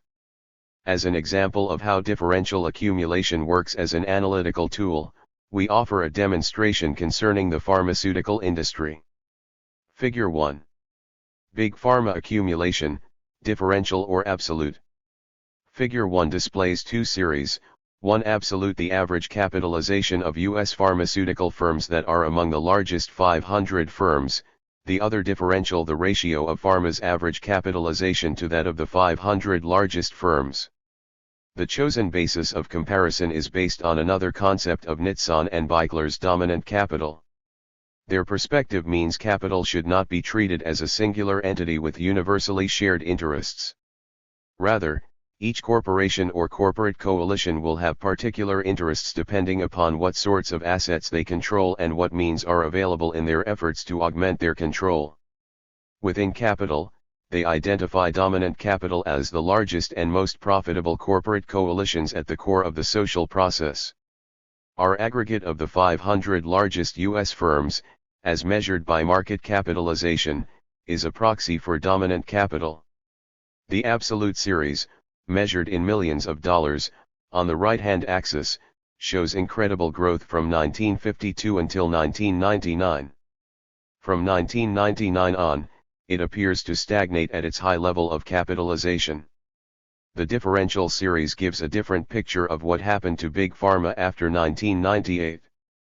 Instead of simply stagnating, we can see that Pharma lost ground to other dominant firms in the accumulatory struggle. In 1952, the average member of Big Pharma was smaller than the average member of dominant capital, while by 1998, the average Pharma firm is 3 times larger. Their rate of differential accumulation was 2.5% per year, a stunning performance against the largest, most powerful firms. By 2007, however, they had fallen to less than twice as large, differentially decumulating 5% per year. The differential perspective motivates different questions than the absolute. In fact, once we dismiss as ridiculous and/or unworkable the transcendent entities of absolute accumulation, The absolute can provoke no questions. In order to answer the questions that emerge from the differential picture, we need to look at the entire field of social processes that bear on accumulation, and not solely to labor and production. The pharmaceutical industry is heavily dependent upon intellectual property rights and marketing. It works to forge personal relationships with physicians. Much of the research that goes into its most profitable drugs emerges from government or university labs. A lot of money is spent developing copycat drugs. All of this and much more needs to be considered in trying to explain how Big Pharma grew, and why it has fallen. For those involved in PEDCs, this dependence of capital upon complex social processes means disruption of production is not strictly necessary to disrupt accumulation. Rather, targeting any of the processes upon which the firm depends may have an impact. This confirms the street-level adoption of strategies and tactics that have always been anarchists' modus operandi, over the attempt by Marxists to adhere to strategies informed by their pet theory. Given the importance of capital accumulation for the capitalists' understanding of their own success, it provides us with a means of judging the success of PEDCs that target individual corporations. Although the differential perspective is not the only means to judge success, it does allow an assessment from the capitalist's own perspective. Did the PEDC hurt its targets? If a campaign's actions are associated with particular moments of differential decumulation, or, more importantly, an entire campaign is associated with a trend of differential decumulation, then it seems, all else equal, fair to judge the campaign a success, even if specific goals and outcomes have not been achieved. Of course, caution is always required when trying to tie accumulatory movements to a specific cause, given the complex multitude of forces acting upon and being enacted by any given corporation. Nonetheless, if due caution is taken, campaigns should not hesitate to declare victory when such decumulatory trends are associated with the campaign. In the context of the global justice movement, where confrontational action is a permanent practice of addressing diverse injustices, we can use this model as a method to evaluate campaigns that challenge capitalists, large and small. Using case studies of 3 disparate campaigns, all of which included participants who expressly identified as anarchists, we hope to draw some examples and lessons about what actions have worked against what sorts of corporations. Specifically, we will first consider the anti-sweatshop movement's targeting of Nike. A widespread campaign that included a range of political perspectives, from liberal to anti-capitalist, the campaign was one of the precursors to the Northern anti-globalization movement. Secondly, we will examine the Take Down SNC-Lavalin campaign. Undoubtedly unfamiliar to most, it was a small, short-lived campaign that took place in eastern Canada and Quebec. Despite its local character, it nonetheless managed to exact a toll on its target, a leading global engineering corporation. Finally, we will analyze the SHAC campaign that has recently been the subject of an intense governmental crackdown on so-called eco-terrorism, precisely because of the huge impact it was having on its target. The conclusions we draw are tentative, but we hope they encourage discussion about possibilities and strategies/tactics for fighting capitalists. We especially hope to show that if campaigns are knowledgeable about their targets and willing to be flexible in terms of tactics, they can exact a sizable toll on the financial fortunes of targeted corporations. This is true both for well-organized, broad-scale campaigns as well as those that consist of just small groups of disciplined and dedicated organizers. Case Study 1, Anti-Sweatshop Targeting of Nike. In the mid-1990s, Nike became the paragon of corporate exploitation. The sweatshop emerged as the symbol of global corporations' valuation of profits over workers, the environment, and human dignity. Although the charge had been leveled against the company since the late 1980s, it was only in 1996 that it began to stick. The close association between the shoe designer-marketer, it can hardly be called a shoemaker, and sweatshops emerged from a more general campaign against the use of child labor by American corporations that began to build momentum during the early 1990s. In 1996, the Apparel Industry Partnership, a presidential task force with both industry and non-industry participants, convened to draft an agreement on job conditions. In April 1997, the group reached an agreement that, among other things, set minimum age and maximum hour requirements.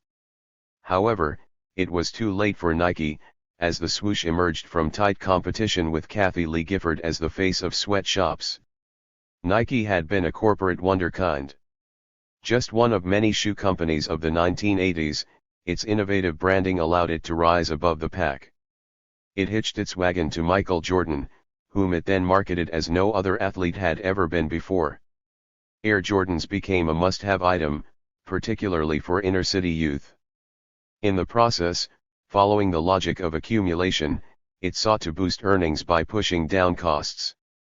To this end, it began to ship jobs to low-wage zones in Asia. It was hardly unique in this. However, its own success would bring blowback as its high-profile led anti-sweatshop activists to focus their attention on the sportswear company that claimed to be about more than shoes. The campaign against Nike was almost entirely focused on public education, although participants also sought to shame both CEO Phil Knight and Jordan personally. Actions were usually little more than public spectacles, picketing and flyering. At the time of publishing No Logo, Naomi Klein could find only one incidence of vandalism against a Nike town outlet. Figure 2. Anti-sweatshop campaign, taking a toll on Nike. Yet, as can be seen in Figure 2, between 1996 and 1997 the actions taken against Nike had a huge impact on its accumulation. The company differentially accumulated 13.5% per year from 1981 to 1996, then from 1996 to 1999 it differentially decumulated at a stunning 28% per year. Similar to the graph for Big Pharma, this graph charts Nike against dominant capital. In 1986, Nike was barely 10% the size of an average member of this group. By 1996, it was 21% larger than the average member. Then, in 1999, it's just half the size. Since 1999, despite the continued pressure on the company, accumulation has resumed. Nike may have, paradoxically, benefited from the growth of the anti-globalization movement as it moved from a criticism of specific companies to corporations and capitalism more generally. Nike became just another corporate miscreant among many. Nike was susceptible to the tactics adopted by the anti-sweatshop movement because of its dependence on public image. It was a pioneer of advertising that did not directly pitch its product. Instead, it touted a lifestyle and then associated itself with that lifestyle. It championed women's right to participate equally in sports. It had ads with Tiger Woods observing that there are still some courses from which he is banned because of the color of his skin. Its philanthropic endeavors provided sports equipment to impoverished children. This carefully constructed image was so thoroughly at odds with the realities of sweatshops that simply exposing their involvement tarnished it. As one of the world's best-known brands, they were also susceptible to culture jamming, defacing billboards, using corporate logos and slogans in sarcastic and subversive counterattacks. Once Nike's use of overseas sweatshops became general knowledge, any defaced billboard or advertisement served as an instant reminder. Although Nike had positioned itself head and shoulders above its competition in terms of the social appeal of its shoes, it nonetheless faced intense competition. It was not difficult for consumers to switch to another brand. Culture jamming has been rightly criticized as a limited and non-revolutionary tactic. However, as we noted above, there is no pure or revolutionary tactic. Although tactics must accord with the principles of the organizers, their only other criterion is effectiveness, and for this campaign, it appears to have been effective. Of course, culture jamming will not, in and of itself, foment revolution, but neither will any other tactic. The effectiveness of culture jamming is limited to corporations dependent upon their image. The campaign against Nike was so effective that it even warranted a mention in its annual report to investors. Forced to explain Nike's poor performance in 1997, Knight cited labor practices and the alarmed consumer. Although Nike promised that both media and consumers were being informed, we can see that the message took a few years to get through. In fact, although Nike began to recover in 1999, it wasn't until 2001 the year resistant movements refocused on anti-war efforts and away from corporate misdeeds that it resumed its early growth levels. Although Nike managed to escape the accumulatory purgatory into which it was relegated, the anti-sweatshop campaign managed to inflict significant damage. Klein demonstrates how common the differential perspective is, although lacking any theoretical component, when she compares Nike's performance to that of Adidas. During the campaign against Nike, Adidas managed to overtake them and has remained larger, if only just, ever since. This highlights one of the consequences of PEDCs: they may benefit others. Adidas is just as implicated in the use of sweatshop labor as Nike, yet it avoided the same sort of scrutiny and has been the differential benefactor of Nike's decline. However, as long as capitalism remains, there will necessarily be those who benefit from one corporation's differential decline. As with the particular tactics of political economic disruption, PEDCs themselves are not inherently anti-capitalist. Rather, their purpose is to insert us into the accumulatory process, to become risk factors that must be accounted for. Case Study 2, Take Down SNC-Lavalin. Organized under the explicitly anti-capitalist hallmarks of the People's Global Action, the Take Down SNC-Lavalin campaign was a collaboration between Ottawa's Catapult Collective, June 30 in Toronto, and Block the Empire in Montreal. The target, SNC-Lavalin, was a provider through subsidiary SNC Tech of ammunition to the U.S. occupation in Iraq. The campaign featured various tactics, including public education, confrontational marches, covert information gathering from SNC workers, public spectacles and symbolic actions, and calls for autonomous direct actions. In Ottawa, several marches targeted the SNC office building as part of a campaign that highlighted war profiteering in general. The high-profile snake marches took place in the downtown core, and disrupted traffic and business around the buildings housing U.S. defense corporations, including Raytheon and General Dynamics. On the International Day of Solidarity with Iraq in 2005, Catapult members scaled the facade of SNC's Ottawa office building to call attention to all manner of exploitive practices, including the production of munitions, the degradation of the environment, and their destructive mining and biotech projects around the world. In Montreal, members of Block the Empire tried to install a photo exhibit featuring images of occupied Iraq entitled "Your Bullets, Iraqi Lives," in the lobby of SNC's corporate headquarters, a building that the company shares with the U.S. consulate. In Toronto, organizers crashed a banquet hosted by SNC-Lavalin. A diverse collection of activist organizations participated in a protest outside SNC's 2005 annual general meeting, which drew national media attention. As news stories noted, the protest overshadowed the company's otherwise promising outlook. We have charted the differential status of SNC relative to the S&P 500 as a proxy for dominant capital from 2002 until 2006. The campaign lasted from early 2005 until early 2006. Our data indicates that SNC experienced a significant change in its accumulatory trend over this period. Figure 3. Take down SNC-Lavalin, relative to the S&P 500. As can be seen in Figure 3, SNC enjoyed significant accumulation in the period before the campaign began. In the year prior to the first week of April 2005, SNC gained 53.5% relative to the S&P 500. Over the course of the campaign their accumulation stagnated. Eventually the campaign lost its momentum and stopped mobilizing when it realized one of its goals, SNC's divestment from its arms-producing entity SNC Tech. At that point SNC resumed its upward accumulatory trend. As noted above, there is no absolute average against which capitalists judge their success, this too is contingent. As such, We also charted SNC's performance against an index composed of two of its sectoral competitors, fellow Canadian engineering firm Econ and a US firm of roughly the same size, Jacobs Engineering. Figure 4. Take down SNC-Lavalin, relative to competitors. This shows even more clearly SNC's differential fate over the duration of the campaign.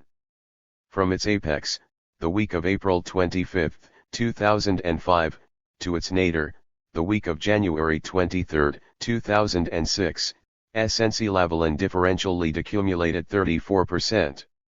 In the context of SNC's global reach, its engagement in several sectors, and its political connections, this frozen period is of significant interest. Why did SNC-Lavalin's trend of accumulation stall? Were investors frightened by public associations with war profiteering?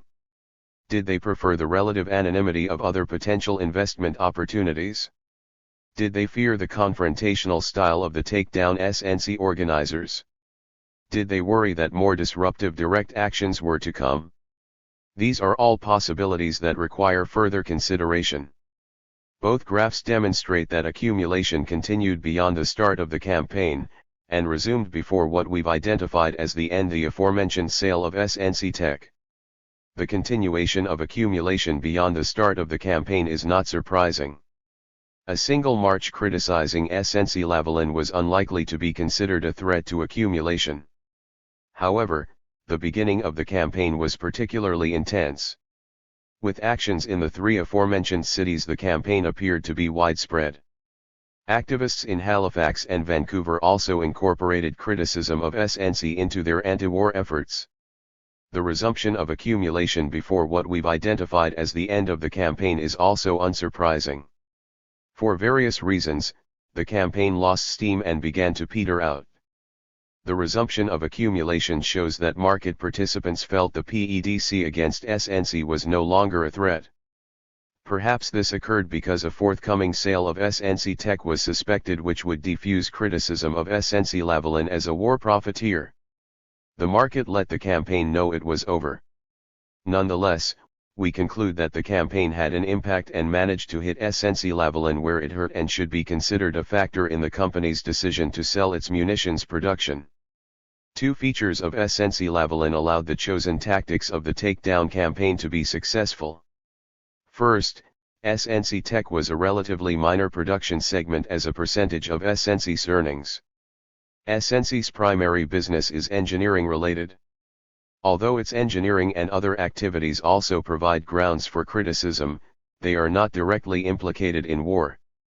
Second, although SNC-Lavalin is one of Canada's largest corporations, with operations and political connections all over the world, the corporation is little known.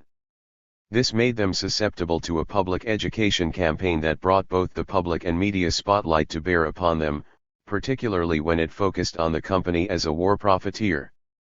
The relative unimportance of SNC Tech for earnings made it more likely SNC-Lavalin would judge the gains of diverting the public glare to outweigh any decline due to the loss of SNC Tech's profits. SNC Tech was sold to General Dynamics, whose business is almost entirely military related. Notably, we do not believe a similar naming and shaming campaign aimed at them is likely to succeed in the same way. While SNC-Lavalin and its investors were not prepared to be decried as war profiteers, General Dynamics undoubtedly is. Any investors with moral or practical objections to war profiteering have already placed their capital elsewhere. This does not mean a campaign against General Dynamics is impossible, just that it could not rely on the same tactics. The fact that SNC Tech was sold to General Dynamics and continues to produce bullets sold to the U.S. military means that the success of the takedown PEDC was certainly limited. Nonetheless, it is significant that a short campaign organized by a couple dozen people spread throughout 3 cities managed to have this impact on a multi-billion-dollar corporation. Takedown SNC-Lavalin succeeded in injecting itself into the accumulatory efforts of SNC-Lavalin, and its success required their capitulation, however limited. Case Study 3, Stop Huntingdon Animal Cruelty. The SHAC campaign officially began in 1999 and has developed into an international campaign, comprised of several dozen active groups.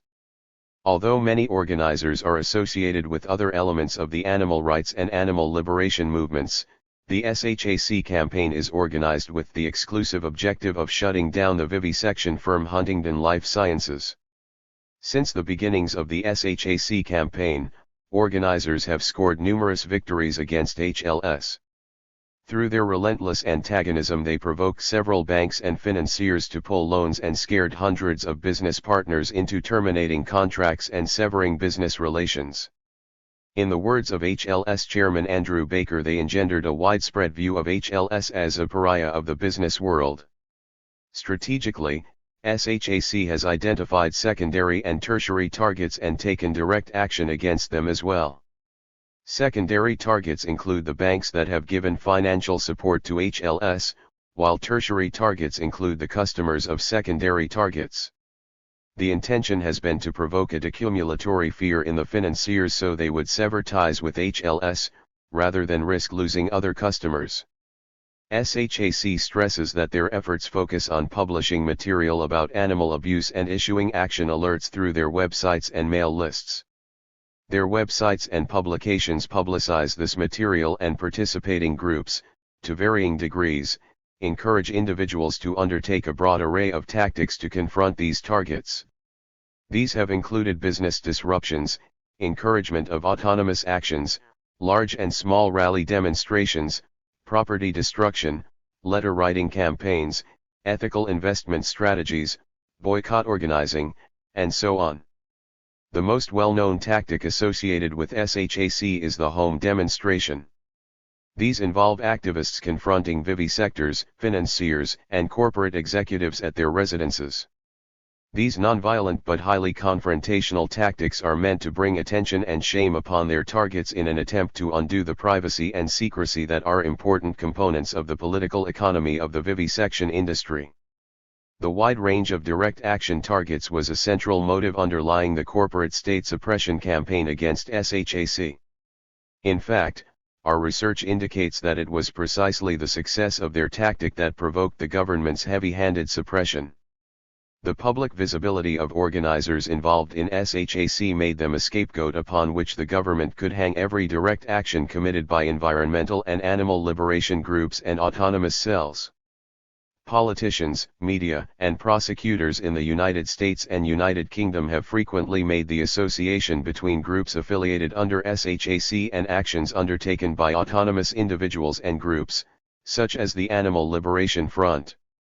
The government has claimed that because SHAC-affiliated groups provide information about animal abusers, they are facilitating or even interchangeable with the ALF.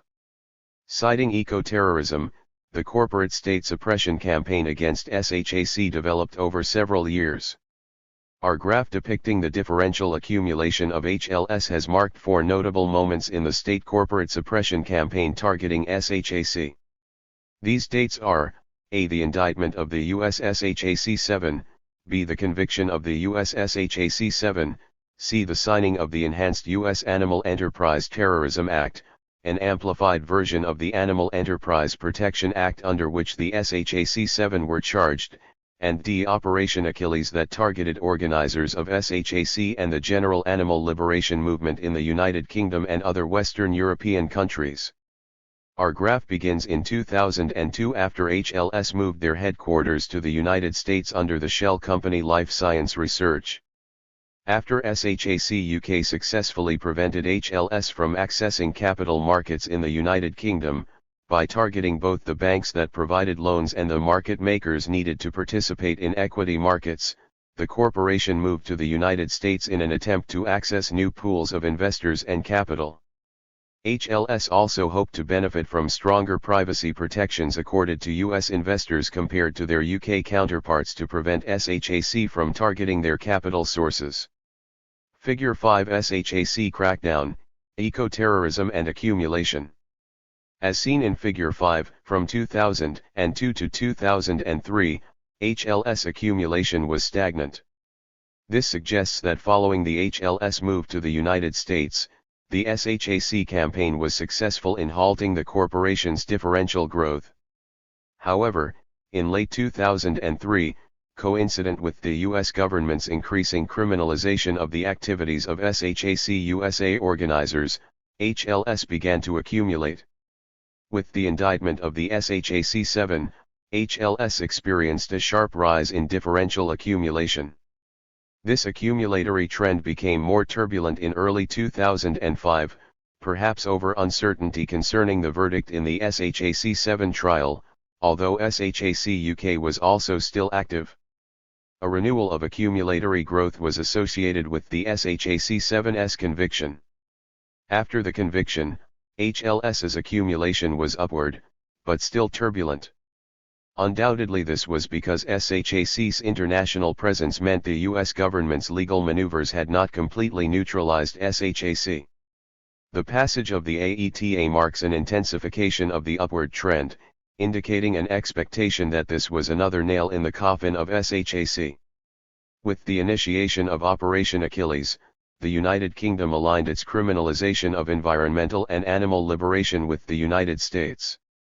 This released HLS from most of the perceived risk of SHAC's direct action, and the corporation's differential accumulation skyrocketed.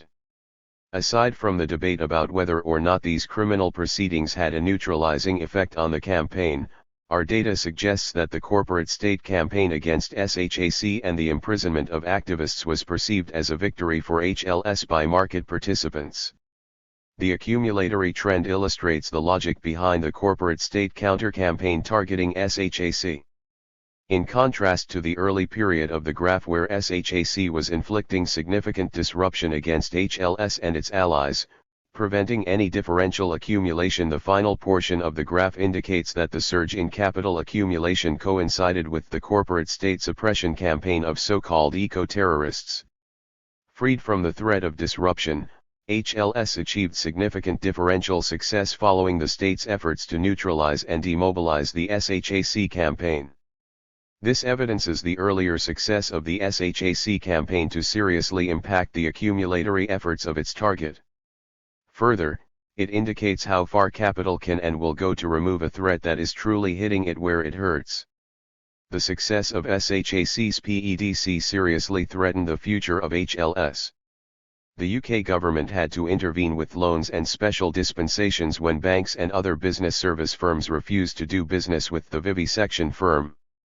This special consideration was vital for HLS's continued viability and should be considered as an important and valued part of HLS's capital. These interventions are evidence of SHAC's determination, combativeness, and innovative tactics. SHAC has provided organizers with important lessons on how PEDCs provoke the anxieties of capital. Investors have a twofold fear: 1. Fear of being personally targeted, 2. Fear that the fear of others will drive down the value of the stock. With their success in isolating HLS within the business community, SHAC demonstrated how activists can leverage the naked commitment of capital to accumulation. Although the bank's managers who swore not to do business with HLS almost certainly personally despised being forced to capitulate, that was of no consequence.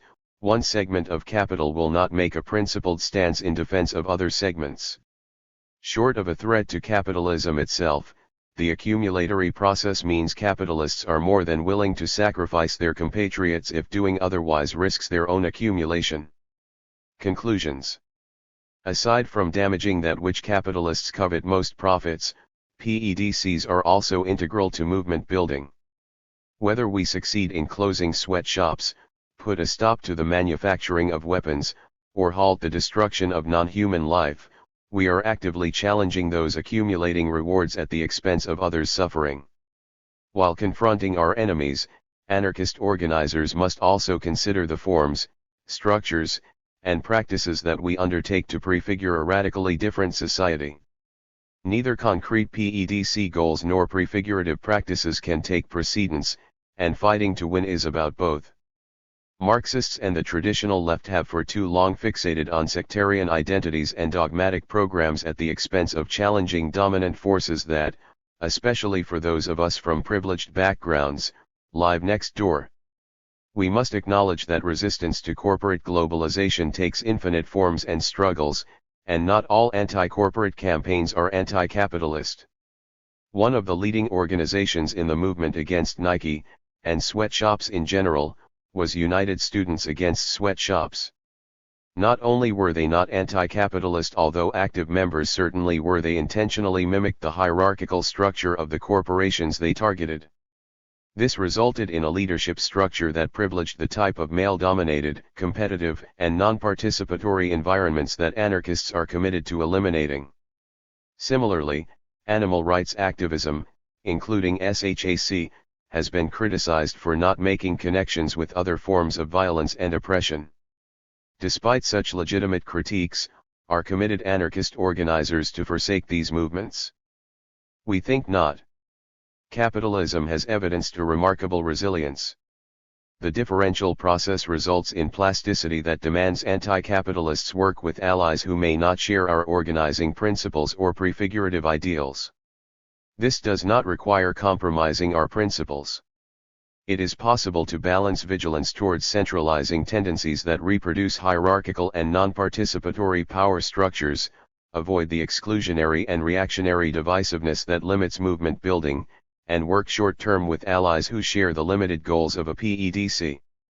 Anarchists, not hampered by excessive theoretical prescription, can work toward short-term outcomes that will have real and desirable consequences, even if just to set capital back on its heels for a moment. Fighting to win is a twofold process of both damaging the existing power structure and prefiguring a humane post-capitalist society. Participants in PEDCs need to recognize the limitations of such endeavors in terms of challenging capitalism itself. Given the differential nature of accumulation, there will always be capitalist beneficiaries of PEDCs. Capital always flees to another, who welcomes its arrival. We believe Nitsan and Beikler's theory of differential accumulation offers the best means of understanding precisely how anti-capitalists can effect change within capitalism through the confrontation of capital. The theory draws attention to the qualitatively complex structures and processes that constitute accumulation. It also makes us aware of how far our interjections into the accumulatory process can go. Any victory that fails to topple the ethical justification and juridical apparatus of private property that make possible capital and accumulation will always be a partial victory. That means no particular campaign need be criticized as such, for we are always aware that it is. If we understand capital as the quantification of claims over qualitatively complex social processes, we cannot treat all corporations as the same. The high diversity of social assets that are drawn upon to make profits means each corporation will have different vulnerabilities. The same tactics cannot be reflexively used against different targets. Diversity of tactics becomes not an ethical position, but a tactical necessity. While public awareness may be sufficient against some targets, others may require direct action. Part of any transition will be a transformation of the political-economic hierarchy. The vested interests will not simply disappear under the weight of their own contradictions.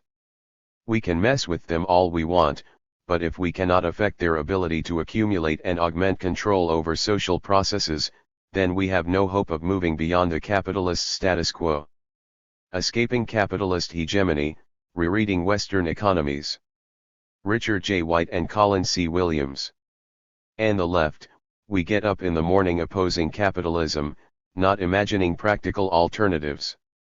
In this sense, it is partly our own subjection, successful or failed, accommodating or oppositional, that constructs a capitalist society. J.K. Gibson Graham. To reread a landscape we have always read as capitalist, to read it as a landscape of difference, populated by various capitalist and non-capitalist economic practices and institutions, that is a difficult task. It requires us to contend not only with our colonized imaginations, but with our beliefs about politics, understandings of power, conceptions of economy, and structures of desire. C.C. Williams. Introduction.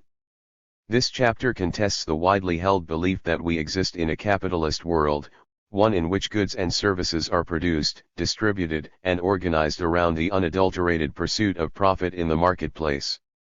That this belief is both misguided and mistaken is testament to the powerful economic discourse which colonizes the mind and imagination into believing that capitalism is omnipresent, particularly so in the Western economies. In 1898, Kropotkin observed, "T is certain that in proportion as the human mind frees itself from ideas inculcated by minorities of priests, military chiefs, and judges, all striving to establish their domination, and of scientists paid to perpetuate it, a conception of society arises, in which conception there is no longer room for those dominating minorities.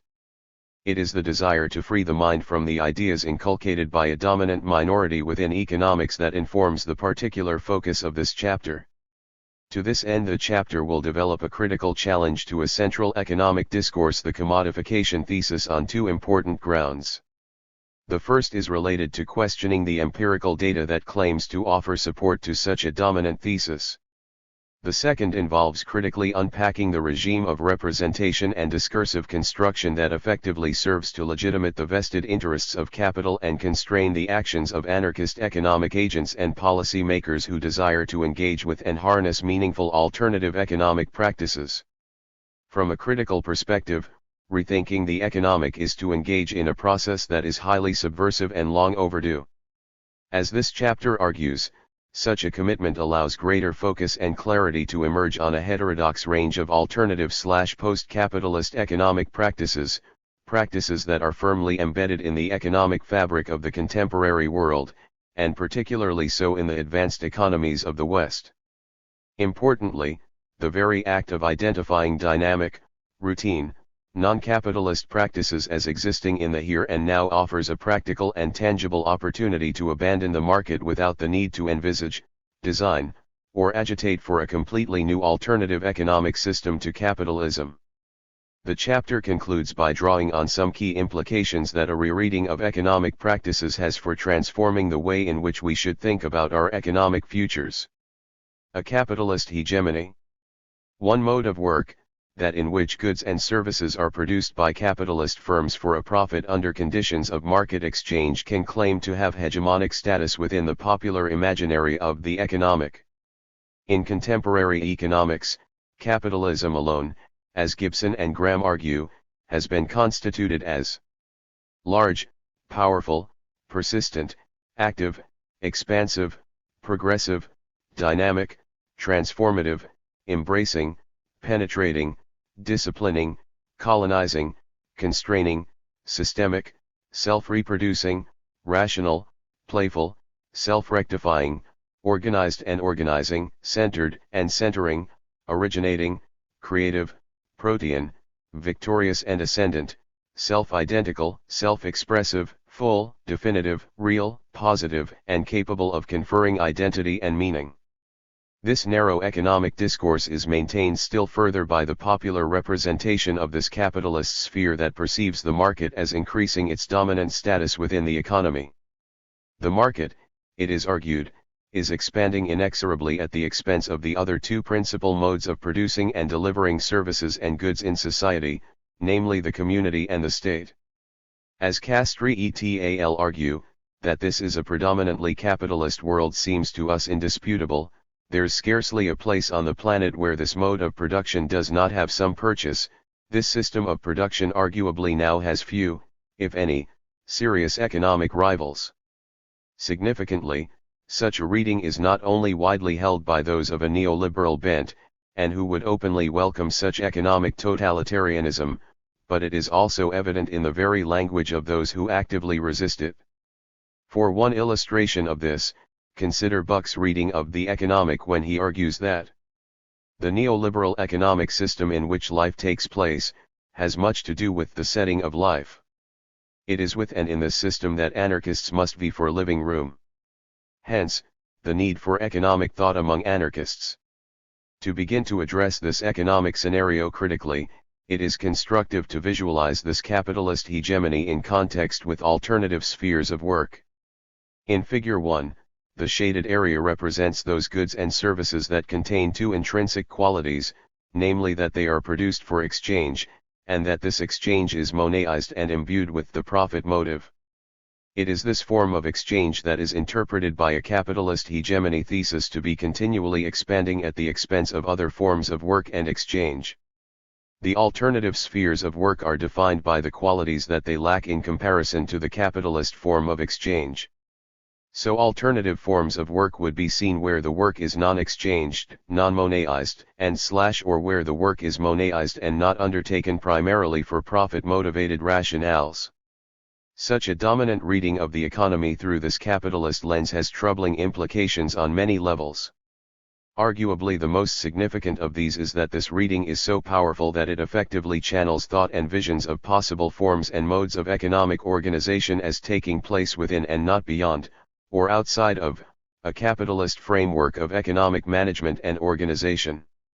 Thus any critical project which seeks to envision the very possibility of harnessing truly alternative non-capitalist futures of work and exchange to displace this capitalist sphere are dismissed out of hand as naive, implausible, misguided, yet another example of puerile utopia.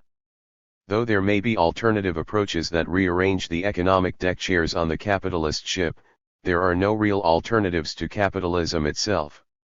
The sobering outcome of this is that, as Frederick Jameson writes, "It seems to be easier for us today to imagine the thoroughgoing deterioration of the earth and of nature than the breakdown of late capitalism.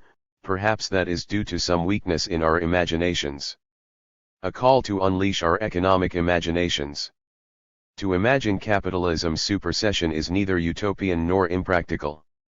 An increasing global body of anarchist, critical, post-capitalist, and post-development academics and activists have successfully begun to problematize the meta-narrative of capitalist hegemony and exposed the spurious empirical grounds that this hegemonic status is embedded in.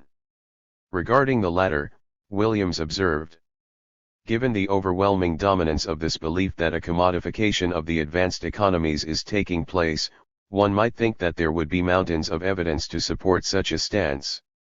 Yet one of the most worrying and disturbing findings once one starts to research musings on this subject is that hardly any evidence is ever brought to the fore by its adherents either to show that a process of commodification is taking place or even to display the extent, pace, or unevenness of its penetration. While appreciating the difference and diversity within and between these approaches, collectively many have also sought to recognize, value, and harness heterodox economic practices that are already part of contemporary society. This has been crucial in allowing a meaningful space for thinking critically about how to better imagine, create, and construct these non-capitalist forms of work and organization in the future. Two key strategies have been employed to upset the theoretical and symbolic signs that construct capitalist hegemony as both natural and inevitable. The use of discourse analysis has been employed to critique the notions that objects/identities are inherently stable and fixed. Such a subversive and radical focus has been employed to destabilize the binary opposition which is employed by modern societies to establish and differentiate order and disorder. The binary opposition works to effectively continually suppress the latter category and promote the former. However, to attempt to challenge this binary opposition on its own terms is extremely problematic given the powerful organizational complexity within this binary hierarchy. This is apparent when a wider framework of understanding is sought, where one can perceive, for example, the multiple ways that the binary opposition links formal work with the masculine, the rational, the objective, the productive, and informal work to the other. Another strategy harnessed to expose the unstable and fuzzy nature of economic exchange has been to indicate ways in which formal and informal economic spaces are not mutually exclusive or necessarily oppositional in nature. Gibson and Graham, for example, argue that the household can be interpreted as a place where goods and services can be produced, just as a factory setting can also act as a reproductive space. A further related significant approach has been to show how formal and informal economic spaces are intimately connected. For example, research has shown how non-commodified work is often undertaken in a more creative, empowering, and non-routine nature within households that are relatively market-orientated. To recap, some of the more searing critiques that have challenged and subverted the hierarchical economic binaries in modern thought have emerged from attempts to revalue the subordinate category, reinterpreted the sites of production/consumption/reproduction, and highlight the interconnectedness of the binary opposition. Academics looking to promote non-capitalist economic futures have also embraced a more Foucauldian approach to challenging and deconstructing commodification ideology. This is evidenced in two ways: firstly by those who adopt a genealogical analysis of the processes and continuities by which a particular discourse is constructed, and secondly by critically analyzing the way theories, systems of meanings, and unwritten rules effectively exclude, censor, and restrict, and thereby can be used effectively to perpetuate injustice and violence. To offer a more detailed look at this, in his provocative post-structuralist work Encountering Development, The Making and Unmaking of the Third World, Escobar embraces such a Foucauldian approach when focusing on the post-war discourse on development. In his own words, "To speak development, one must adhere to certain rules of statement that go back to the basic system of categories and relations. This system defines the hegemonic worldview of development, a worldview that increasingly permeates and transforms the economic, social, and cultural fabric of third-world cities and villages, even if the languages of development are always adapted and reworked significantly at the local level." Through harnessing a historical narrative, he demonstrated how post-World War II societies in Asia, Africa, and Latin America became synonymous with terms such as backward, poor, illiterate, undernourished, and underemployed, and thus became seen to be in need of Western assistance. The problems of the Third World under such a Western diagnosis, it is argued, could only be remedied by a dose of industrialized First World economic development. Thus the development policies that became powerful and effective post-colonial mechanisms of control were, from the very beginning, created and enforced principally to serve the interests of the industrialized nations of North America and Europe. Importantly, those disadvantaged the most by this Western hegemonic discourse were also on the face of it arguably the least able to transcend and think beyond the grand narratives and structures produced by this discourse. However, encouragingly, Escobar draws on examples of individuals and hybrid cultures that have transformed the development regime of representation. These individuals and cultures have effectively repositioned themselves as active agents in the face of this professionalization of development, and have successfully created alternatives in the face of modernity's crisis. One of the central conclusions he makes is about how best to move beyond this apparently hegemonic discourse. Instead of searching for grand alternative models or strategies, what is needed is the investigation of alternative representations and practices in concrete local settings, particularly as they exist in context of hybridization, collective action, and political mobilization. A powerful call to move away from capitalocentric readings of the economic and envisage a rich and dynamic alternative economic spectrum comes through the work of joint authors Gibson and Graham. Adopting a similar approach to Escobar by harnessing a Foucauldian critique, Gibson-Graham's work has also consistently harnessed a Derridan framework of deconstruction. This has made a deep and powerful impact on rethinking conventional representations of capitalism as the naturally dominant form of economy and thus contributes to an anti-capitalist politics of economic invention.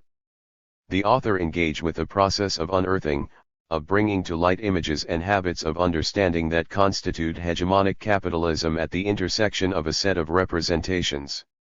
One only has to think, for example, of how people and nations are categorized and positioned within linear representations of Western capitalism to see the configurations of power in the world.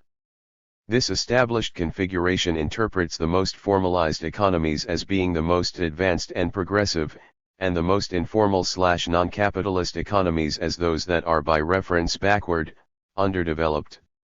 To reimagine and rethink the capitalocentric economic landscapes of the Western countries through a pluralistic economic lens that allows for the recognition of diversity and difference in commodified and non-commodified spheres of work, for example, has two key implications.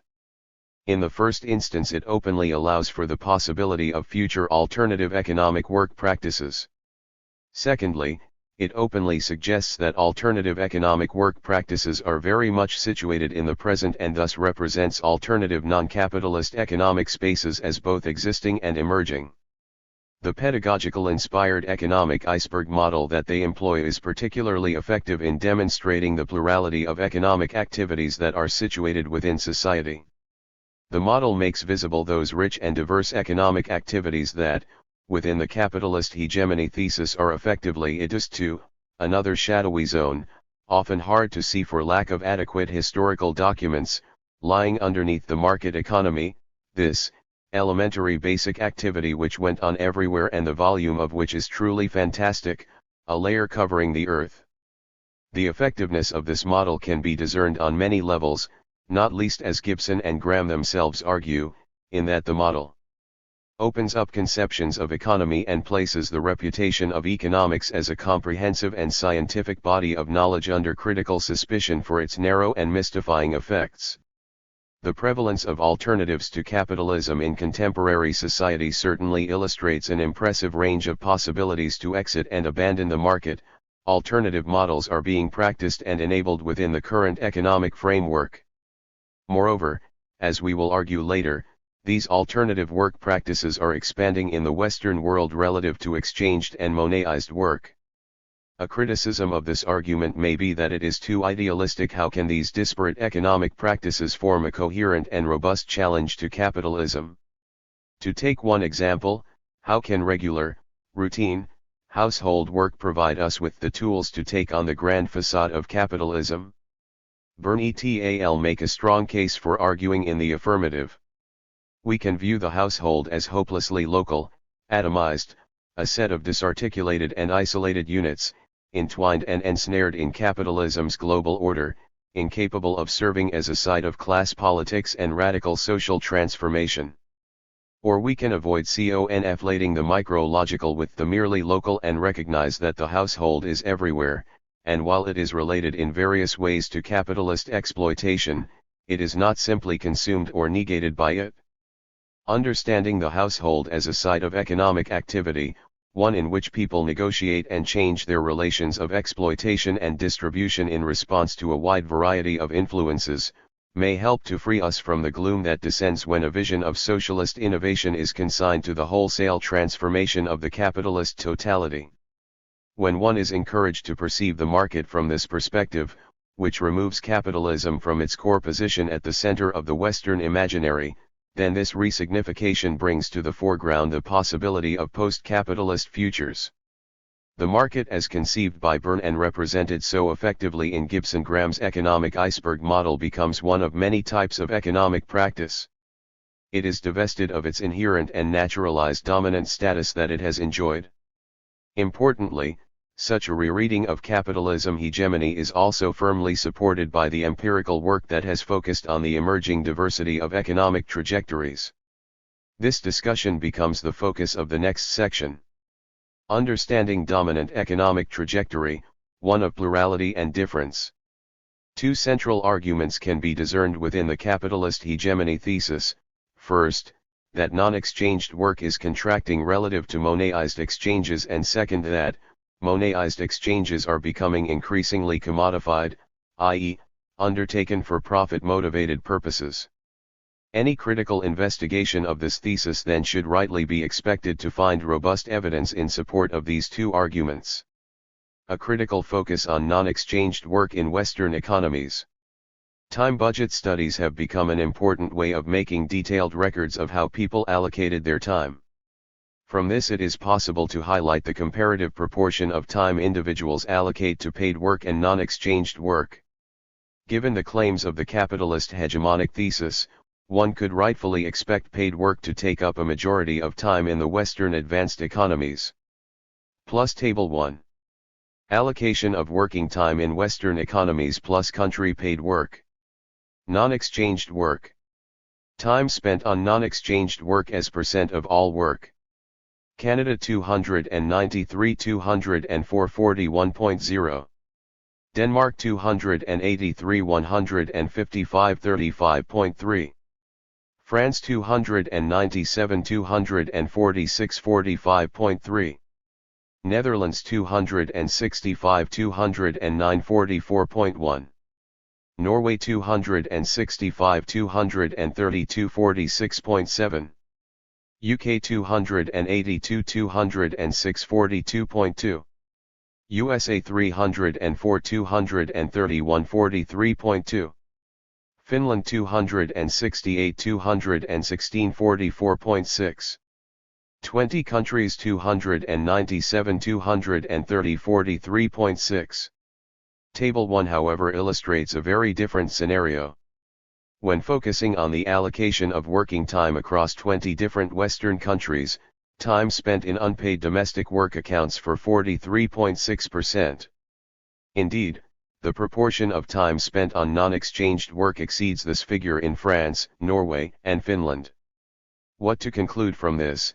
It appears that limits of the market to a claim on time are far more restricted and uneven than allowed for by market advocates or those who have opposed its encroachment but still see the commodification process as inevitable and unstoppable.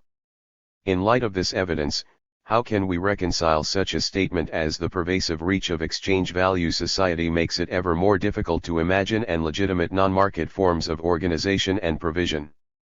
Or, equally, the pronouncement by Castry et al.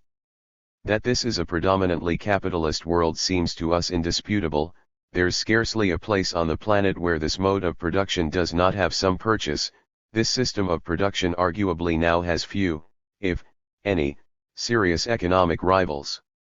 This finding, though, is not unexpected.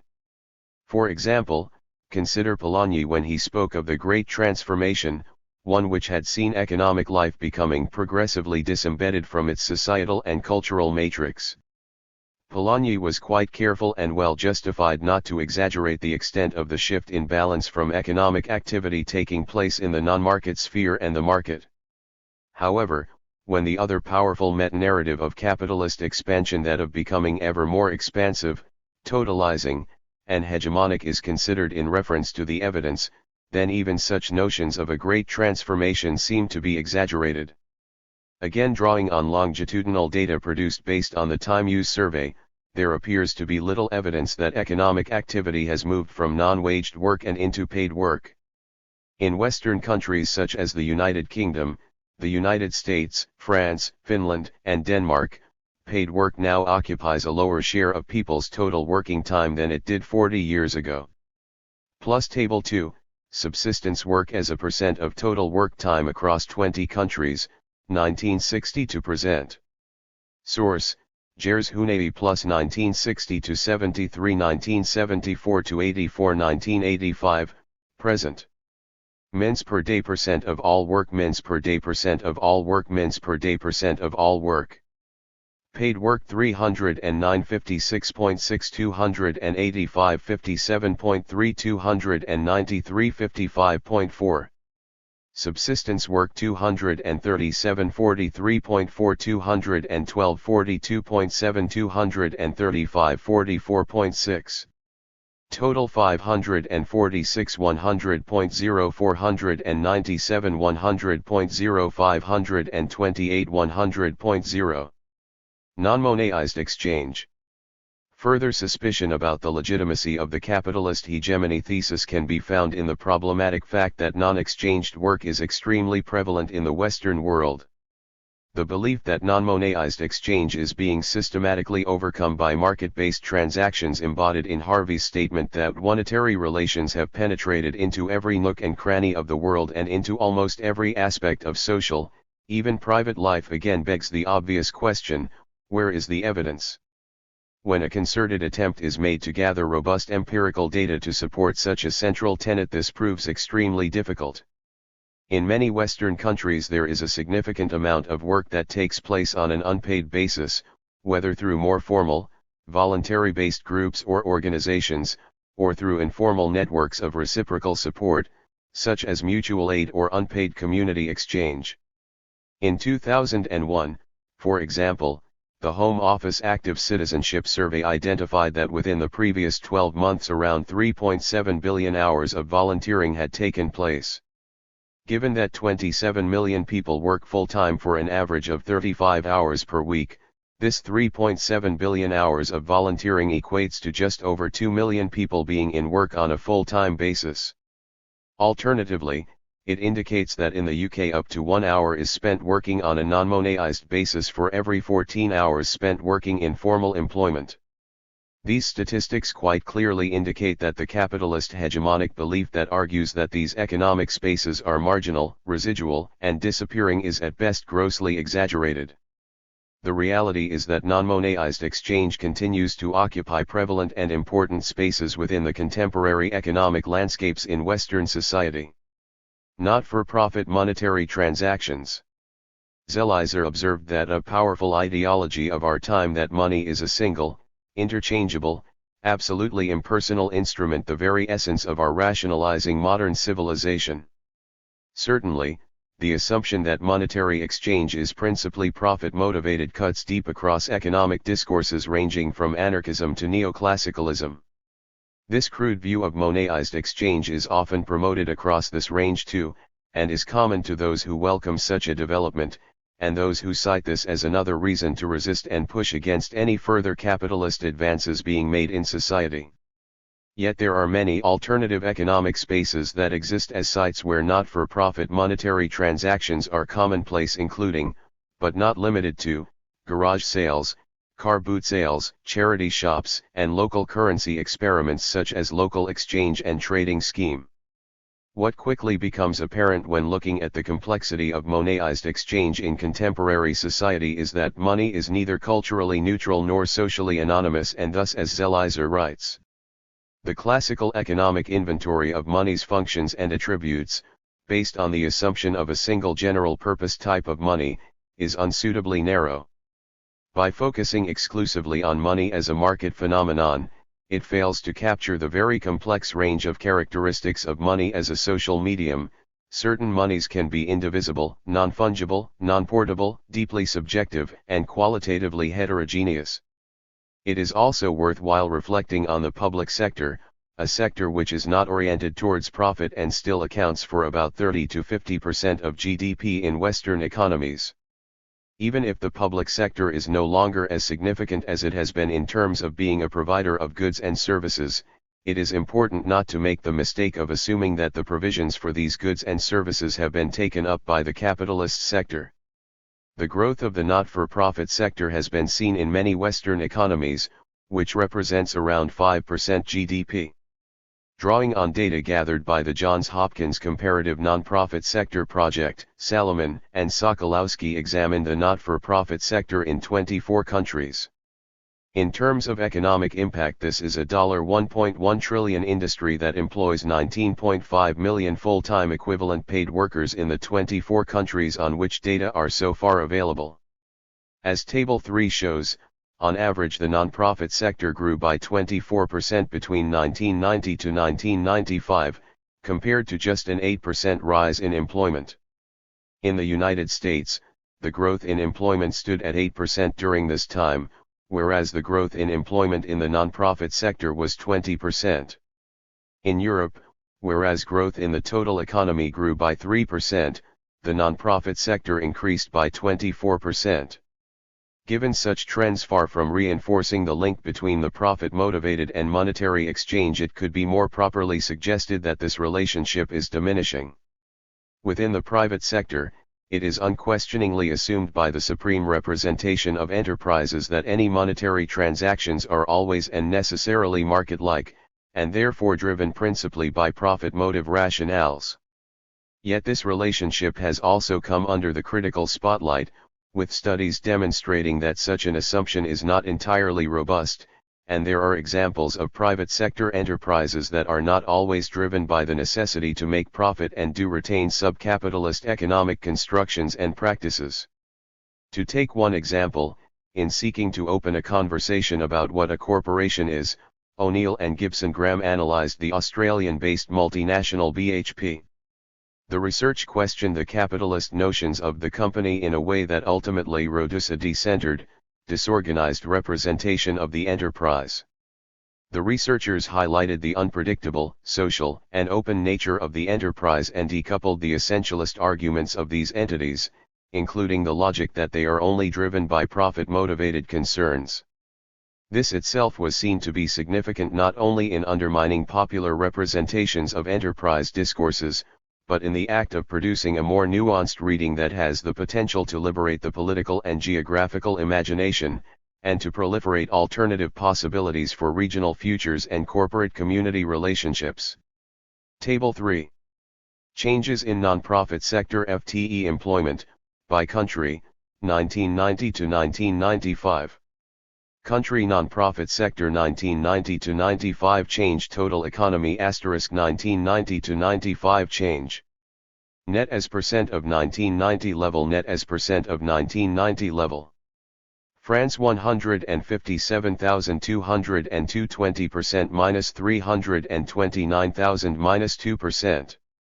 Germany 422,906 42% 2,163,875 8%. Hungary 12,237% minus 25.641 minus 1%. Israel 19,182 15% 395,237 33%. Japan 450,652 27% 75 25,680 14%. Netherlands 41,623 7% 240,000 5%. UK 119,068 28% minus 202,058 minus 1%. US * 1,360,893 20% 1,872,817 3%. EU total / average 740,824% 1,872,817 3%. Other total / average 1,842,927 25% 15,976,069 14%. Total / average 2,583,727 24% 17,848,886 8%. Asterisk, total non-agricultural employment, updated, January 20, 2000. Excluding sport and recreation, unions, and parts of education. Note, except for Israel and the Netherlands, all 1990 figures come from Johns Hopkins Comparative Nonprofit Sector Project, Phase I, and have been adjusted where necessary to make them comparable with the 1995 figures. The result of this critique is one that argues that it is simply not the case, despite all the popular assumptions to the contrary, to say that we live in a capitalist world. When all the estimates are taken into account, significantly less than half of the Western economies can be properly said to be aligned with commodity production driven by capitalist profit-motivated monetary rationales and relationships. Non-monetized exchange. Commodity production. Non-exchanged activity. Non-profit-motivated monetary exchange. Figure 3. Distribution of work in Western societies. Explaining the persistence of alternative economic practices. There are several approaches which have been adopted to explain the persistence of alternative economic practices in Western economies.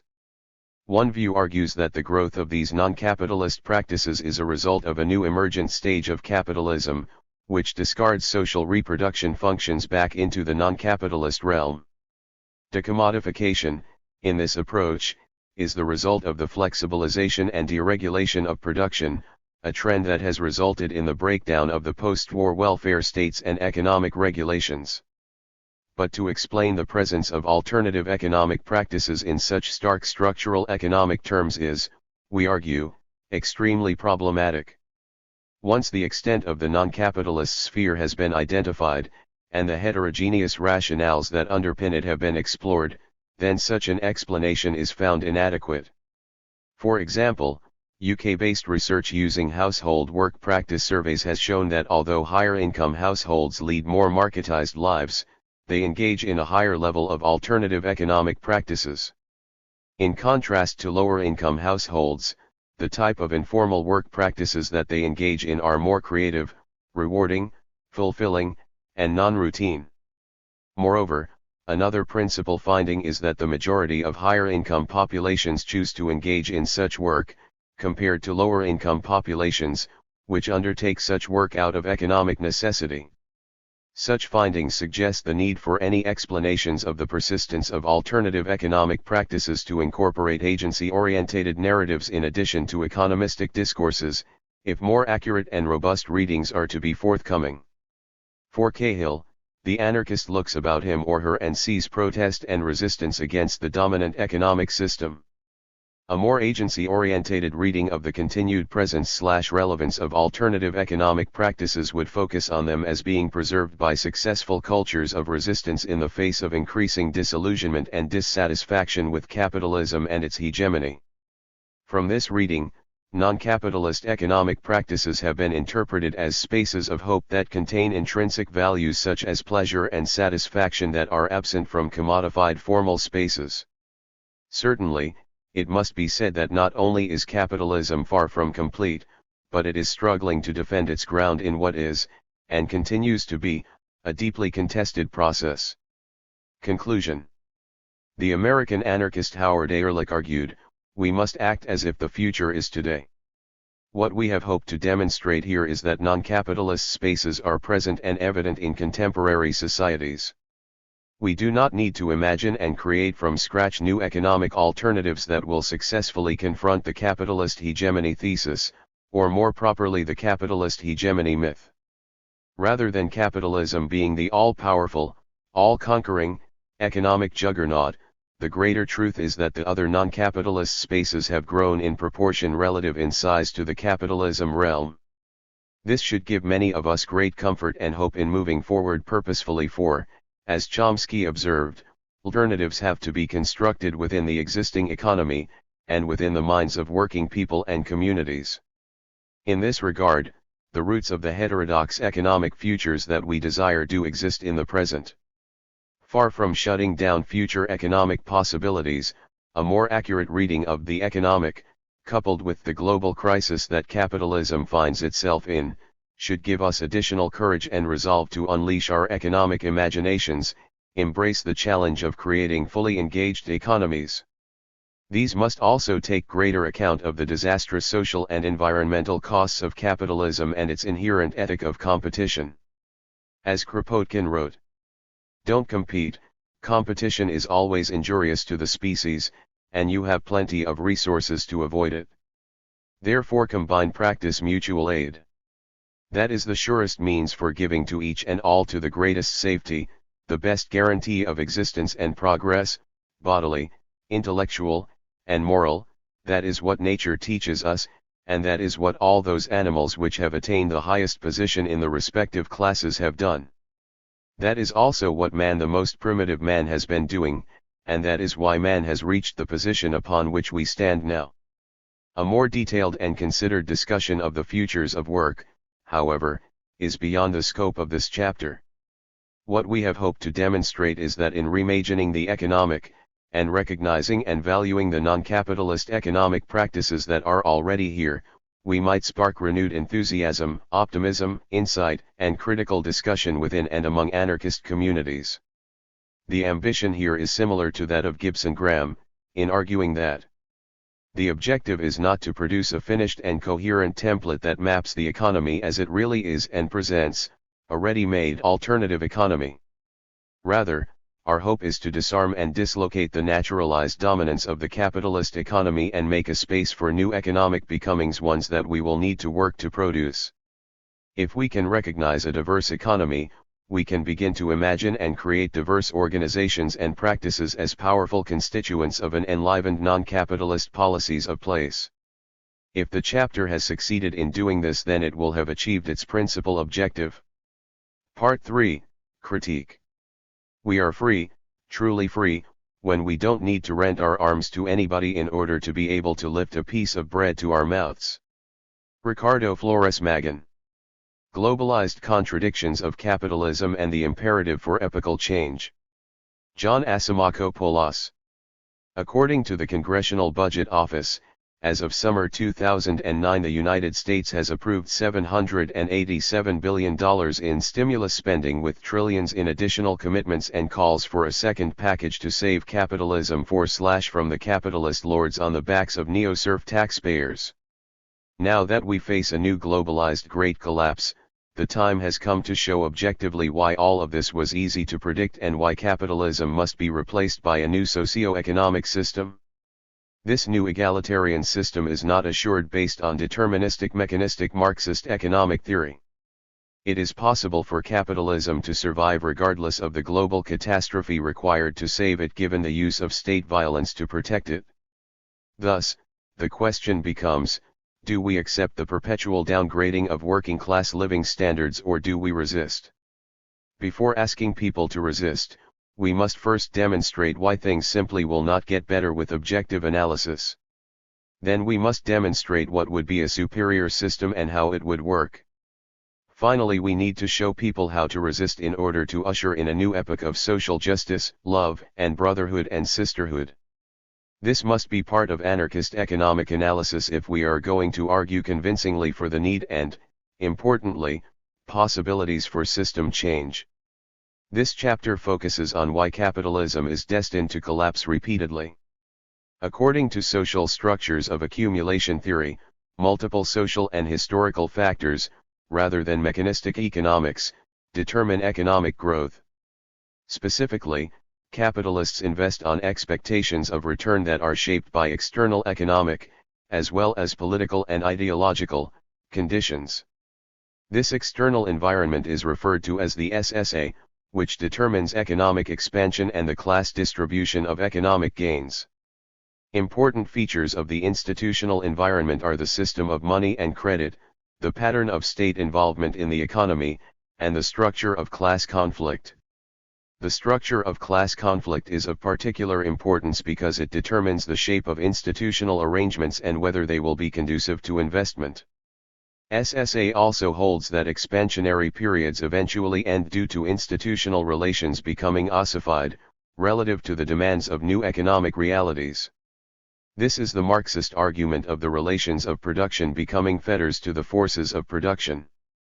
Lastly, this approach views the development, internal dynamics, and decline of each SSA as historically contingent. It is argued that a global SSA is forming based on the solidifying regimes of financialization, neoliberal trade, and a new global segmentation of labor resulting from, and intensifying, the defeat of developed nation working classes.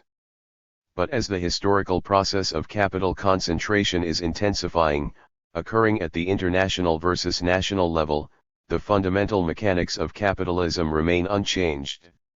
However, this presents a qualitative break from the past in that corporations have severed the flow of a national business cycle by outsourcing production to nations with authoritarian labor and civil rights conditions for cheap disciplined workers while depending on market-based consumption in advanced nations. This leads to reductions in purchasing power without a mechanism to restore income flows back to the worker consumers of developed nations. Consequently, the class contradictions of the new system have resulted, and will continue to result, in global economic stagnation, if not collapse. The reason is that the new regime of global production lacks a corresponding regime for consumption. Inevitably, this will cause stagnation due to the classic contradiction of overproduction and underconsumption emanating from capitalist private property relations. Therefore, a structural solution is not reform, but altering property relations toward libertarian socialist/anarchist forms of societal organization, allowing for the uninterrupted flow of production consumption. Components of the global SSA. Given the declining rate of profit since the 1970s within developed nations, capitalism has pursued surplus value through globalization. As a result, we are witnessing the formation of a new US-led global SSA based on three emerging regimes. The first is the financial regime based on the World Bank and International Monetary Fund functioning as regulatory institutions for the global economy. The second is a neoliberal trade regime expressed by the World Trade Organization and free trade agreements. The third involves globally segmented labor markets made possible by, and intensifying, the defeat of national working classes. The origins of these regimes can be traced back to developed nations, in particular the hegemonic United States and to a lesser degree the European Union. The financial regime. The formation of the new financial regime centered on the IMF, World Bank, and transnational banks can be traced to the 1980s.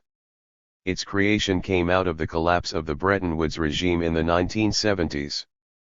At that time transnational banks were forming, providing offshore tax havens without controls on capital flows for transnational corporations. The banks accumulated massive reserves from corporate accounts which were then lent to developing nations, creating the foundation for the 1980s debt crises. These developments and corporate behavior were also a major cause for the demise of the Bretton Woods regime and financial deregulation. In the wake of the 1980s debt crises which followed, the role of the World Bank and IMF changed qualitatively by adopting neoliberal principles, leading to the formation of new financial and trade regimes. The adoption of neoliberal ideology by these institutions was assured given that the United States has 16.79% of the vote at the IMF and 16.38% at the World Bank, shares multiple times more than that of any other single nation. The United States and European Union have 48.88% of the vote at the IMF and 44.94% at the World Bank, and traditionally the World Bank is headed by an American and the IMF by a European. Panich and Jindal argue that the financial regime is not new. Rather, it is a continuation of forces dating to the formation of Bretton Woods, when the financial sector was requesting policies associated today with neoliberalism such as free capital flows. That financial or any other capital was opposed to regulation that it did not control should not be surprising. What is important is that at the end of the day Bretton Woods did not include these demands. Therefore the liberalization of capital flows is more properly dated to the 1980s, although it has its origins in the prior system. Interestingly, Panich and Jindal seem to acknowledge this qualitative shift. The impact on American financial institutions of inflation, low real interest rates, and stagnant profits in the 1970s accelerated the qualitative transformations of these years, which increasingly ran up against the old New Deal banking regulations. This was what prompted the global financial services revolution. Specifically, the first major shift occurred when in its World Development Report 1980, the World Bank changed the definition of development from nationally managed economic growth to participation in the world market. This was a move away from what in essence was nationally managed economic growth practiced by developing nations toward neoliberal global trade controlled by and privileging transnational corporations. Second, the World Bank and IMF went from providing project loans to reorganizing the economies of poor nations in crisis through policy/structural adjustment loans. For example, when poor nations are forced to seek help from the IMF, they must agree to neoliberal reorganization of their economy, especially privatization, before obtaining assistance from the World Bank and transnational banks. In addition to privatization of state resources, these measures, which reflect the 1980s Thatcher-Reaganite ideology, include severe reductions in public spending, currency devaluation, and wage reductions to attract foreign investment as a result of decreased export prices. Therefore, the emerging financial regime is designed to facilitate global capital mobility in search of profits via cheap labor. The importance of capital mobility and privatization is that it makes possible the financing of production and ownership of national resources in developing regions. This is demonstrated by the record level of net foreign direct investment inflows to China, which have intensified upon its WTO entry in 2001. In fact, the implementation of such policies has been followed by intensification in FDI flows to extremely poor nations, given no restrictions on profit repatriation. Prior to such liberalization, nations imposed restrictions on the levels of FDI flows and foreign ownership of domestic industries to maintain control over their economy. However, this made it difficult for transnational corporations to engage in their investment strategies. More important than rock-bottom prices for national resources, the regime secures the repatriation of profits from production in developing nations. In terms of interstate rivalries, the financial regime is the most stable out of the three which constitute the emerging SSA. This is true because it institutionalizes U.S. global financial interests, tying the economies of other nations to it. According to Panich and Jindal, the globalization of finance has included the Americanization of finance, and the deepening and extension of financial markets has become more than ever fundamental to the reproduction and universalization of American power. However, this was not sufficient to stabilize the global system, of which financialization is but only a component. More specifically, as argued by Frank, financial instruments have been ever further compounding already compounded interest on the real properties in which their stake and debts are based, which has contributed to the spectacular growth of this financial world. Nonetheless, the financial pyramid that we see in all its splendor and brilliance, still sits on top of a real-world producer-merchant-consumer base, even if the financial one also provides credit for these real-world transactions. As world consumer of last resort, Uncle Sam performs this important function in the present-day global political economic division of labor. Everybody else produces and needs to export, while Uncle Sam consumes and needs to import. May involve a wholesale reorganization of the world political economy presently run by Uncle Sam. Therefore, the Achilles heel of the system remains consumption. This is true even if nations such as China and Japan have no choice but to participate in the financial regime through purchases of T-bills to prop up the value of the dollar and thus U.S. consumption/imports. In other words, even a global financial regime is dependent on a balance between production and consumption, leading us back to purchasing power and aggregate demand. The neoliberal trade regime. While the financial regime secures capital mobility, the global trade regime centered on the WTO and FTAs is needed to secure mobility of production. The blueprint was the 1994 North American Free Trade Agreement. NAFTA allowed the free flow of goods and investment but not of people between an industrialized high-wage region and a developing one with extremely low wages. Furthermore, NAFTA did not include any labor or environmental standards, leading to a race to the bottom. It was predicted by proponents that NAFTA would lead to a U.S. trade surplus with Mexico. Instead, from 1993 to 2004, it rapidly led to a $107.3 billion trade deficit and a loss of 1,015,291 U.S. jobs. The establishment of the WTO in 1995 extended these dynamics to a global scale. For example, the U.S. trade deficit with pre-WTO China averaged $9 billion per year from 1997 to 2001. When China entered the WTO in 2001, the deficit began to average $38 billion per year from 2001 to 2006. As a result of these investment flows, Robert Scott reports, the rise in the U.S. trade deficit with China between 1997 and 2006 has displaced production that could have supported 2,166,000 U.S. jobs. Most of these jobs have been lost since China entered the WTO in 2001. Between 1997 and 2001, growing trade deficits displaced an average of 101,000 jobs per year. Since China entered the WTO in 2001, job losses increased to an average of 441,000 per year. Furthermore, between 1948 and 1970 there were only 6 FTAs, 34 from 1971 to 1991, but after the establishment of the WTO in 1995 the number of FTAs reached 181 by 2002, spreading neoliberal trade far and wide. This neoliberal trade regime allows corporations to safely move production around the globe in search of low labor costs and financial incentives without fear of tariffs or barriers in order to boost historically declining profits. In addition to lowering transaction costs for globalized production, FTAs also guarantee that once the goods are produced in low-wage regions they can be exported unhindered into developed nations like the United States for market-based consumption. Barriers to trade would have made this unprofitable, thus limiting the extent of globalization.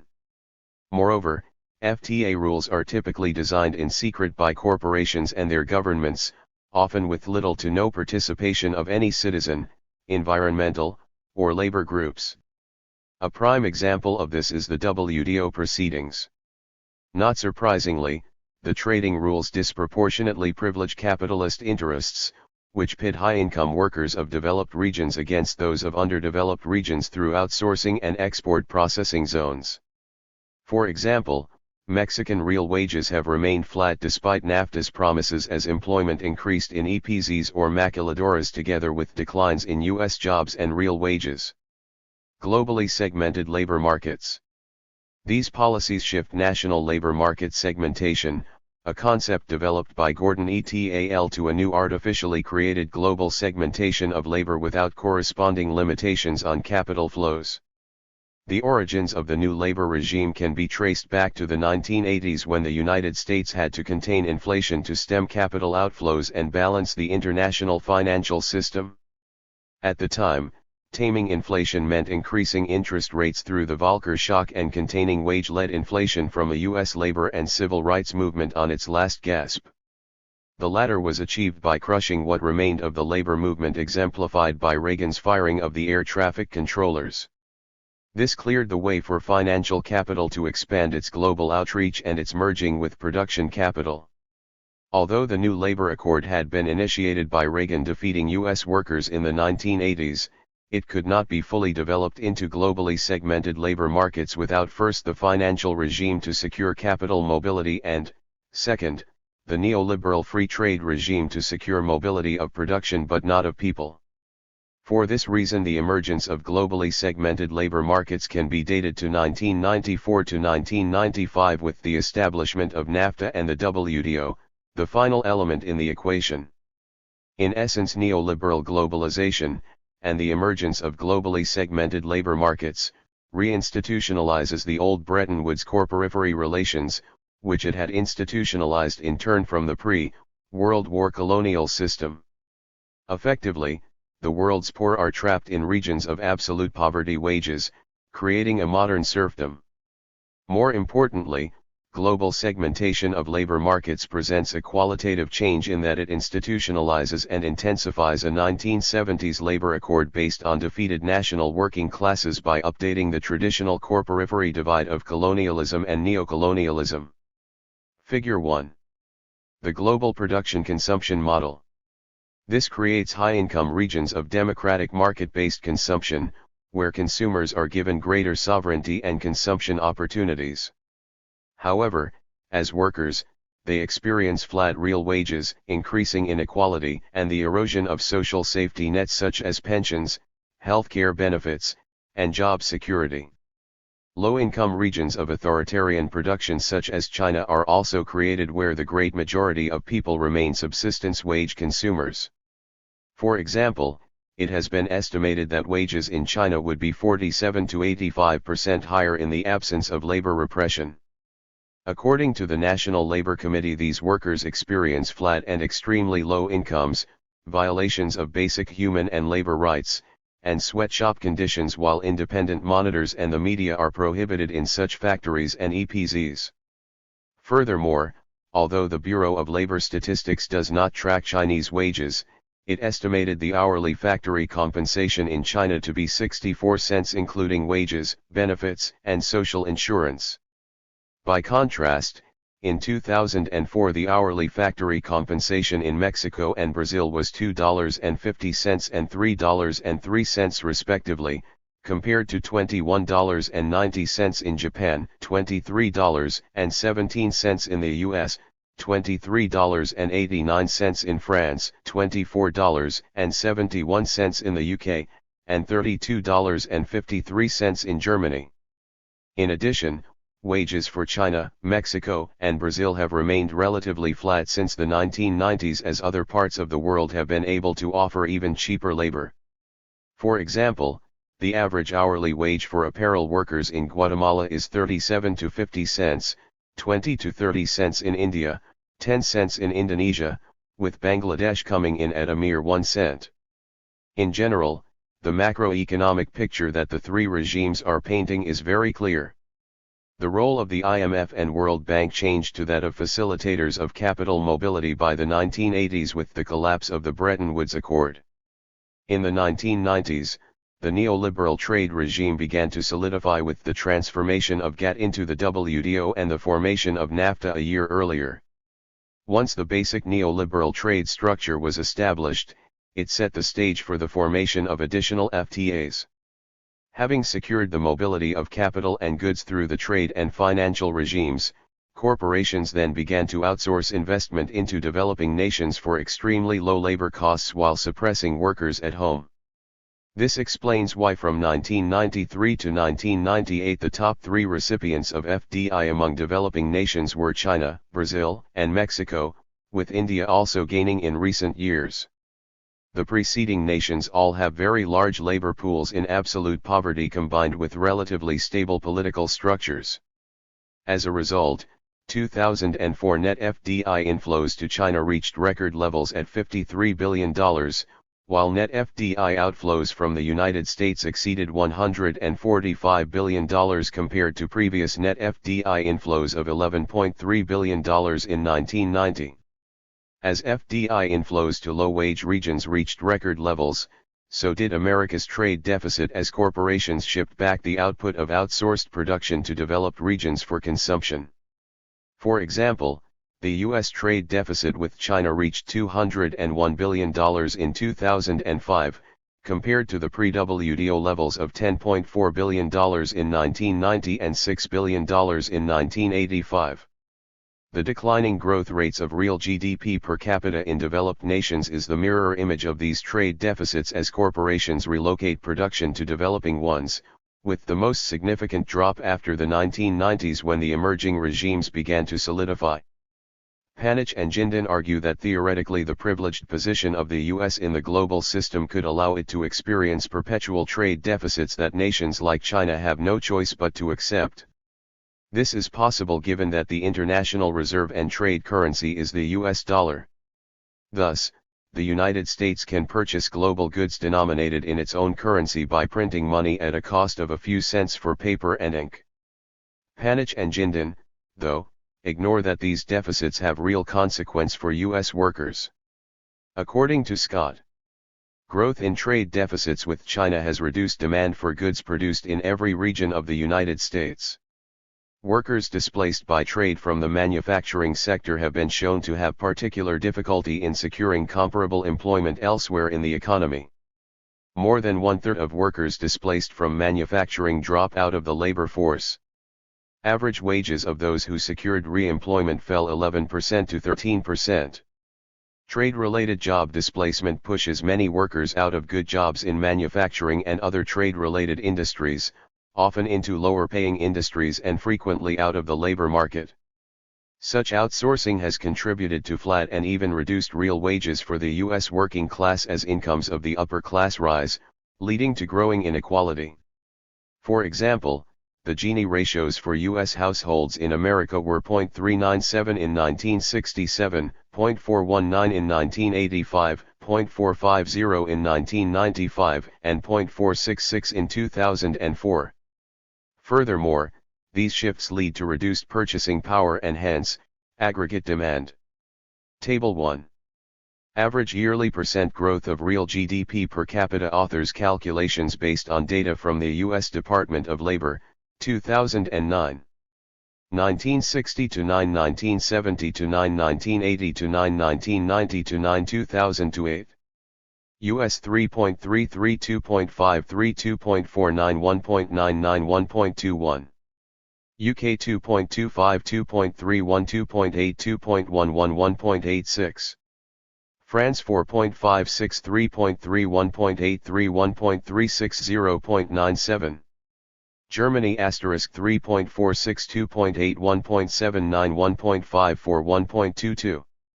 Japan 9.13, 3.44, 3.23, 0.81, 1.2. In other words, globalization has constructed a finely tuned system that focuses on the efficiency of SSAs related to production.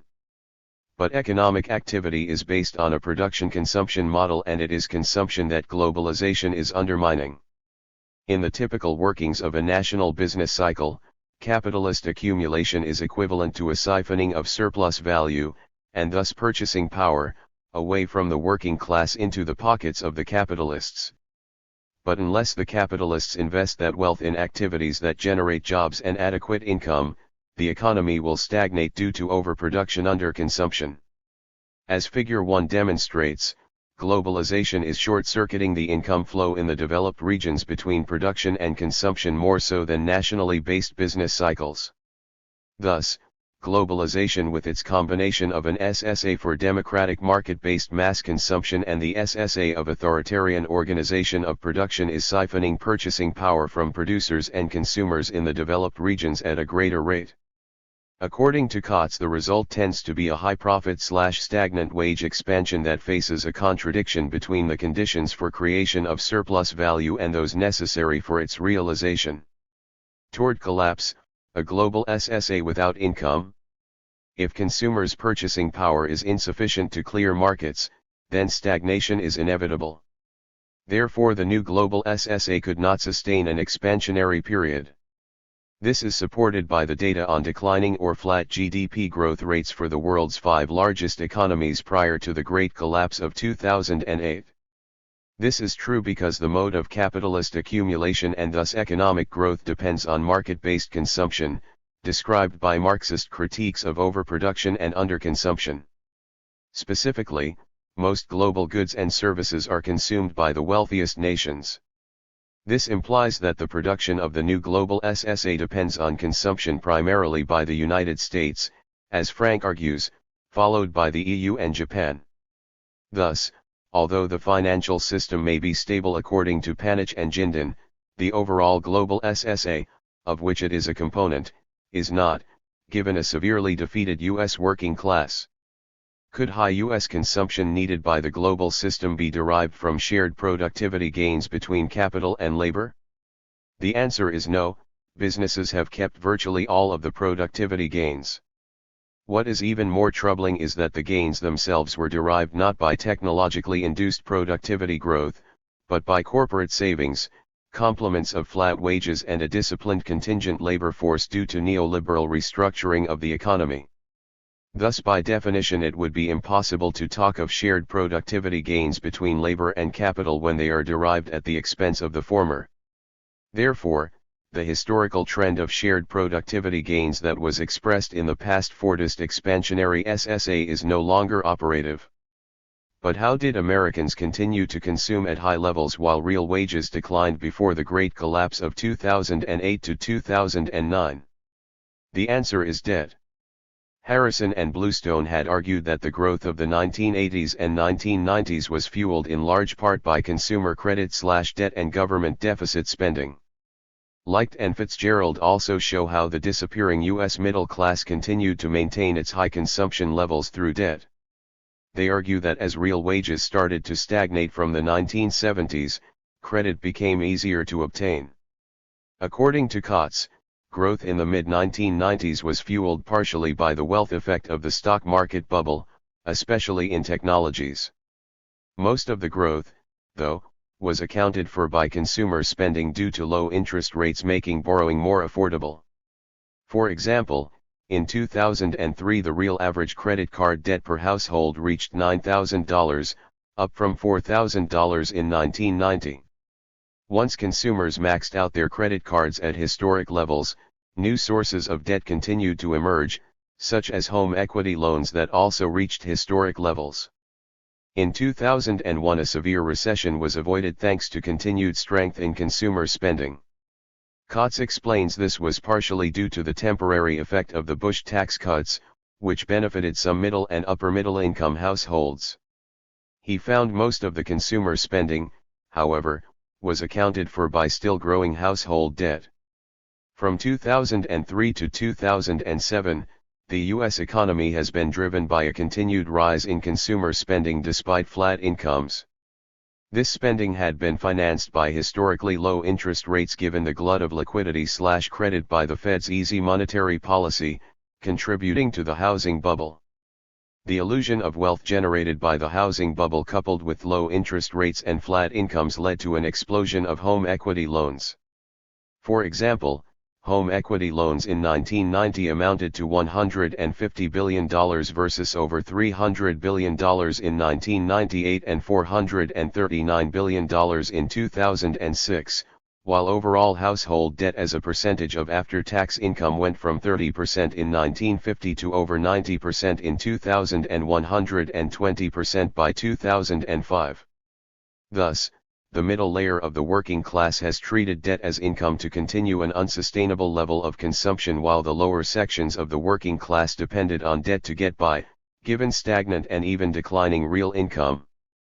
Therefore, the question remains how goods and services produced under globalization are going to be consumed now that U.S. consumer debt is maxed out, the equity bubble burst, and interest rates after the housing meltdown of 2007-09 finally bottoms out. Consequently, globalization and the great collapse of 2008 to 2009 are the realization of the classic problem of overproduction and underconsumption. Reform versus structural solutions to boom and bust. The problem is that globalization is developing the forces of production beyond the limits of the existing relations of production. Therefore, the current relations of production are becoming fetters to the full realization of the new productive forces. Stated differently, the emerging global SSA lacks the necessary mechanism for consumption that can result in severe economic downturns. One solution would be to apply Keynesian stimulus policies on a global scale. Ironically, this does not seem feasible because the neoliberal ideology behind globalization includes privatization, minimal government spending, and tax cuts. These policies result in undermining the fiscal ability of states to engage in large-scale Keynesian spending. Even if this were possible, it would not resolve the class contradictions inherent in the capitalist mode of production as it relates to distribution and purchasing power. Another alternative proposed by theorists is to promote re-regulation of national economies. For example, Harrison and Bluestone argued that red-hot growth would be the best way to reduce inequality. They proposed a Main Street versus Wall Street model of Keynesian high-wage, pro-union, and anti-poverty programs to stimulate aggregate demand. They also advocated new growth theory, favoring supply-side growth through technological innovation to spur productivity growth. This, though, is not possible for the same reasons that prohibit a global Keynesian strategy. In addition, technologically driven productivity growth has not worked either. As mentioned earlier, growth in the 1990s and early 2000s was driven by savings from a low-paid and disciplined contingency workforce made possible by outsourcing and anti-labor neoliberal policies. Wolfson proposed a re-regulation of the economy by government to balance the power between capital and labor. His suggestion was based on the observation that stagnation was caused when either capital or labor obtained an upper hand. In periods when capital had the advantage, it led to low wages and a flexible workforce, causing stagnation due to inadequate aggregate demand. In periods when labor had the advantage, it led to higher wages, lower profit margins, and stagnation due to a profit squeeze. However, anarchists would point out that government is part of the problem and cannot solve the contradictions inherent in capitalism, as the state itself represents a classing of society that works in its own interests. In addition, it must be tacitly acknowledged that capital will always have a built-in advantage under capitalism in that it owns the means of production. And although not overtly stated by Wolfson, it is implied that private productive property is the problem. Another important fact is underscored by Wolfson's argument of a profit squeeze. Even if labor obtains an upper hand through revitalized movements and pro-labor government policies, it still would not provide a solution. Instead, this would lead to a temporary illusion of prosperity and ephemeral gains. Such an arrangement would inevitably result in a profit squeeze, thus recession and a realignment of class power anew. Such a seesaw between inadequate aggregate demand and a profit squeeze will continue as long as class conflict takes place within a capitalist framework. Thus, all of the suggestions by various theorists are ultimately unworkable in that they do not state what is clear: stagnation is caused structurally by private ownership of the means of production. Therefore, their policy suggestions are aimed at softening the natural outcomes of capitalism's class contradictions, while maintaining the capitalist mode of production. This point becomes more so important if this new capitalism includes the normalization of ever deeper crises and growing domestic and global inequalities, which Panich and Jindal argue should be accepted as here to stay. Either way, all this makes the need for structural change rather than a cycle of crisis, reform, crisis imperative. The alternative must be to create new economic models. But to create new models of production, distribution, and consumption, one would have to alter the fundamental relations in both production and consumption so as to allow a mechanism through which global output can be consumed. How can these relations be altered to achieve market clearing? This is where libertarian socialist/anarchist forms of societal organization have a solution: alter the relations of production in T1 through direct action to achieve self-organization, self-direction, and private productive property elimination, ushering in a new epoch versus a new capitalist stage in T2. Figure 2. Dialectical change. Such a fundamental restructuring of national and global socio-economic organization will not occur from impending collapse, as Panich and Jindal correctly pointed out, although I argue collapse is highly probable. The reason is that brutal oppressive regimes that are better armed than a national citizenry have proven capable of staying in power many years despite running their economies into grinding poverty, as demonstrated by many African dictatorships such as Zimbabwe's. Therefore, direct action by a renewed transnational working class movement will be required for fundamental structural changes. If labor can obtain hegemony and accept the cataclysmic social changes ushered in by the forces of globalization based on human needs considerations instead, we could experience not a dystopia but a renewed golden age of social and scientific evolution resulting from a historic epochal change in the mode of production consumption. Today workers in developed nations must demand initial structural changes that can eventually evolve into deeper socio-economic changes leading to a new global model. Such demands can only be met by challenging the dominant ideology with a radical counter-ideology, creating mass support and solidarity through societal education disseminated by worker-owned and operated media, and engaging in direct action with civil disobedience, militant resistance, and even full-scale revolts.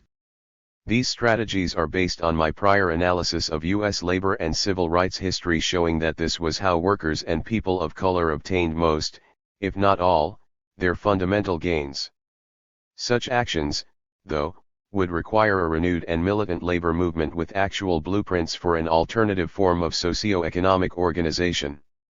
This is why counter-ideology and societal education are needed to offer a new model of society to be achieved with militant direct action fueled by global solidarity and independent worker institutions, example media, schools/universities, and activist political organizations. In conclusion, things are getting worse for the workers of the world.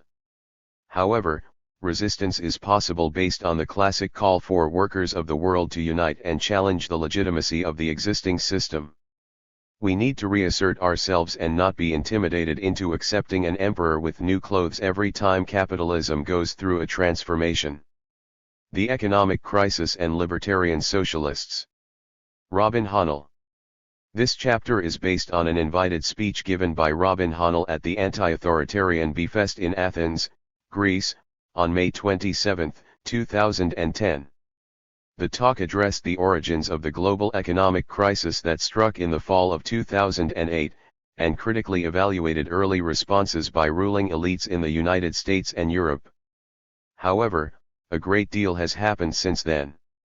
Rather than rewrite a speech which stands well on its own through May 2010, a short addendum follows, updating analysis through May 2011. Why libertarian socialists reject capitalism. Libertarian socialists reject capitalism because it is authoritarian and exploitative not only in bad times but in good times as well.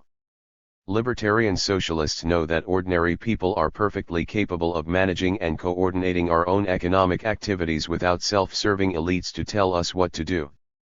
Libertarian socialists who are more than armchair critics work tirelessly to replace the economics of competition and greed with the economics of equitable cooperation. Some work creating pockets of equitable cooperation wherever possible even while capitalism persists. Other libertarian socialists organize politically to build mass movements necessary to replace the capitalist system with an entirely different economic system in which workers and consumers manage their own economic affairs without bosses or commissars, and autonomous worker and consumer councils coordinate their interrelated activities themselves, through participatory planning, without recourse to markets or bureaucratic planning.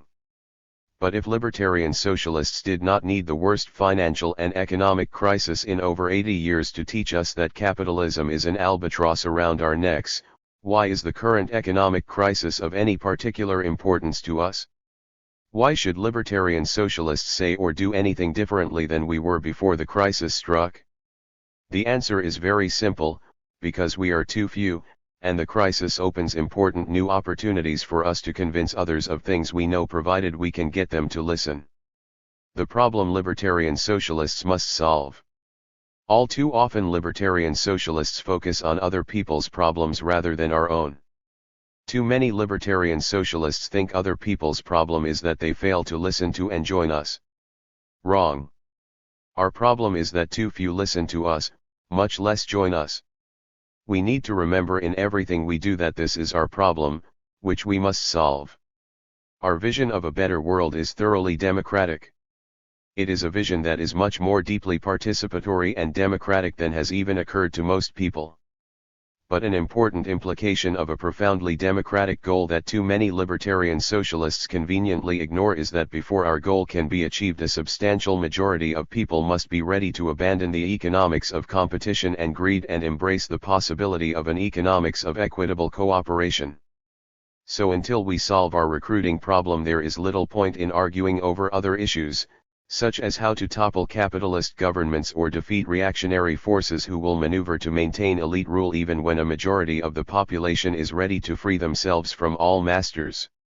We will not solve our problem by yelling at people, "See, we told you so, capitalism sucks. See, we told you so, mainstream politicians have betrayed you again."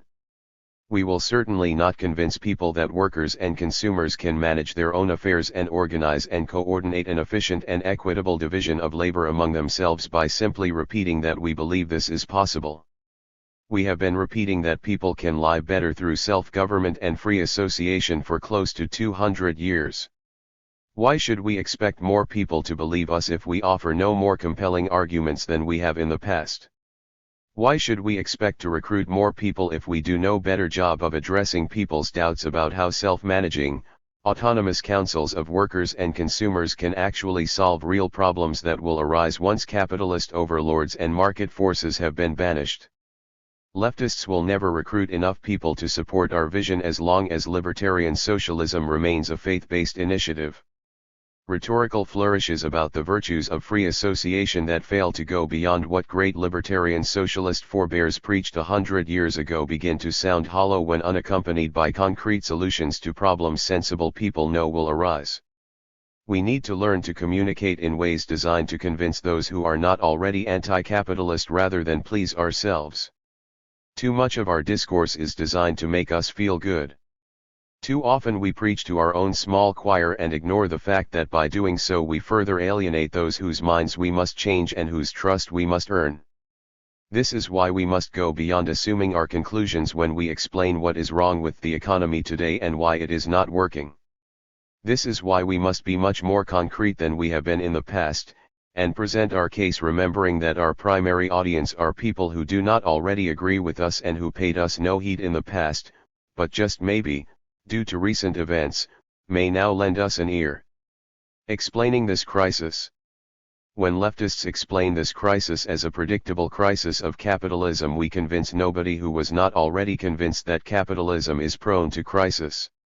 If we want to make people sit up and take notice of what we have to say, we have to offer more insightful explanations than others do of exactly how such a terrible event which does not occur every day could have happened. In many ways, the financial crisis of 2008 is a truly astounding story of greed and incompetence beyond anything even the most hardened critics of capitalist finance imagined.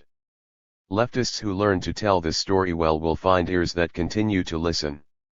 The principal causes of the perfect economic storm that broke in the fall of 2008 were the dramatic increases in economic inequality which made the system less stable as well as less fair, and the reckless deregulation of the financial sector. In the United States, both trends began in earnest with President Reagan in 1980, continued under Bush I and Clinton, and accelerated during Bush II. These trends were the result of a steady increase in corporate power, and the power of mega-financial corporations in particular, and a dramatic decrease in the countervailing power of workers, consumers, and governments. But it is important to add more detail because there are important lessons we need to help people relearn. I say relearn because many of these lessons were learned once before in the aftermath of the Great Depression of the 1930s, but unfortunately were unlearned by the economics profession, the major media, and politicians, who then conspired to ensure that the general public forgot important, hard-learned lessons as well. The financial crisis today is not simply the result of some mortgage loans that should never have been made. Less than 20% of mortgages were in arrears when the financial crisis broke, which means that 80% of mortgages were current with their payments. Only because prudent regulation of the banking industry dating back to the Great Depression was systematically dismantled by politicians in both the Republican and Democratic parties under pressure from the financial industry, only because people like Larry Summers and Timothy Geithner intervened on numerous occasions in the past to prevent regulation of highly speculative Wall Street investment banks and hedge funds, only because lack of competent regulation created opportunities for financial players to make huge profits in socially dangerous ways, and only because European banks and the US government prevailed on European governments to imitate these disastrous trends was it possible for the worst financial crisis in 80 years to unravel when a housing bubble in the US, which had to come to an end at some point, finally did. A short list of a few of the perverse incentives incompetent deregulation permitted and continues to permit is enough to boggle the mind. Local banks no longer hold the mortgages whose applications they approve. Instead, they immediately sell those mortgages to large banks and institutional investors. Clearly, this leaves little incentive for local banks processing mortgage applications to care if applicants are really creditworthy or not. Wall Street banks created securities composed of tiny fractions of the monthly payments due from thousands of different home mortgages, which they sold to institutional investors and also kept on their own books as assets. However, the agencies responsible for rating these mortgage-based securities are paid by the banks whose securities they are rating. The pressure on rating agencies to routinely stamp securities as AAA for their paymasters, i.e., rate them of high quality and low risk, should be obvious to anyone. Securitization is not primarily a way to spread risk, as its creators assured us. More importantly, it is a way to hide risk from outside detection, allowing banks to pass off low-quality securities as if they were high-quality. However, since prospective buyers could not distinguish low-quality from high-quality mortgage-based securities, once mortgages started to fall in arrears, the market for all mortgage-based securities, even the good ones, dried up. Those are the so-called toxic assets we hear so much about on the books of the big Wall Street banks, and that is why the banks discovered, to their surprise, they could not sell even the good ones for more than a song once the housing bubble burst. CEOs' pay is often linked to the value of their company stock in the short run. But CEOs have many ways to manipulate the price of their company stock in the short run to their advantage, even if by doing so they weaken the company and endanger the economy. When a financial institution is so important that its failure might trigger a financial panic, it creates a perverse incentive known as moral hazard. An institution that is too big to fail can engage in risky behavior knowing it will reap high rewards from risky investments when they prove profitable, but be rescued by the government with taxpayer dollars whenever they prove otherwise.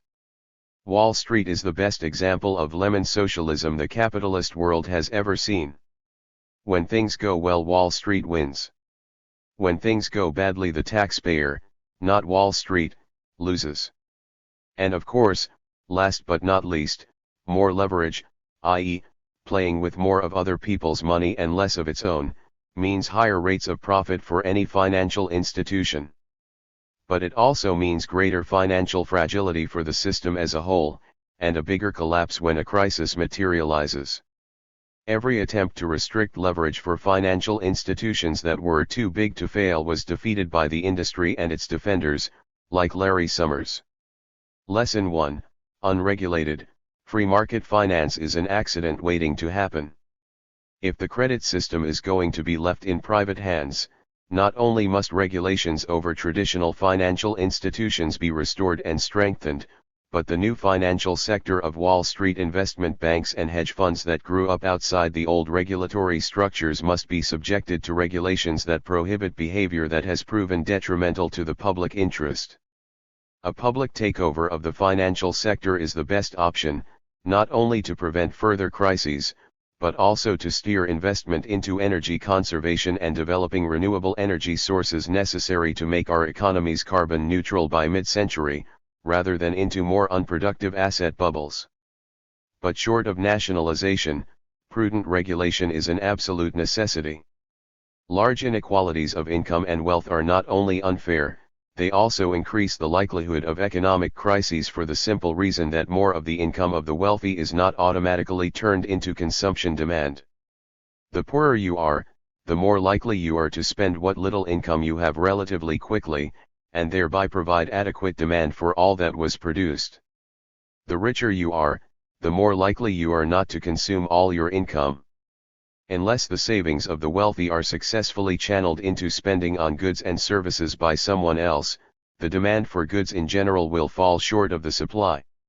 When this happens, businesses unable to sell all they are producing cut back on production and lay off workers, which of course, further aggravates the problem. This self-reinforcing, downward spiral is what we are now experiencing, more strongly than at any time since the Great Depression 80 years ago.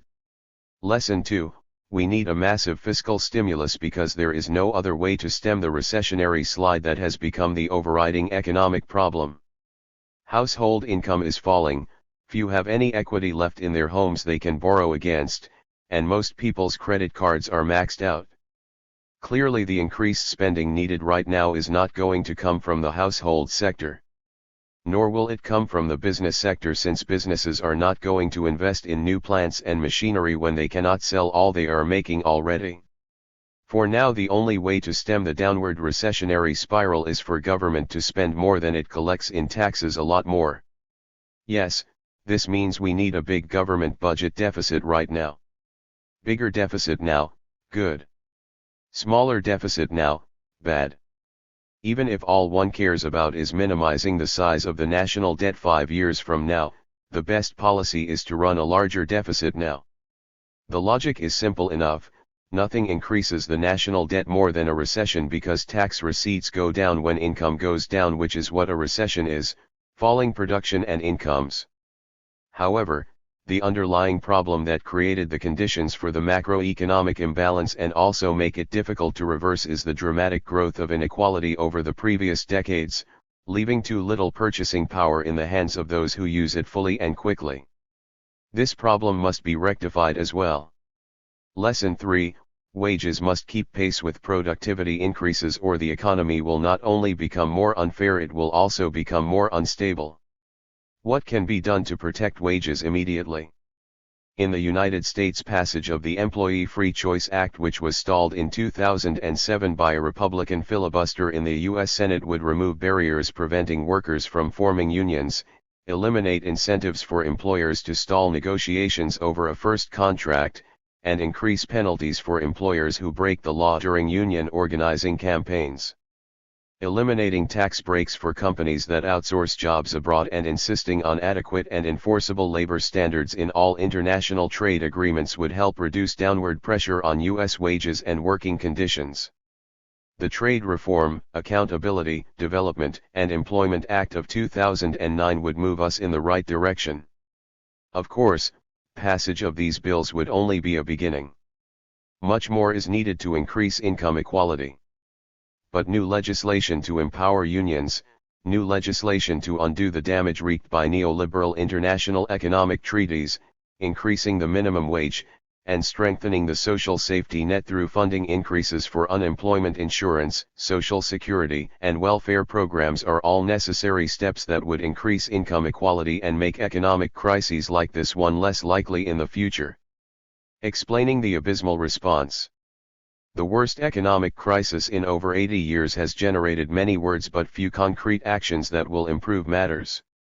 All we have to do is review the list of what needs to be done to realize how little our leaders have accomplished. Either take over or regulate the financial sector. Instead, the approach taken by the Obama administration was to continue the Bush administration policy of having taxpayers pay much more than the going market price for as many toxic assets as the banks told us they needed to sell off before they felt they could begin lending again. Before leaving as Treasury Secretary, Hank Paulson got Congress to pass TARP, which gave the Treasury $700 billion of taxpayer money to use to purchase toxic assets through a reverse auction that was so hampered by perverse information asymmetries and conflicts of interest that Paulson could not achieve liftoff for his plan before leaving office. In TARP 2, Geithner and Van Bernanke disguised and expanded the subsidy in the form of private-public partnerships where the Federal Deposit Insurance Corporation and Federal Reserve Bank provide free insurance against downside risk to induce private party participation and continue to subsidize the banking industry by lending them as much as they want at effectively a zero rate of interest. In other words, Obama fully endorsed the no banker left behind approach of his predecessor in the White House. Keep applying ever larger doses of taxpayer bailout funds to banks deemed too big to fail even when those banks refuse to begin lending again in earnest, and stonewall pressure to renegotiate terms of mortgages that are unpayable. Now we are hearing speeches from Obama and Democrats in Congress designed to assuage a furious public, followed by legislation designed to please their paymasters on Wall Street. When all is said and done, whether the Democrats do or do not pass their pathetic financial reform bill, the big holding banks will be even bigger and therefore less likely to be permitted to fail. Commercial and investment banking will still be tied at the hip, trading in highly profitable, esoteric financial products, that have no social value whatsoever but put the financial system at great risk, will continue, and regulatory powers will be more concentrated in the hands of the Federal Reserve Bank, which Wall Street captured long ago. In short, financial reform will be a fig leaf in the United States, leaving the financial system just as prone to crisis as it was before September 2008. The only question will be what the next asset bubble looks like, and how long it will take to grow and burst. Launch a massive fiscal stimulus emphasizing spending increases over tax cuts, and spending on education, healthcare, and green jobs because these are not only the most socially useful investments but also provide more jobs per stimulus dollar. Instead of implementing the single most important lesson Lord Keynes taught the world 80 years ago, the conservative government in Germany is tragically committed to a penny-wise and pound-foolish notion of fiscal responsibility for itself and for others. The Republican opposition in the United States is fanning the flames of concern over the national debt in a deliberate and cynical attempt to prolong the recession to reap short-run political gain in the congressional elections of 2010. And the presidential election of 2012, Obama's economic advisors, Lawrence Summers and Timothy Geithner, have also stirred up deficit fears, and are responsible for preventing the administration from shooting for a larger fiscal stimulus in 2009, and killing any chance for a second stimulus in 2010. The Japanese government has done better on this score but cannot sufficiently stimulate the global economy on its own. Meanwhile, governments of smaller economies like Greece, Ireland, Portugal, Spain, Latvia, and all the smaller third-world countries have no choice but to practice fiscal austerity, because instead of protecting their ability to borrow on reasonable terms, those running the neoliberal international financial system have thrown the smaller economies to speculator dogs who jack up the interest premiums on their borrowing whenever their budget deficits increase. In a global economy where new business investment may follow but certainly will not lead us out of recession, and where consumers in all the advanced economies are tapped out, there is nobody left except governments to prime the proverbial pump. Unfortunately, more than 18 months into the recession the needed fiscal stimulus is still not forthcoming, and consequently we are headed for a jobless recovery at best, but more likely for a double dip as recessionary dynamics take root again. Reverse the trend toward greater inequality of income and wealth. Instead, the neoliberal trend continues unabated as inequality of income and wealth increased during the economic decline and Obama presidency, just as it did during the asset booms that preceded it and the presidencies of Reagan, Bush I, Clinton, and Bush II. The only sector of the U.S. economy to have recovered is the financial sector, whose profits are swollen again thanks to an open-ended bailout at U.S. taxpayer expense, with none of the conditionalities demanding changes in behavior the IMF requires of its third world clients in exchange for their bailouts. An early indication that Obama was not going to do anything to change the balance of power in America came when he reneged on his promise to organized labor to prioritize the Employee Free Choice Act to begin to even the playing field for labor organizers. Labor helped Obama beat first Hillary Clinton in the Democratic primaries, and then John McCain in the general election. Hillary Clinton had the early advantage with organized labor during the primary campaign. A surprising number of unions came out for Obama over Clinton because he promised to champion the Employee Free Choice Act, and they did not trust that Clinton would follow through no matter what she promised. During the general election, Obama reaffirmed his pledge in return for all-out support from all of organized labor, and organized labor delivered. But the Employee Free Choice Act was the first piece of legislation Obama abandoned after being elected. Obama slapped organized labor in the face even before he told single-payer health advocates that their proposal was not worthy of consideration, and had guards turn Congressman John Conyers and a delegation of AMA doctors supporting single-payer away at the White House door when they tried to attend a meeting to discuss health care reform being attended by CEOs from the insurance and pharmaceutical industries. Ironically, the feeble excuse he offered was that because of the severity of the economic crisis there were more important pieces of legislation he had to prioritize than the Employee Free Choice Act. Organized labor was had and knows it. The reason for the abysmal failure to respond to the economic crisis effectively is that those responsible for creating the crisis are still in charge of the response. Politicians and political parties beholden to corporate interests and neoliberal ideology have not been replaced. And as a result, necessary financial reforms have been stonewalled, fiscal stimulus to stem the recessionary slide has been obstructed, worker, consumer, and citizen counterweight to corporate power continues to weaken, and consequently the economic crisis festers and worsens. While the initial crisis was a tragedy caused by 30 years of brazen neoliberalism, the abysmal response to the crisis is a second human-made tragedy. Instead of choosing from a long list of distinguished economic advisors who warned against financial deregulation and the bankruptcy of trickle-down economics, and who have excellent ideas about how to put our economic house back in order, President Obama instead chose as his advisors the very people responsible for the policies that brought on the economic crisis in the first place. The advice of economists such as Dean Baker, Jamie Galbraith, Jane Diarista, Robert Pollin, and Mark Weisbrot, not to speak of Nobel laureates Joseph Stiglitz and Paul Krugman, is still being ignored. Instead, President Obama has unwisely chosen Lawrence Summers as his chief economic advisor and Timothy Geithner as his Secretary of the Treasury, neither of whom has a Nobel Prize to his name, and both of whom were key sponsors of the disastrous policies which got us into the mess we now find ourselves in. A very wise man once said, "We can't solve problems by using the same kind of thinking we used when we created them." President Obama had better hope that Albert Einstein was wrong, because so far he has chosen to follow the advice of a team of economists with close personal ties to Wall Street whose discredited ideas bear a major responsibility for creating the perfect economic storm that is by no means over. Lawrence Summers is not change, he is Clinton Redux. Timothy Geithner is not change, he is a shill for Wall Street.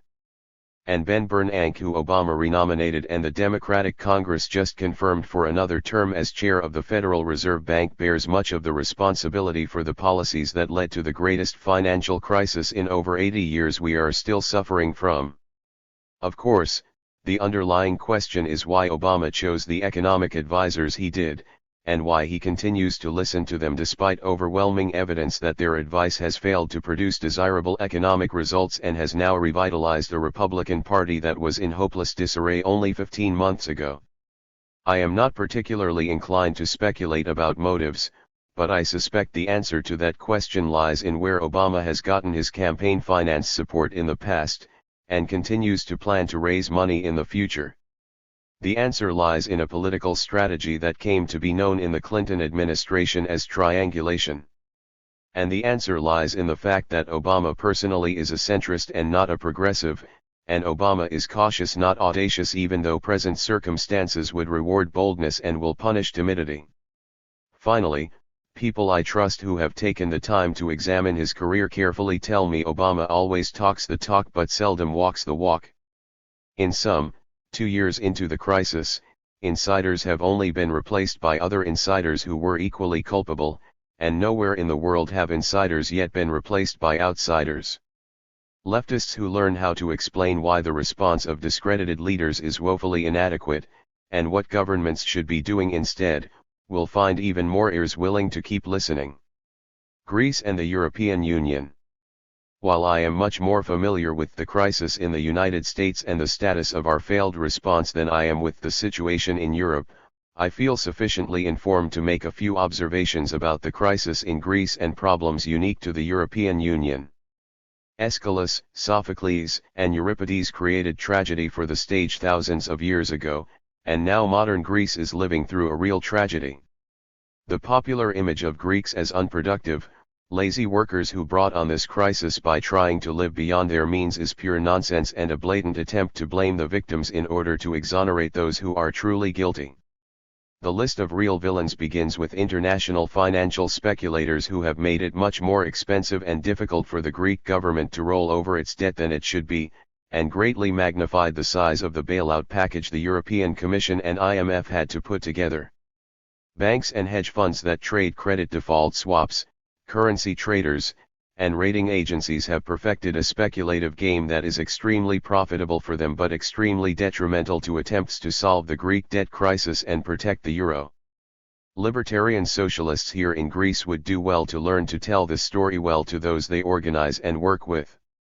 First, Goldman Sachs advised the right-wing government that preceded PASIC how to hide its true debt from view so it could continue to borrow more and at lower interest rates than it would otherwise have been able to.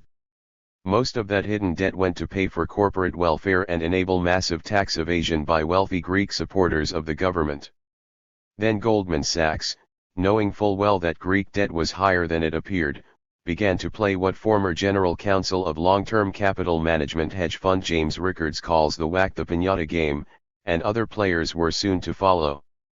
Greece's travails are often measured by reference to the market in credit default swaps, a kind of insurance against default by Greece. As with any insurance, greater risks entail higher prices to buy the protection. But what happens if the price of insurance is no longer anchored to the underlying risk? When we look behind CDs prices, we don't see an objective measure of the public finances of Greece, but something very different. Sellers are typically pension funds looking to earn an insurance premium and buyers are often hedge funds looking to make a quick turn. In the middle you have Goldman Sachs or another large bank booking a fat spread. Now the piñata party begins. Banks grab their sticks and start pounding thinly traded Greek bonds and pushing out the spread between Greek and the benchmark German CDs price. Step 2 is a call on the pension funds to put up more margin, or security, as the price has moved in favor of the buyer. The margin money is shoveled to the hedge funds, which enjoy the cash and paper profits and the 20% performance fees that follow. How convenient when this happens in December in time for the annual accounts, as was recently the case. Eventually the money flow will be reversed, when a bailout is announced, but in the meantime pension funds earn premiums, banks earn spreads, hedge funds earn fees, and everyone's a winner except the hapless hedge fund investors, who suffer the fees on fleeting performance, and the unfortunate inhabitants of the piñata. What does any of this have to do with Greece? Very little. It is not much more than a floating craps game in an alley off Wall Street. The unfortunate inhabitants of the Greek piñata include the PASIC government, which, because it can no longer roll over the debt at the interest rates now demanded by buyers of Greek government bonds, must convince the European Commission, the European Bank, and IMF to be its underwriters and provide emergency loans. It includes the citizens and taxpayers in the EU who must assume risk they should not have had to bear as underwriters of new Greek borrowing. But most importantly, because those who run the global economy refuse to stop ridiculously counterproductive financial market shenanigans and force banks to write off unpayable debt, and instead impose increasingly draconian austerity measures in exchange for their financial backing, the most unfortunate inhabitants of the Greek piñata are ordinary Greeks who are being asked to suffer through 10 years of depression conditions. You here in Greece don't need me to tell you what those austerity measures consist of and how they will affect people. But perhaps I can be of some help by reassuring you that the claim that workers are to blame because they are too lazy and too greedy is patently absurd, that the austerity measures the European Commission and IMF has imposed and PASIC has agreed to administer will be completely for naught, and that there is a much better and fairer response to the crisis. Some Greek workers have longer vacations than some German workers. And some Greek workers can retire sooner than some German workers. All available evidence indicates that Greeks have made the right choice and Germans have made the wrong choice. We have long known that leisure is kinder to the environment than more consumption. So the Greek choice is the environmentally responsible choice. And new research suggests that once basic needs are satisfied, increases in average consumption have little positive effect on how satisfied and happy people are. So the Greek choice of leisure over more consumption is the wise choice as well. However, because they are less well equipped, Greek workers are less productive than German workers on average. This is certainly not the fault of Greek workers. If it is anyone's fault, it is the fault of their employers who fail to provide state-of-the-art equipment and working conditions. In any case, the solution is to prioritize improving the circumstances Greeks work in so their productivity increases. Unfortunately, the PASIC austerity program will have the opposite effect. Meanwhile, in the short run there are only two ways to prevent differences in Greek and German productivity from producing an unsustainable trade deficit between the two countries. PASIC has chosen to administer the first drive down Greek wages. By agreeing to share a common currency with Germany, the second, better way, currency devaluation, was eliminated. Why is currency, or external devaluation, preferable to wage repression, euphemistically called internal devaluation? It can be done more quickly without causing domestic strife. And more importantly, it solves the trade problem with Germany without increasing income inequality within Greece. Devaluation means all Greeks must pay more for German imports. Wage repression means that Greek workers must pay more for German imports and also pay more for domestically produced goods, while wealthy Greeks pay no more for German imports than they did before. Wealthy Greeks pay even less for domestically produced goods as lower labor costs lower domestic prices somewhat, and Greek employers are rewarded for failing to provide their employees with state-of-the-art equipment by getting away with paying their workers even less. And what will be accomplished if Greek workers agree to shoulder the entire burden of solving the Greek debt problem? According to the projections of the same economists working for the European Bank, European Commission, and IMF who negotiated the agreement to provide up to $960 billion of support for the so-called pigs in exchange for the austerity program PASIC will now administer in Greece, even if the program works exactly as planned and no bailout program ever has, Greece's debt will rise from 115% of GDP today to 149% in 2013. In other words, the best that can be hoped for is that after 3 years of horrific sacrifice Greece will face an even worse debt crisis 3 years from now. Moreover, the economy will be mired in a much deeper depression, giving employers even less incentive to upgrade equipment in Greek factories. There are much better options. There are both advantages and disadvantages to being inside the Eurozone. For a country like Greece it is becoming more and more apparent that the disadvantages outweigh the advantages. But even if the advantages outweigh the disadvantages, it is better to leave the euro now rather than agree to damage the economy severely for 3 years and have to leave the eurozone in any case, which is what current policies will lead to. If the EU/IMF will not offer Greece a way to grow out of the crisis, Greece is better off leaving the eurozone. Argentina tried what PASIC is trying, internal devaluation from 1998 to 2001, only to drive half its country into poverty. After defaulting and devaluing, Argentine GDP dropped for one more quarter and then climbed 63% over the next 6 years. There are both advantages and disadvantages to defaulting on sovereign debt.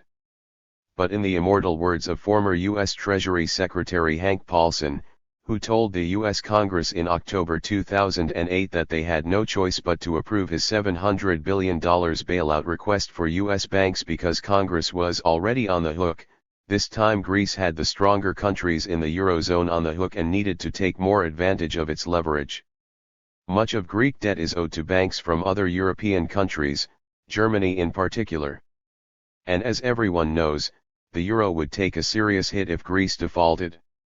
After incompetent delays which multiplied the size of the necessary bailout several times, Germany finally agreed to save its own banks and protect its precious euro, certainly not to help Greek workers, who German newspapers slander as lazy and greedy. Had PASIC hung tough and defended the Greek economy against demands for greater austerity, it could have gotten financial backing on much better terms than it did. PASIC was a lousy negotiator on behalf of Greek citizens and deserves to be fired for incompetence as well as for siding with Greek capitalists against Greek workers who must tighten their belt. Instead of imposing wage freezes, reducing vacation and retirement benefits, and laying off public employees providing useful services and public goods, taxes should be raised on the wealthy and on financial corporations doing business in Greece. Raising the value-added tax is highly regressive. Going after taxi drivers for tax evasion is small change and petty. Tax evasion by wealthy Greeks is notorious, and that is where fiscal austerity should begin and end. Greece needs fiscal stimulus, not fiscal austerity, to pull its economy out of the recession. Moreover, the world needs fiscal stimulus, not fiscal austerity, to end the Great Recession. Governments everywhere, including Greece, should engage in aggressive fiscal stimulus. Greece has every reason to be angry at Germany for not engaging in more fiscal stimulus, while Germany has no reason to criticize Greece for running a budget deficit, since it should be. All the pigs should unite and refuse to accede to counterproductive demands that they engage in useless fiscal austerity, and demand that the stronger European economies like Germany launch even stronger fiscal stimuli. Otherwise Europe and the world will suffer through a decade like the lost decade Japan suffered through in the 1990s, or worse. If all the governments in Europe do this, and the larger countries back up the debts of the pigs when the financial markets try to smash their piñatas, what are international lenders going to do? They can't make money if they make no loans. The only way to save the EU is if the EU learns to act like a government, and uses its considerable powers to do what its citizens need it to do to engineer an economic recovery. The EU has the power to stare down financial markets. What it lacks is the will to do this. The reason it lacks the will is because so far EU governing institutions are more beholden to those financial interests than they are to their citizens. Greeks who say no to austerity today are right. They are doing no more than insisting that their government serve their interests and not continue to serve the interests of global capital instead. The more loudly, longer, and more powerfully that Greeks say no, the better off they and the rest of the world will be. Portuguese, Irish, Italian, and Spanish workers are watching, and I hope will start to say no as well. Who knows, maybe even the American people will eventually wake up from our lethargy and make our silver-tongued president, who asked us to vote for change, deliver the change he promised. Hasta la victoria siempre. Addendum, recent events. It has been exactly 1 year since I gave the above lecture in Athens, and time has certainly not stood still. The most important and most surprising development is the Arab uprising, which has the potential to move history forward in an important region of the world long locked in brutal stalemate by imperial machinations. but while the power of majoritarian protests refusing to accept corrupt and inept authoritarian rule in one Arab country after another serves as a catalyst for protests against ruling elites in Europe and even the United States, it is otherwise unrelated to the issues I addressed in Athens a year ago, so I will say no more on that subject. Important developments during the last year in the United States include, the Citizens United decision by the Supreme Court which undermines progressive electoral tactics by opening the floodgates to secret, corporate money in U.S. elections, the rise of the Tea Party and Republican electoral victories in the fall of 2010, the defeat of all progressive legislation, on every subject, at the federal level, Republican-led campaigns to cut vital services and destroy unions representing public employees in many states, as tax revenues continue to plummet, and President Obama's decision to vacillate, triangulate, and sell out all the progressive constituencies who backed him in 2008 in a desperate attempt to secure his own re-election no matter how meaningless this becomes. As a result, progressive forces and the overwhelming majority of Americans have been left to fend for ourselves with no end to massive unemployment and home foreclosures in sight. The question, of course, is to what extent the kind of mass protests which began in Wisconsin over the winter will grow and spread. In Europe, 19th century economic fallacies now reign supreme as all Keynesian wisdom is abandoned by European ruling elites, and one country after another is subjected to draconian fiscal austerity that is not only obscenely unjust and inhumane, but counterproductive even in regards to achieving the narrow goal of debt reduction. Greece has just demonstrated the futility of fiscal austerity in exchange for bailouts, which are too stingy for anyone who cares to see.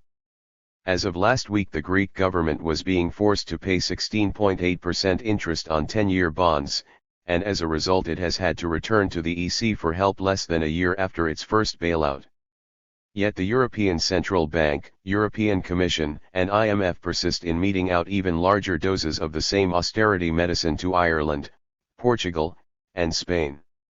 Unlike phantom political terrorists, against whom the US government wages war, real economic terrorists, those Nobel laureate Paul Krugman calls the bond vigilantes, are left free to roam the globe, wreaking havoc on one small country's economy after another while nobody thinks to raise a finger. Global financial capital is even more powerful than a year ago, and politicians from all major political parties in Europe, whether center-right, as in Germany, France, and England, or center-left as in Greece and Spain, are even more subservient to its interests. The political fallout has taken two forms. On the one hand, we see the crumbling of electoral support for centrist political parties and the rise of opposition parties on both the left and right. In Canada, the long-dominant Liberal Party has virtually collapsed, leaving the more solidly Social Democratic NDP as the official opposition party to Harper's Conservative Party government. In Finland, the right-wing True Finn Party recently made significant electoral gains. In Spain and Greece, social democratic governments which agreed to administer austerity programs have lost considerable political support, while groups to their left and right compete to win the allegiance of growing numbers of the disaffected. On the other hand, we see the rise of a youth rebellion that is distrustful of all establishment political parties, calling not only for sane economic policies but for much deeper social changes as well. In Greece, Spain, and France, anti-authoritarian groups have as much influence as anyone among young Europeans, who are increasingly taking to the streets. Meanwhile, European ruling elites persist in aggravating economic conditions, and older European progressives seem unable to stop them.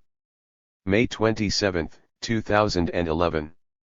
Education's diminishing returns and revolutionary potential in the United States and beyond. William T. Armeline and William D. Armeline. Time travel. The following chapter was completed in May 2011. Since then, the world has seen sparks burst into flames in the now infamous Arab Spring. Former regimes have begun to buckle and fall, and rulers in Syria continue to slaughter civilians in the streets with military snipers, vowing to crush democratic grassroots resistance by force. In Europe, the anti-austerity movement continues with student and union support in France, Spain, Italy, England, and Greece, where at least partial default on national debt now seems unavoidable. Fears of an EU collapse and a double-dip recession continue to shake financial markets on a weekly basis. As we pen this sentence, the Occupy Wall Street movement has officially globalized after having already spread to cities all over the United States. OWS, in the words of the movement, represents the 99% responding to record wealth disparity on national and global levels, particularly as a result of the recent recession and policy norms of working class austerity and owning class bailouts. Accurate and honest historical accounts will almost certainly record the primary engine of these movements as youth and young adults, who almost universally face relatively poor economic prospects even if they have worked hard and played by the rules. People the world over are voicing their rage in the streets over,